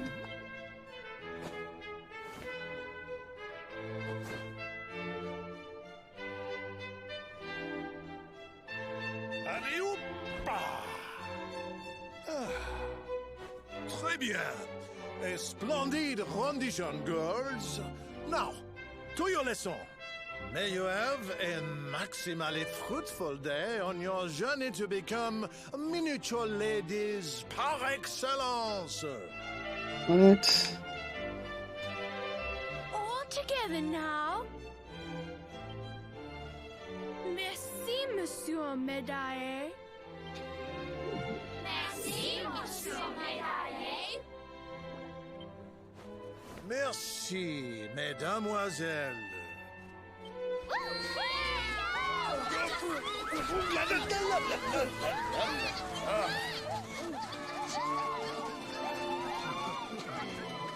I am confused. What have we here? It is not so often that we receive les visiteurs. It is a minimally common occurrence, in fact. You're really out of the way. Incroyable! I do not believe it. Young man, it must have been fate that brought you here. Destiny! La Providence. I sense a great power within you. A power of maximal significance. There is much to discuss, but not out here, eh? Come to my office, and I will reveal all you need to know. It is nearby, a minimal distance. You will see.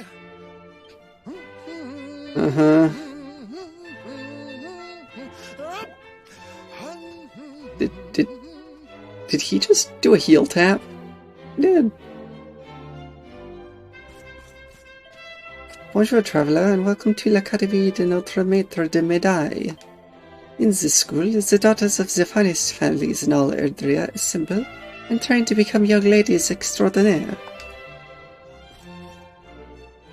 So you're telling me that Zombie is one of the finest ladies in the land. Okay. Who am I to disagree?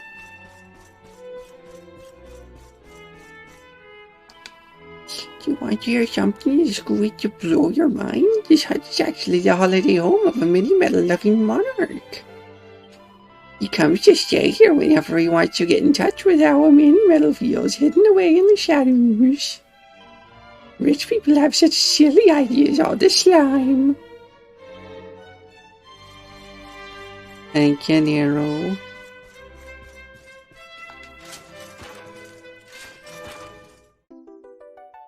Welp, he's not gonna be able to feel his mini metal anymore.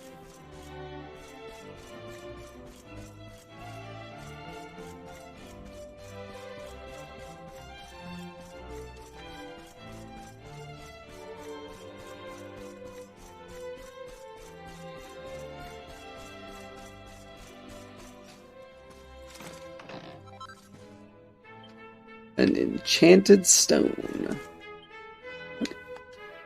No, it's not what I wanted to do.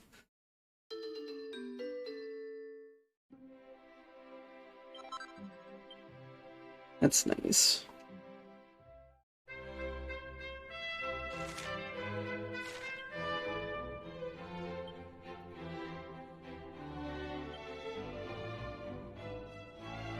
That's just... It's just an item, okay.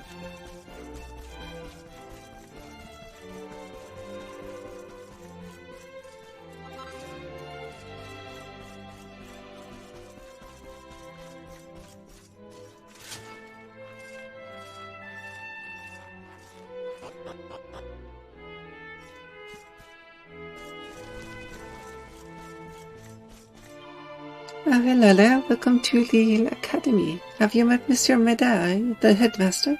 He collects mini-medals from all over the world. If you're looking for him, you should try his study. It's a little cottage just inside the main building. I mean, I guess I'm looking for him.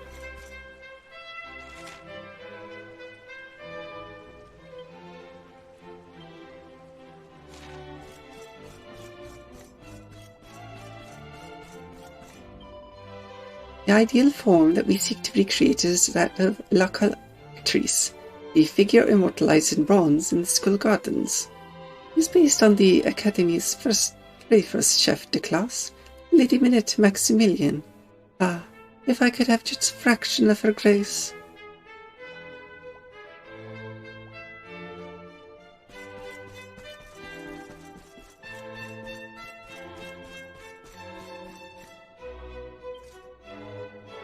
Statue is called La Collectrice. Depicts an elegant young lady picking up a gold medal in a distinctly dignified fashion.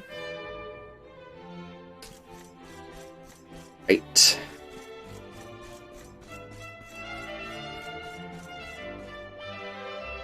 I've only just joined the school, so I don't really know what a mademoiselle is. It's some kind of cake, right? If I keep doing what the big girls say, do you think they'll let me have one? Don't worry, I'm not a bad slime. I'm a good slime. I'm practicing how to pick up mini-medals like a graceful lady. With my bouncy body, I can grab them 10 times faster than anyone else. Look at me go! Good day, sir. We are proud members of Les Mademoiselles Magnifiques, an exclusive club for only the most dedicated disciples of grace and elegance. We are currently practicing the proper way to pick up a mini-medal. No self-respecting lady would ever collect one in any way but this. Well, I guess I'm not a self-respecting lady because I will just snag them in any way I can.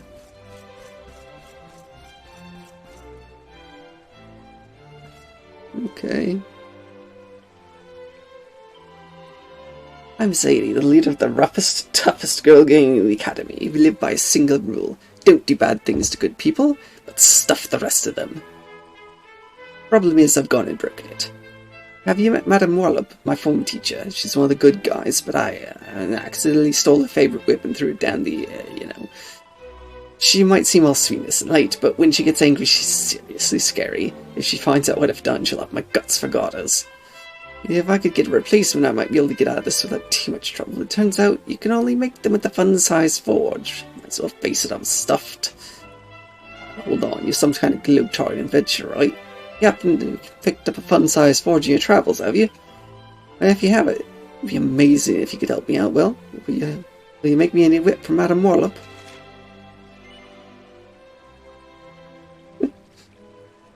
Top-notch whip to replace the one she misplaced. Thanks a million. Let's get started then. I found a set of instructions for making the same type of whip in the library. Here you go.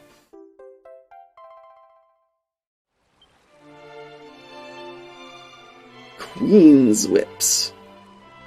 Madame Warlop's a classy lady, so a bog-standard one won't cut the mustard. Sorry to be a pain, but I'm going to need a +1 version of better if I'm going to make it out of this alive.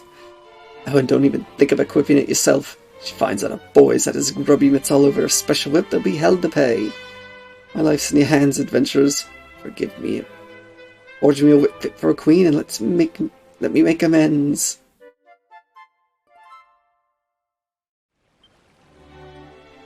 Okay.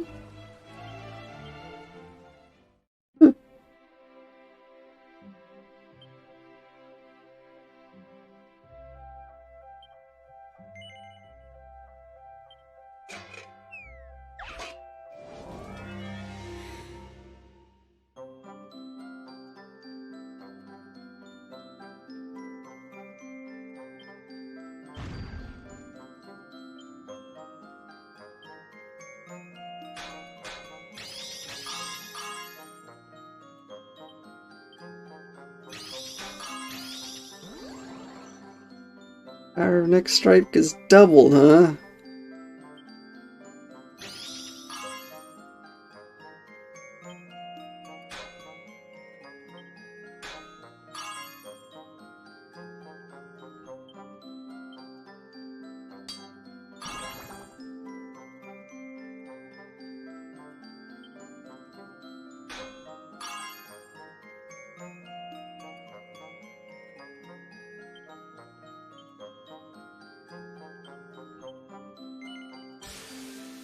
Well then, let's do it.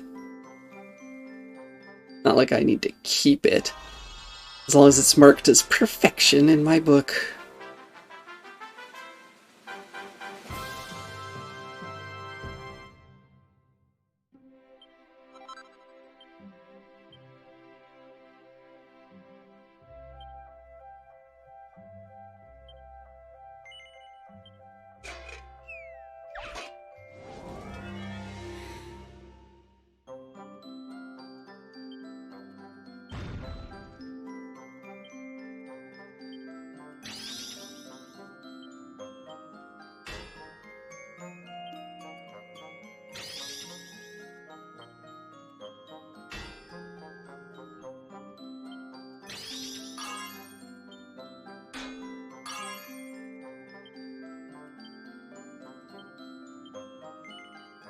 Look at me go.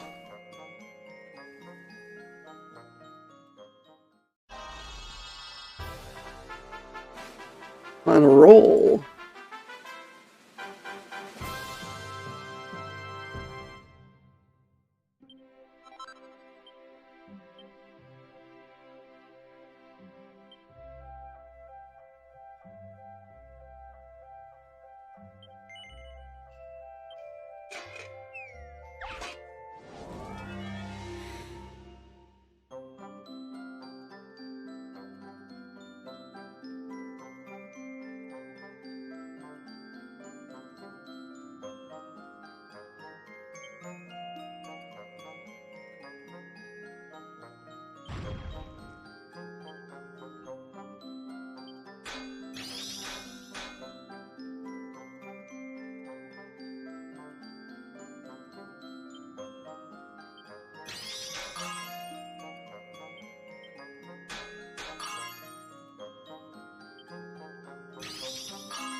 Yeah, well.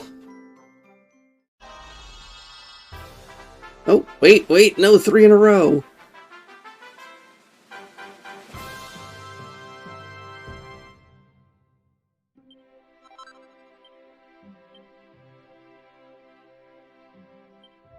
Can I get all 4?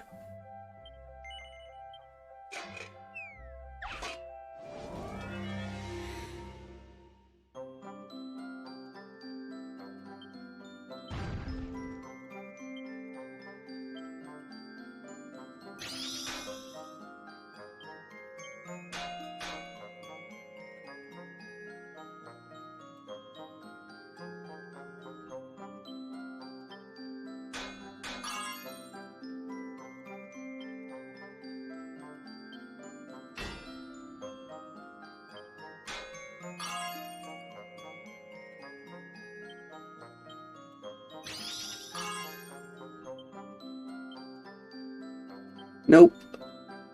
Oh well. 3 out of 4.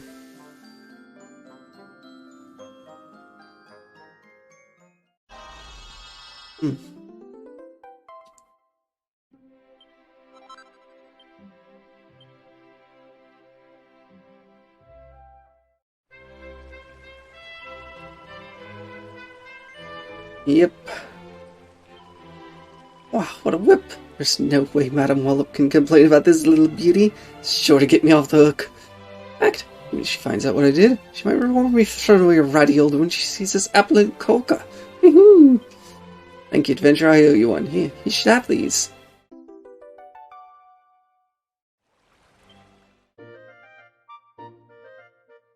That is a worthy reward.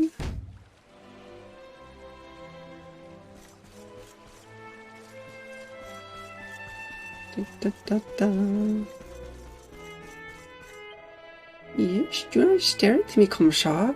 I believe you are searching for Monsieur Madame Labouche. Honnêtement, I do not know what Monsieur Médaille is thinking, allowing such an inelegant young man to wander around l'Academy willy-nilly. The girls who attend this honorable école will one day be the shining stars of Adrien haute society. They should not be mixing with riffraff. As head of the deportment department, it is my duty to ensure that all who come here leave with the required standard of elegance and politesse, and that includes you. Okay.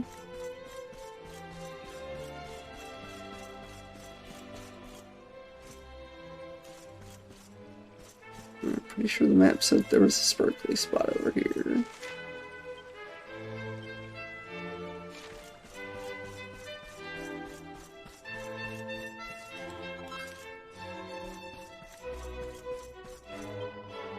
Hello, mister. My name's Chantel. Do you remember all the words to our school song? Shall I give you a reminder? No, that's fine. Oh, you've remembered the whole song already? You're amazing. They say the Academy was founded by the king of the faraway country, but I don't think that's true. All the kings I've read about live in enormous castles, vaults overflowing with gold, silver, and jewels. Why would anyone as rich as that be interested in collecting mini medals? Funny! Chantel has such a lovely singing voice.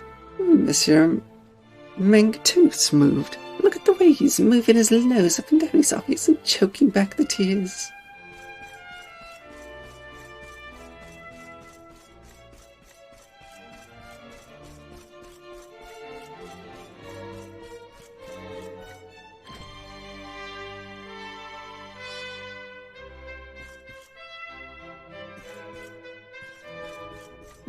Another quest, huh? Work in the Artful Boutique. The Perfectionist Pearl is très utile and very useful indeed. With it, you can improve your equipment with no need for other rare and expensive materials. Ah, I can buy Perfectionist Pearls here.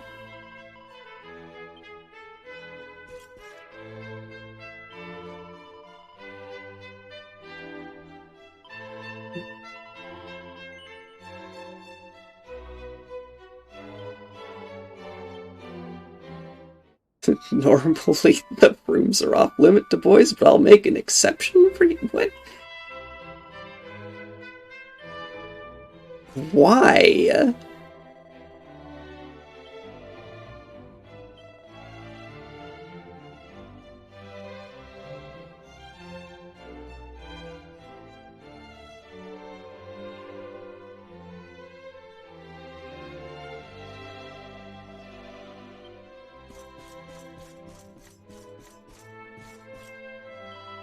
Ah, you must be the voyager Monsieur Medaille told me of. Madame de Beauvoir, Vice Principal de l'Académie. Perhaps you might be able to help me with an enquête privée, private investigation. I was studying the bookshelves in the bibliothèque the other day when I made a strange discovery. In amongst the old and dusty textbooks, I found a diary. I thought it was probably left behind by an ex-étudiant, a girl who had once studied here, so I had a petite peep inside. What I found there was curieux and echo-curieux. Very strange indeed. Tell me, voyageur, will you help me get to the bottom of this little mystery? I mean, I guess. Merci, voyageur. Thank you very much, Bonelor. Let me tell you what was written in this journal. Here I will bury my memories, where the shadow of the birch trees that we dreamed beneath its stretches in the evening light. All that I leave behind, I'll leave to you, my dearest friend. It may be merely my imagination, but I cannot help thinking that this message is meant for me. When we were girls, my best friend and I would often sit on the swings beneath the old birch's branches and speak of what our lives would be like when we were grand persons. If this message is from her, then I must know what it means. What is buried out there in the jardin? I would go and search myself, but Ella, during the day I am busy with my work, and at night I cannot see where I am digging. If you would search the jardin in my stead, I would be très obligé, very grateful indeed. Eh bien, allow me to read the message you encore envoie. Here I will bury my memories, where the shadow of the birch tree that we dreamed beneath stretches in the evening light. All that I leave behind, I leave to you, my dearest friend. Okay. Bonsoir, Larkin. How you doing? Hello, I'm Madeline. I'm the head dinner monitor. Do you want to know what's on the menu tonight? Yeah. And I'll tell you. Madame Croak will be serving a specialty, Brazilian sausages. If you put one in a freshly baked bun made with Zordian wheat, and add some fried onions from Pengla, it makes an amazing hot dog. Tonight's soup is cream of vegetable, and for dessert, we have strawberry cake from the finest bakery in Gondolia, and exotic fruits fresh from Honolulu.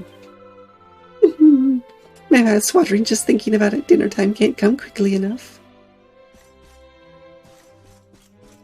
Stream is going pretty well.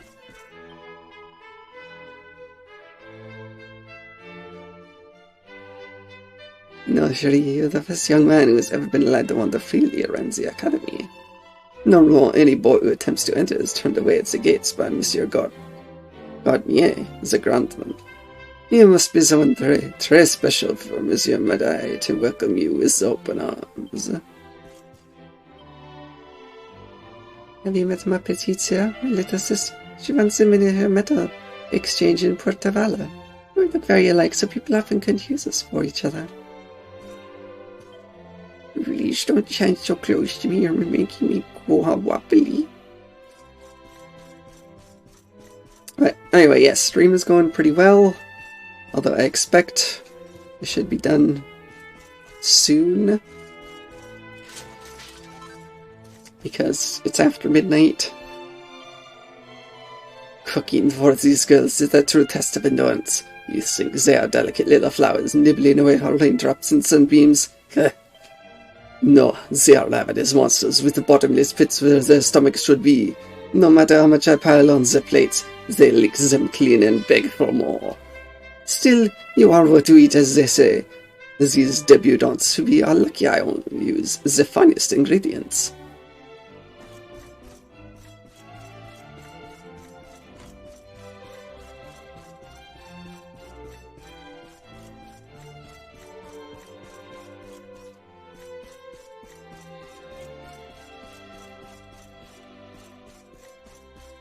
Feels like I'm going further than I thought it would.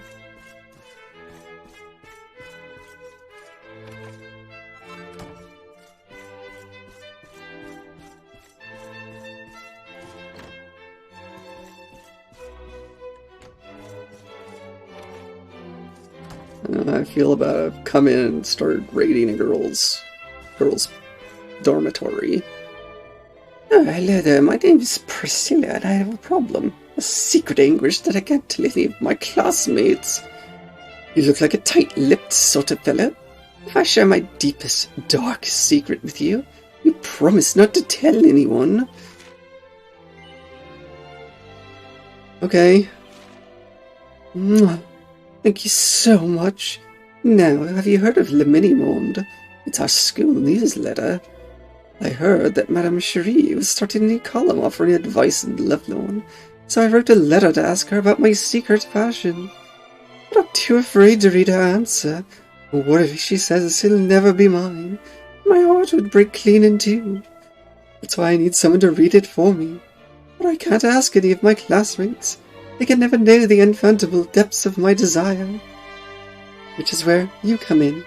Could you go and read this month's issue of Le Mini-Monde for me, and see what Madame Cherie says I should do? You'll find it pinned up on the notice board in the gallery overlooking Monsieur Medai's study. If you can't see it, just ask Bastien, the editor. She's a hammerhead, so you should be able to spot her easily enough. She'll be able to tell you where to find it. The agony and the ecstasy. Okay. Okay.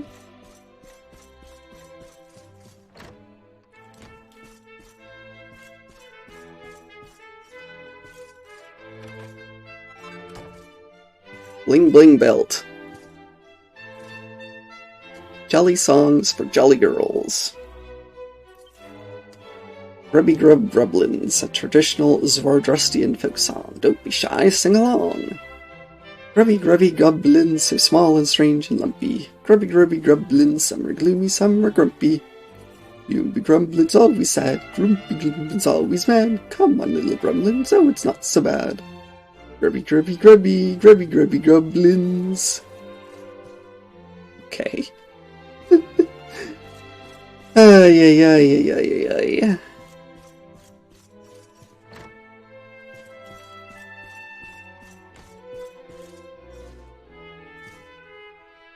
I love to hate you, schoolyard scandal. Standing in the unkempt field behind the school, the wind playing with the crimson scarf wrapped tightly around her neck and tussling her auburn hair, Emily's eyes burned with barely concealed rage. Finally, Matilda appeared. The two girls locked eyes, the stalk of an unripe cherry poked from the corner of Matilda's mouth. Took your time, Emily. Her voice was harsh, almost screaming. Don't speak with your mouth full, Matilda, Emily snapped back. You know how I hate that. You wouldn't want to make me angry now, would you? Matilda grinned her wicked grin and spat the cherry pip high into the air where it soared in a lazy arc. And it was then that Emily realized the moment the pip hit the ground would mark the start of a fateful final fight between these two long-standing rivals. To be continued. Will Emily survive? What will happen to Matilda? Read the stunning conclusion in next month's issue. The Scarlet Scarf's Farewell.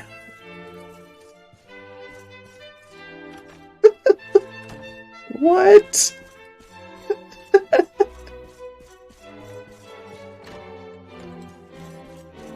I'm so confused. Oh, cool. I found a MIDI medal in the MIDI medal place. What a surprise!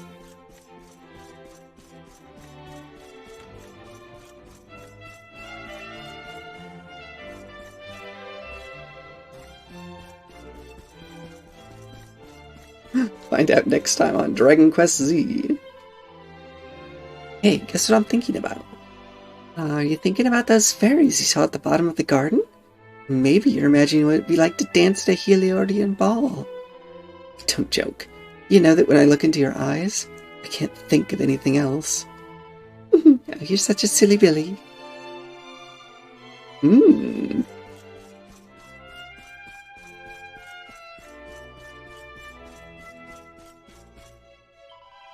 I'm Sebastian, editor-in-chief of the school newsletter, The Niemond. Not that you know it from this big blank space on the notice board. I just finished tacking up the smudge issue when it got caught by the breeze and blew out the window. And to top it off, it was an all-new format. It even had the long-awaited Cherie column. Advice for the lovelorn from Madame Cherie herself. Were you hoping to get some advice yourself? I'm sorry, but it would take me far too long to reprint it. I've decided to write this issue off and start to work on the next one instead. If you're absolutely desperate to read the Madame Cherie column, you just have to hunt down the one and only copy. It blew away in the direction of Erie. I'll wager some kindly monster has found it and stuck it up on a signpost somewhere. Why do I think that? Because it was a masterpiece, of course. Even the meanest monster would recognize its genius and want to share it with the whole world. Great.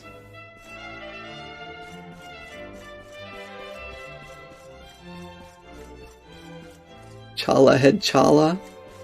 What? Wait, what?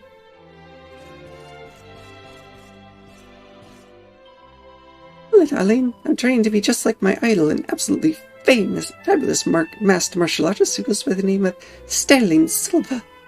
I can do a decent impression of the cool way he talks, and all those dramatic gestures he does, but the one thing I haven't been able to replicate is his amazing physique. Not yet, anyway.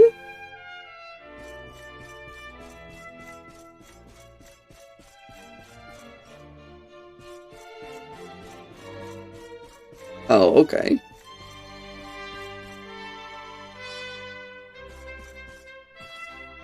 Alright. And the place to save. Ah, the perfect symmetry of how to lean over to pick up the metal.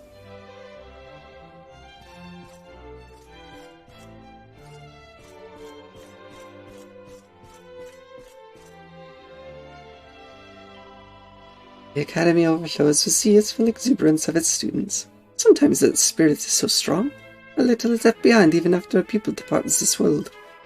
Hello, can you not feel it in this very classroom? Ah, but forgive me, monsieur. I am forgetting my duties.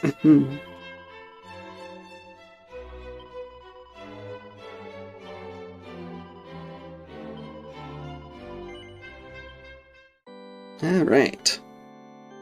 That is that.